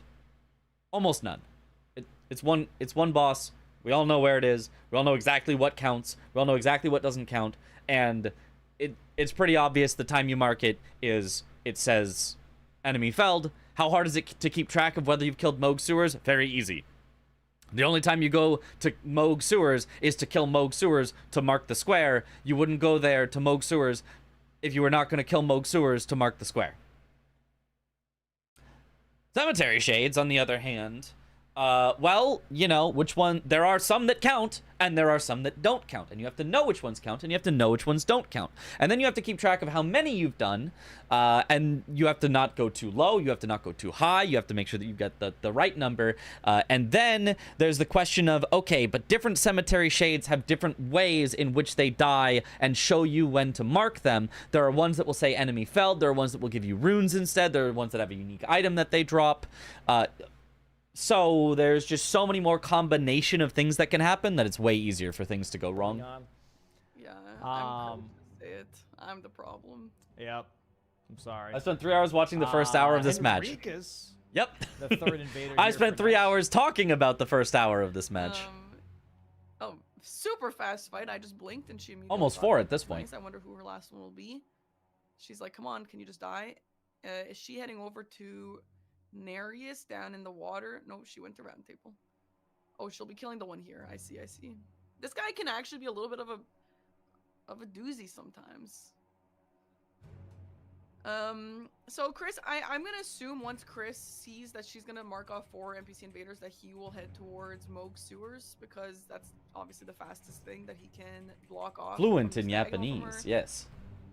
However, if she heads there immediately after, I don't know if he will be able to. Okay, as soon as I said he could be a little hard, she immediately just kills him in 1 second. So that's embarrassing. There's Nice. the NPC invaders Nice now kill by building that Ness. diagonal. Chris just nodding.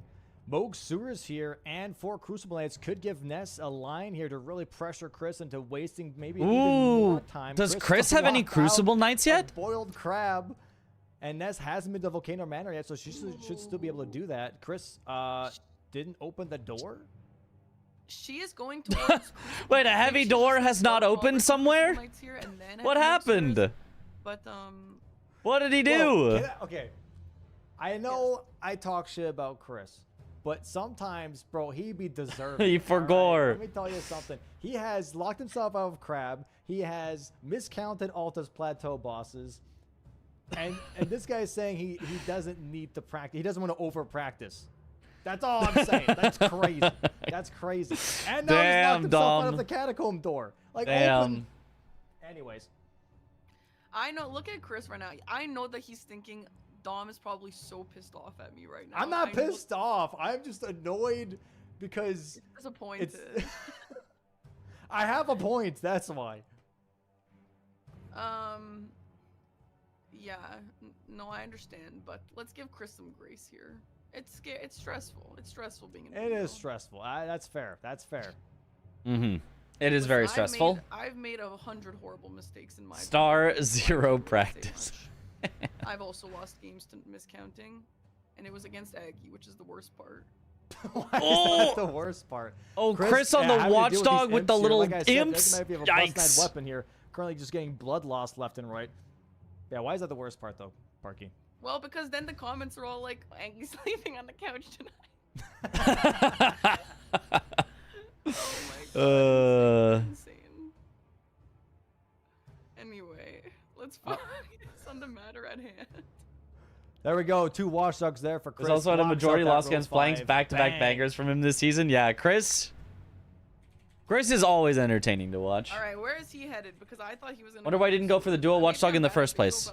Which one is the duo watchdogs? Because I feel like the Alright, duo chat, by the way, watchdogs I'm has making to a be ruling here. faster. You can disagree or agree with me. I don't care. All right. Because for the DLC specifically, we allow Curse Blades and Horned Warriors, which are actually also respawnable enemies, to be killed for that square. We're gonna allow the Cemetery Shade for Chris as well.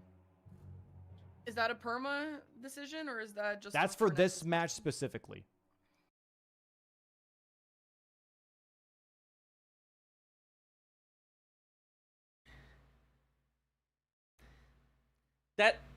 That's something to be discussed and decided between games, not during the game. He explains, just play it, okay? And then I'm going to be changing the wording of that ruling just to make it a bit more clear. Okay. Because if it's allowed for the DLC, it should be allowed for the base game as well. It should be, but it wasn't. Yeah, I think that's a good decision. I think that's a good decision for the game after this one. All right. So here we go. Now we're going to see boiled crab here. Now, this is interesting. I wonder where she's going for boiled. Is that the? Yeah, I don't know about that one. I don't know about this one. I mean, if he said, hey, it doesn't count, but I think it would have been reasonable to count, and Chris didn't know that, I'm going to inform Chris that it did not count to make sure he knows, and I'm not going to penalize him for it. I'm not going to wait for him to mark and mismark and take the square away. That's the grace I'm going to give him. That's the leniency. I think that would be totally reasonable.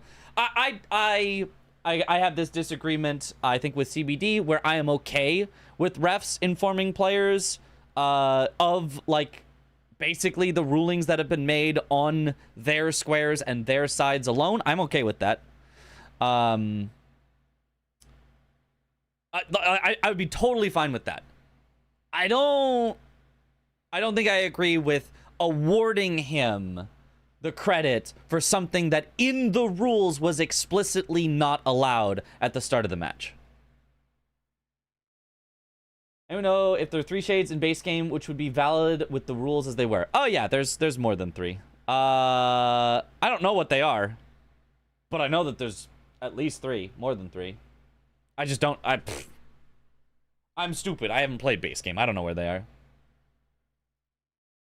I think Ness said she wasn't even aware there was a shade there after the match. Right, because Ness has been learning from other bingo players, and so other bingo players will tell you the ones that count are this one, this one, this one, and this one. Those are the only 4 that count, Ness. These are the only 4 you need to know. And Ness went, great. And she wrote it down in her notebook, which, yes, she actually has a notebook that she physically writes things down in. And so those are the only 4 cemetery shades that exist in her mind. I'm not convinced there are 3. The board would not exist if there were not 3. All her bosses, though, Aggie said this is the only non-boss shade. Oh, interesting. Makes sense, then. So there are at least 3 cemetery shade bosses. I guess we could look through the boss list and see how many cemetery shades there are. Way more than 3. Okay. So however many there are, Ness wrote down in her book, these are the ones that count, this. And so any ones outside of that, which I guess is only this 1 extra, she did not write down, she did not study for. She was told by the professor, hey, this is what's you're gonna be tested on, you're not gonna be tested on this. Then she shows up the day of the test, and there's an extra credit problem. Hey, you get 10% extra credit if you can answer this question, which I said wasn't gonna be on the test. And she goes, the hell? And then because other people get the 10% extra bonus grade, which the teacher, the professor goes, well, it was bonus points. That's, don't worry about it. You just missed bonus points. That doesn't matter. Except that then it curves the entire grade down, and Ness's grade is lowered because she didn't study the thing that she was specifically told by the professor would not be on the test. That's what happened. Old crab, though. Excuse me, I totally agree. That's what I was saying. I don't know why they're not going for Moog Sewers. Chris is now going for Moog Sewers, but I don't know why Boiled Crab is on her priority list. Maybe she was just trying to. One student shouts it, and the teacher goes, "You know what? Extra points because I feel like, yeah. Don't be too dumb. Don't be too mean to Dom. He has to make decisions in the middle of it, and I disagree with those decisions, but." Dom is doing amazing. Dom is doing excellent, and I don't want to put this in any worse way than just I don't agree with this. I don't think you can change it in the middle of a match. I totally agree with changing it afterward. I actually agree with Dom. I think the correct ruling is that it should be allowed. I just don't think you can change it mid-match. And there are 3 boss shades, so there is at least 3. Oh, so there are only 3 boss shades. So you have to do all 3 boss shades for the square. Didn't okay. Like kind of right. So maybe she's just trying to set them both. Tombsword, Caleb, and Black Knife Catacombs. Okay. This is a quick one-off, and she's trying to get rid of the last bingo line Chris has, which is row 4. Student saying an interesting factoid and getting points for it when it wasn't in the rubric to begin with. Sure, something like that. Yeah, but Moog Sewers would have done the same. And it also would have progressed. It is in some way something that Ness was explicitly told would not be on the test. And is harming her grade because of it. I wonder if she didn't go Moog. Maybe she thought that Chris had priority on it, and she's just trying to just head for majority. She's going for boiled crabs, which she does not know Chris is locked out of. So she does need to. There are unique shades that aren't respawnable. Oh.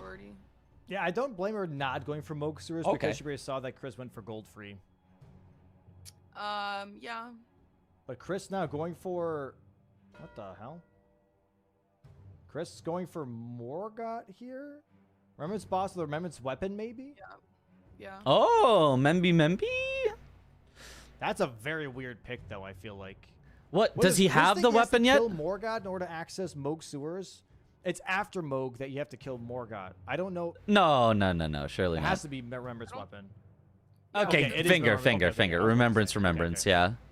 Morgott, honestly, that's a pretty good And call. he is gonna He's use already three here. heads to block Morgott's a off, pretty quick which- Remembrance boss. I think that Yeah. makes perfect sense. Which is a good Makes choice. sense. But Nestor not even looking at going for any of her lines. She has the diagonal, she has the road 2, but she's like, you know what? I want to get these one-offs as quickly as possible. Looks like that she might be going for Crucible Knights here downstairs after Mimic Tier, which I don't know if I like that. There's a lot of other faster squares you can go for. Go for Grafted Scion right now. Go for Loretta if you want to. You know what I mean? These are definitely a little bit faster. I think Crucible Knights. I mean, Moog Sewers obviously, but I don't know. I feel like this is a lot of travel time. This is a lot of travel time that I don't know if that's worth it. Yeah. So down here, there's only 2, or is there a third one that I'm forgetting? Crucible Knights. Because like, if she gets 2 here, there are 2. Okay. She's gonna get 2 here, and then what's her last one gonna be? Maybe the one in Stormhill Castle. Yeah, she could do the one in Fia's Champ area, but that one is past.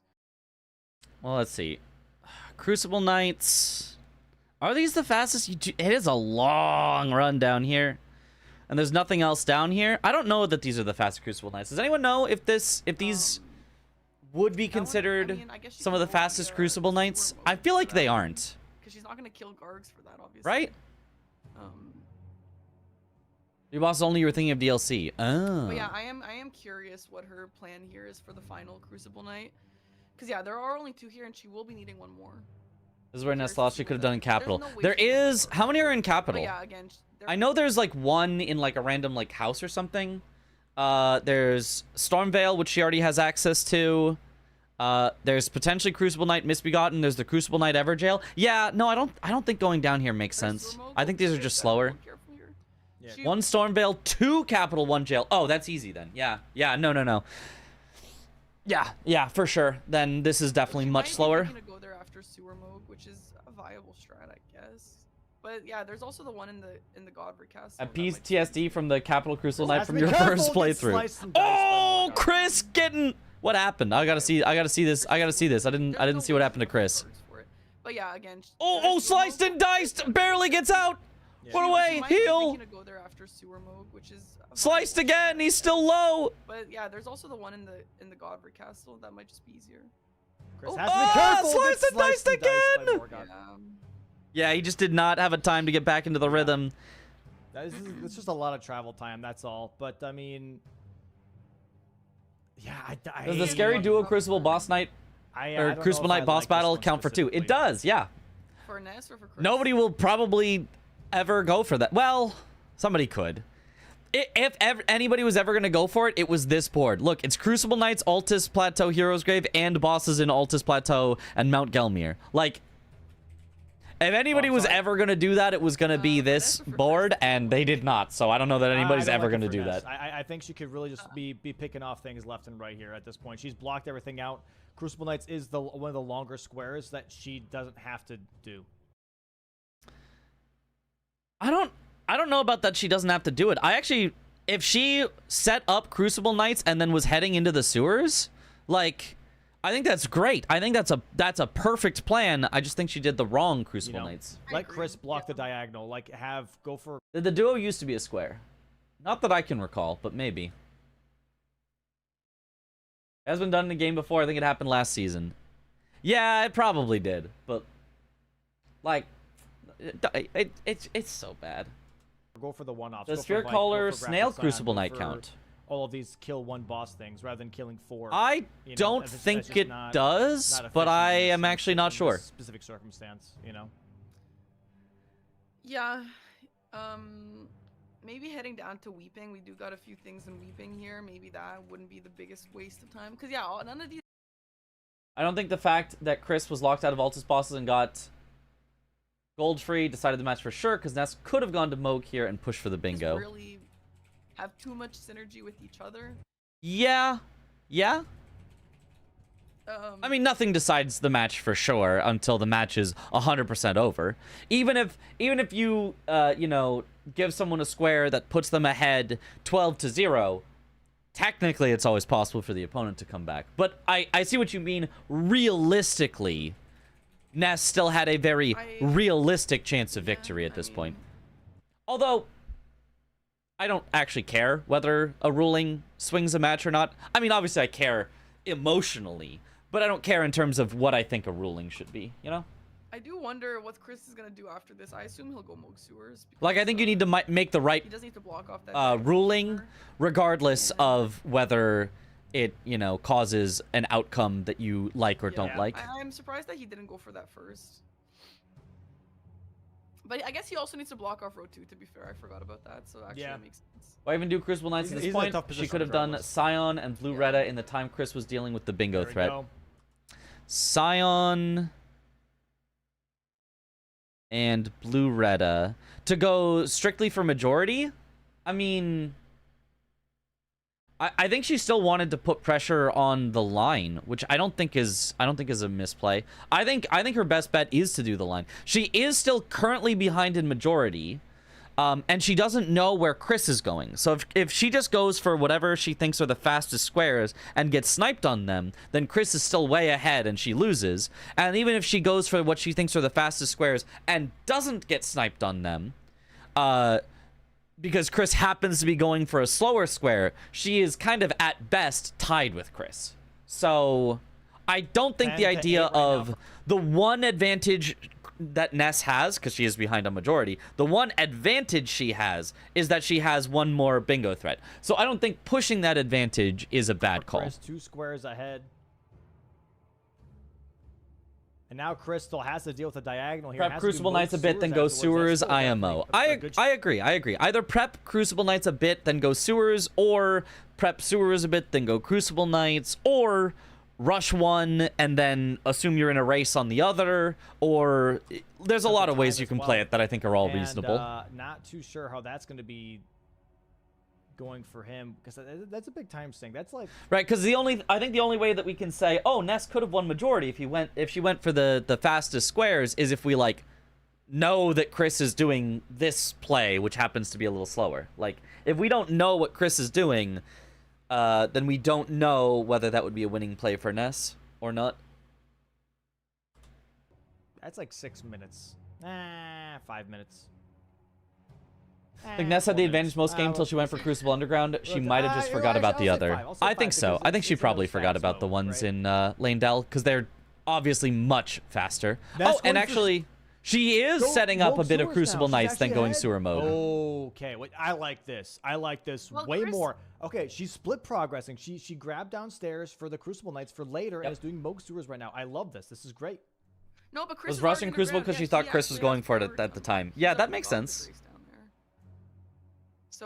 So he's actually slightly ahead. Yeah, Chris is ahead. Oh, you're so right. Yeah. You're so right. Yeah, I was paying attention. No big deal. I'm sorry. I'm a little split brain right now. That's all. I mean, given that we know that this is what happens, I don't know that Ness actually could have won on this line. Even though Chris did not go for it right away, Chris already had enough priority on Moog Sewers that it would have been really hard for Ness to get both. This just fine. Don't even worry about it. Right? Fun. Yeah, it definitely even if Chris has no Crucible Knights. At least, 40 seconds or so. I didn't know he had the downstairs grace already here for this. That's definitely tougher here now to catch up. I do think. Excuse me. I do think that Ness's weapon is technically still better. It's a bit more prio on Sewers because she knows Chris is in capital with gold free. But also, if you know Chris is in capital with gold free, you also know he has access to Crucible Knights. I mean, unless you forgot. Like that's always possible as well. Did the screen shift or something? Hold on. We'll see. No, but Chris. No, anyway. I didn't know he had the downstairs grace. Why am I in a different spot on Parky now? Oh, wait, I know why. Now to catch up. I figured it out. Never mind. Excuse me. I do think that Ness's weapon is technically still better because she has. It zoomed in. Yeah. Overall physical. Yeah. Trump anything that has status on it. You do get flat damage with Dragon Scale Blade, but you can't frost proc or anything, which is a little tough, right? So Oh, she's already pivoting. Oh, Okay, oh, so she oh, just grabbed the oh, Grace and is going for Crucible Knights now. Crucible Knights, yeah. I'm glad she's going for this one. I was gonna say, like, why would she not want to go for this one? But that's good. Yeah, she's going for the yeah, Stormville so one. I think if she had gone for that, I think maybe if Mission Chris missed the Harbor. skip, or maybe if the fight had bad RNG or something, she could have caught up. But yeah, obviously at this point, Chris is just gonna get it, which is fine. If she ends up with the Crucible Knights, then like whatever. But Chris still does have 2 squares over Ness. So yeah, if this is going into a majority game, which it obviously looks like it is, she does need to be picking up squares. So her decision to split progress a bunch is actually a really great one. Also, Yeah. Chris, I'm pretty sure he just missed that skip for the first time there. Yeah, elevator skip. He did miss it. Yeah. Ness going for Nice. one of the Crucible Knights at the bottom, so she has to go all the way around for this one. This one's definitely a Okay, little bit Chris of doing the work skip. involved, for sure. Once Chris gets Moog like I Sewers, said, that's I going to be don't like this real right tough now. for I Ness. really She doesn't don't. have any She's more square threats, and even though there are still fast squares on the board that she could go get, it's Some of the just other like squares she can do that are just so much faster. it would be really hard I for like her the to win prep, on majority at obviously, this here, point. but it's just she's in a stronger position than I think she realizes, that she's allowed to go around and like pick off one-offs, you know? Yeah, she is playing a little defensively. For Yeah. Sure. I don't know that rushing a line is playing defensively. I don't know that I agree with that characterization, but yeah, I mean, she is playing for the line, which I think I think is reasonable. And she still didn't get those 2 Crucible Knights. Crucible Knights always surprise me with how slow it is. You think it'd be better.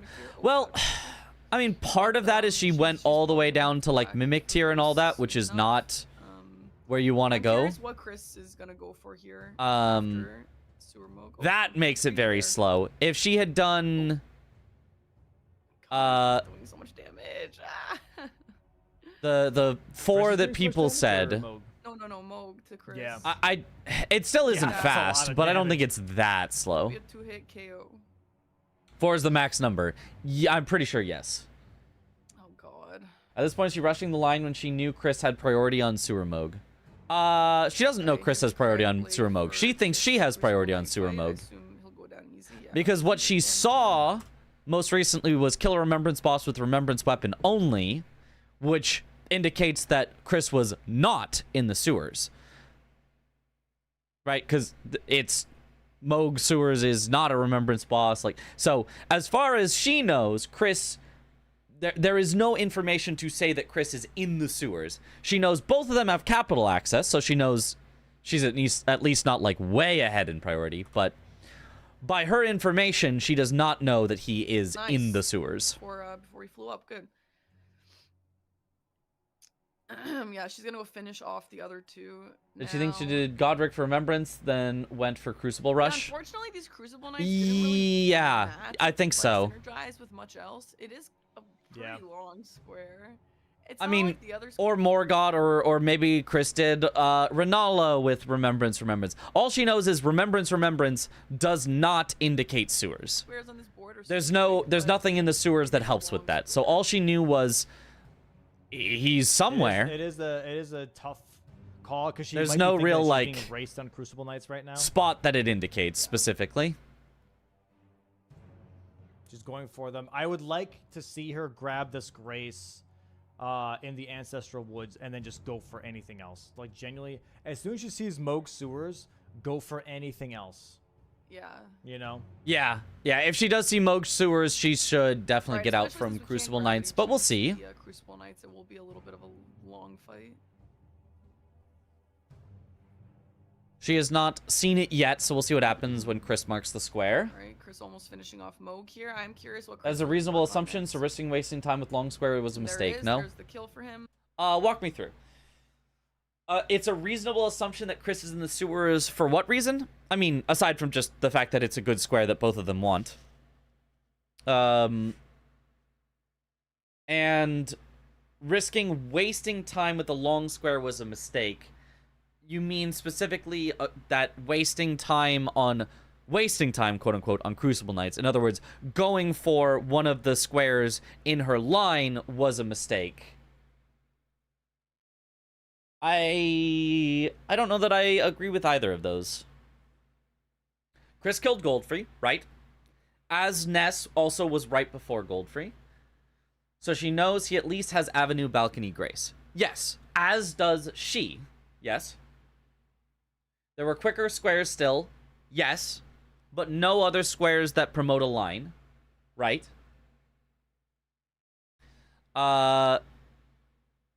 So your thought is go for quick squares, win majority, let Chris block because Chris has to block at some point. And that's a reasonable thing. I think a lot of people play that way.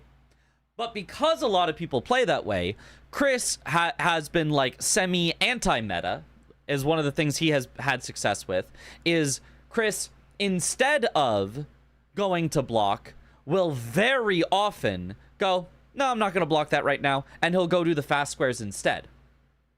So if Ness goes for the fast squares, and Chris goes for the fast squares, Ness stays behind in majority and loses, eventually. If Chris goes for the fast squares, and Ness goes for the line, she wins. So it's a bit of a meta call, or an anti-meta call. The meta is to threaten lines and then go elsewhere. Chris counters that meta by seeing a threatened line and going elsewhere himself and grabbing fast squares. And the Ness is trying to counter Chris's counter meta by actually doing the line. It's just in this case, Chris is actually going to block it. Reaction will be here. There go Moog Sewers is taken now. I've seen players Not like too MPT surprised, push which I partial think is majority fair. lines and She's go like- for majority with great success. Correct. Yeah, no, I agree. That's the meta, right? That's the meta. But that's also why Chris has an abnormally high success rate, I think, against very good players who, you know, arguably are better than him in you know, mechanics or mathing out every single square or remembering square counts. Or, you know, that was a bit of a I probably shouldn't have taken that jab, but that I think Chris can absolutely beat a player like that by knowing they're gonna do that, hard reading it, and committing to something It's else. either one or the other. It's a little bit of a coin flip. Is it Crucible And Knight that Chris he takes away wants, from me, or is it and Moog Ness Sewers? wants to He takes Moog counter Sewers here. what she knows about Chris. And okay, It's just in this case, Chris is doing what he doesn't normally now do. she Chris grabs is the playing space here. opposite to how he Okay, normally Chris going does. for grafted scion. This is what I'm saying. God dang it! If she went for grafted scion earlier, she could have taken these options. If she wants to push him to block, wouldn't you force him into the longer square instead of Moog? She doesn't want him to block. She wants to win on the line. That's why she was setting up Crucible Knights, then she went back to the Sewers some, then she went back to the Crucible Knights. She was trying to sneak progressing both and try to win on away it. from Chris, you know. Didn't work, but that was the thought. Chris going to grab grafted scion here, and then probably going to go for Vike, and that's going to be Vike. Yeah, and then Ness committing on Crucible Knights is unfortunately at this point a mistake. Once Chris has marked Sewers, this no longer is an important square as a line threat. Instead, this is just any random square, and it's a bit slower than a lot of the other ones she could go for. And not only is it slower, it's slower, and Chris doesn't have any progress on it as far as she knows. Or Loretta. Doesn't really matter. But this is pretty much Ness here from the driver's. Bit naive to think Chris wouldn't prep Moog while in Capital, no? Prep a bit, sure. Actually commit to and go? Did you see Chris against blanks? Did you watch Chris against blanks, where not only did he not commit to Fias, he didn't even set up Fias until it was literally the last square on the board. Second to last, technically, actually. It was a threat from when it was like 8 squares to 8 or something, and he did not address the threat until there were 2 squares left on the board. That game was amazing. It was, but like I'm just pointing out this is a reasonable assumption about Chris's playstyle. He does not play in any consistent pattern where you can be like, oh, of course he would prep it. Oh, it would be silly to be like, ah. Gonna be honest, didn't see Fia's blocked a bingo, also Lamau. Okay, well. You didn't have to admit that, Chris. You could have kept that inside in your head, the whole in your chest. You could have pushed it deep down. You could have like gone somewhere where you made yourself forget that. You didn't have to admit that. The point only being, Chris is unpredictable, so assuming that you know exactly what Chris is going to do with certainty, and therefore you know exactly what would be the optimal play, is not correct. You can bet on what Chris is going to do, which is what Ness did, and she bet wrong. And you would have bet the opposite way, and you would have been right, but assuming that you know exactly what Chris is going to do, He's a wild card, that Chris. Also, I think it's a better that he admitted it makes a better story. Yeah. Chris is going to be grabbing this grafted Scion, going to be at 12 squares to 8 in just a second. Right. Chris is also... Yeah, I imagine he might go Blue Retta or something next. Leonine... I mean, and honestly, it's kind of a really... That's kind of a really good way to play. It's like... Being unpredictable is an advantage, is a plus. So can be being optimal. And it's hard to be both of those. It's hard to be both optimal and unpredictable. So... And Cemetery Shade are both... Either way, you can get a good advantage. So maybe we'll see someone head down there. YouTube VOD is broken, I think, unless you restarted already over there. Did it restart? Because the Twitch started a new VOD, but... If I remember correctly, Blank said he also didn't see the other bingo. Yeah, that... I don't know. That match was something. Yeah, at this point, they were both so stressed. Bingo has been blocked off by both players. Yep. I'm predictably not optimal. So, yeah, ah. time for majority. So Ness has to be real smart about what square she is gonna be sniping from Chris. And I mean, in this game, he was in a commanding position if he can force it to majority. So even if he gets sniped on Moog, he's still in a decent position. Whereas if he ignores it, that's how you lose. Well, I mean, that is also what happened in the game against Blanks. Yeah, I mean, yeah, Chris has practiced less than others in the competition. He puts it as dog shit compared to the others. I don't think that's fair to you, Chris. I think you're great. But I think the others have been like grinding practice, and I think you have not grinded as much for this particular event. So, but good luck going forward. You can still make it. And I generally strongly believe that practice makes victory much more than like some sort of a player is always better type thing. They get into their own meta and I don't even know what it is and do random stuff and it works. Yeah, exactly. Chris had baseball to prep for. Chris had videos to make. We did so many archipelagos in the meantime. Chris is a great Elden Ring player, so he compensates for non-optimal square path. Yeah. Let me check on the YouTube VOD real quick. YouTube.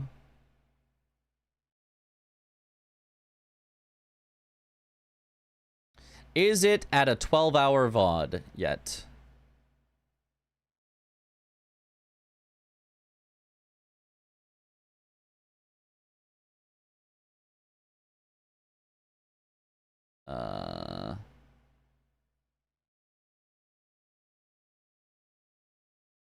No, I think it's only at 4 hours.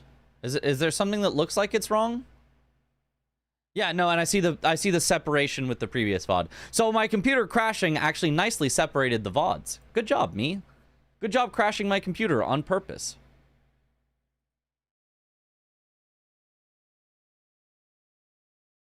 If no practice was allowed, I'd clear. True. Won the matchup, didn't get a chance to watch live. This matchup or the Dark Souls 3 race that we did today? What's up with the bracket? Chris is 1-1 facing Ness, who is 0-1 in the loser's bracket first round.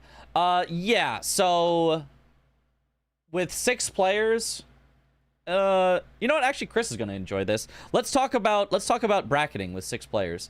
And I'm not sure if I made the optimal bracket, but I made the bracket. So Chris can blame me.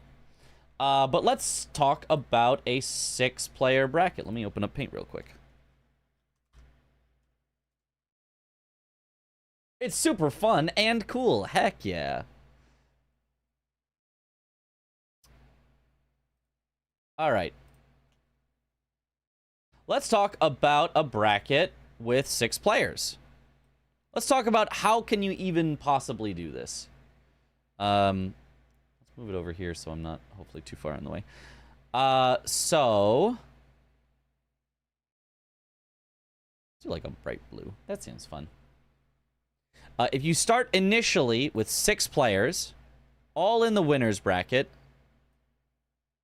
there's no, like, 2 people are automatically relegated to losers or anything. If you just start with 6 players, I think everyone would probably agree the most logical first thing to do is to just have them all face each other. There is an alternative of give multiple people buys. You could have only 4 people face each other, and then you could have 2 people just not face each other and move on automatically and stay in the winner's bracket. But I think everyone agrees that sounds weird, right? Does everyone agree? Let's just start with the assumption that this is the correct first step. Everyone's going to face each other right away. Everyone agree with that? Now you'll blame me for the bracket. Yeah. Yes? Are we in agreement? Any disagreeers? Any disagreeers? Yes, sir. Okay, okay. So we start with that, and we say, okay, so 3 people will move on, and this will mean that in the lower bracket, we now have 1, 2, 3 people, right? No, that's the point of seeding. We're gonna assume not seeding. We're gonna take seeding out of it. Seeding was technically taken into account, but it was basically only seeded so that it was seed 1 versus seed 6, and so on. We did seeding that way, but you're correct that what you can do is you can just say, just kidding, you 2, you're out. You're in the lowers bracket. You're in the lower bracket immediately. That's an option that you can do. You can just seed people into the lower bracket. But I don't think Dom considered that to be fair to say, we don't believe in you, therefore, we're not even going to give you a chance in the winner's bracket. I think 6 people facing off in the winner's bracket makes sense.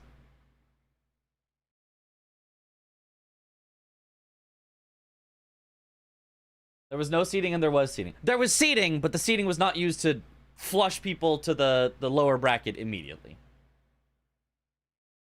The way we did it was the least amount of buys. Yeah. So let's assume let's start with this. Let's assume we want matches. We want matches. We want everyone to start in the winners bracket, and we want there to be matches. Right? Those are our 2 assumptions. We want there to be matches. We want people to watch bingo, and we want everyone to start in the winners bracket. We don't want to just arbitrarily knock people down to the losers bracket, and we don't want to have a long drawn out round robin stage. I agree this is not a perfectly fair tournament. It was never supposed to be. It's just supposed to be a fun preseason qualifier. As fair as we can reasonably get it, but it's not supposed to be like we're going to make an entire season out of this. We don't have time for everyone to play everyone. There's no time for that.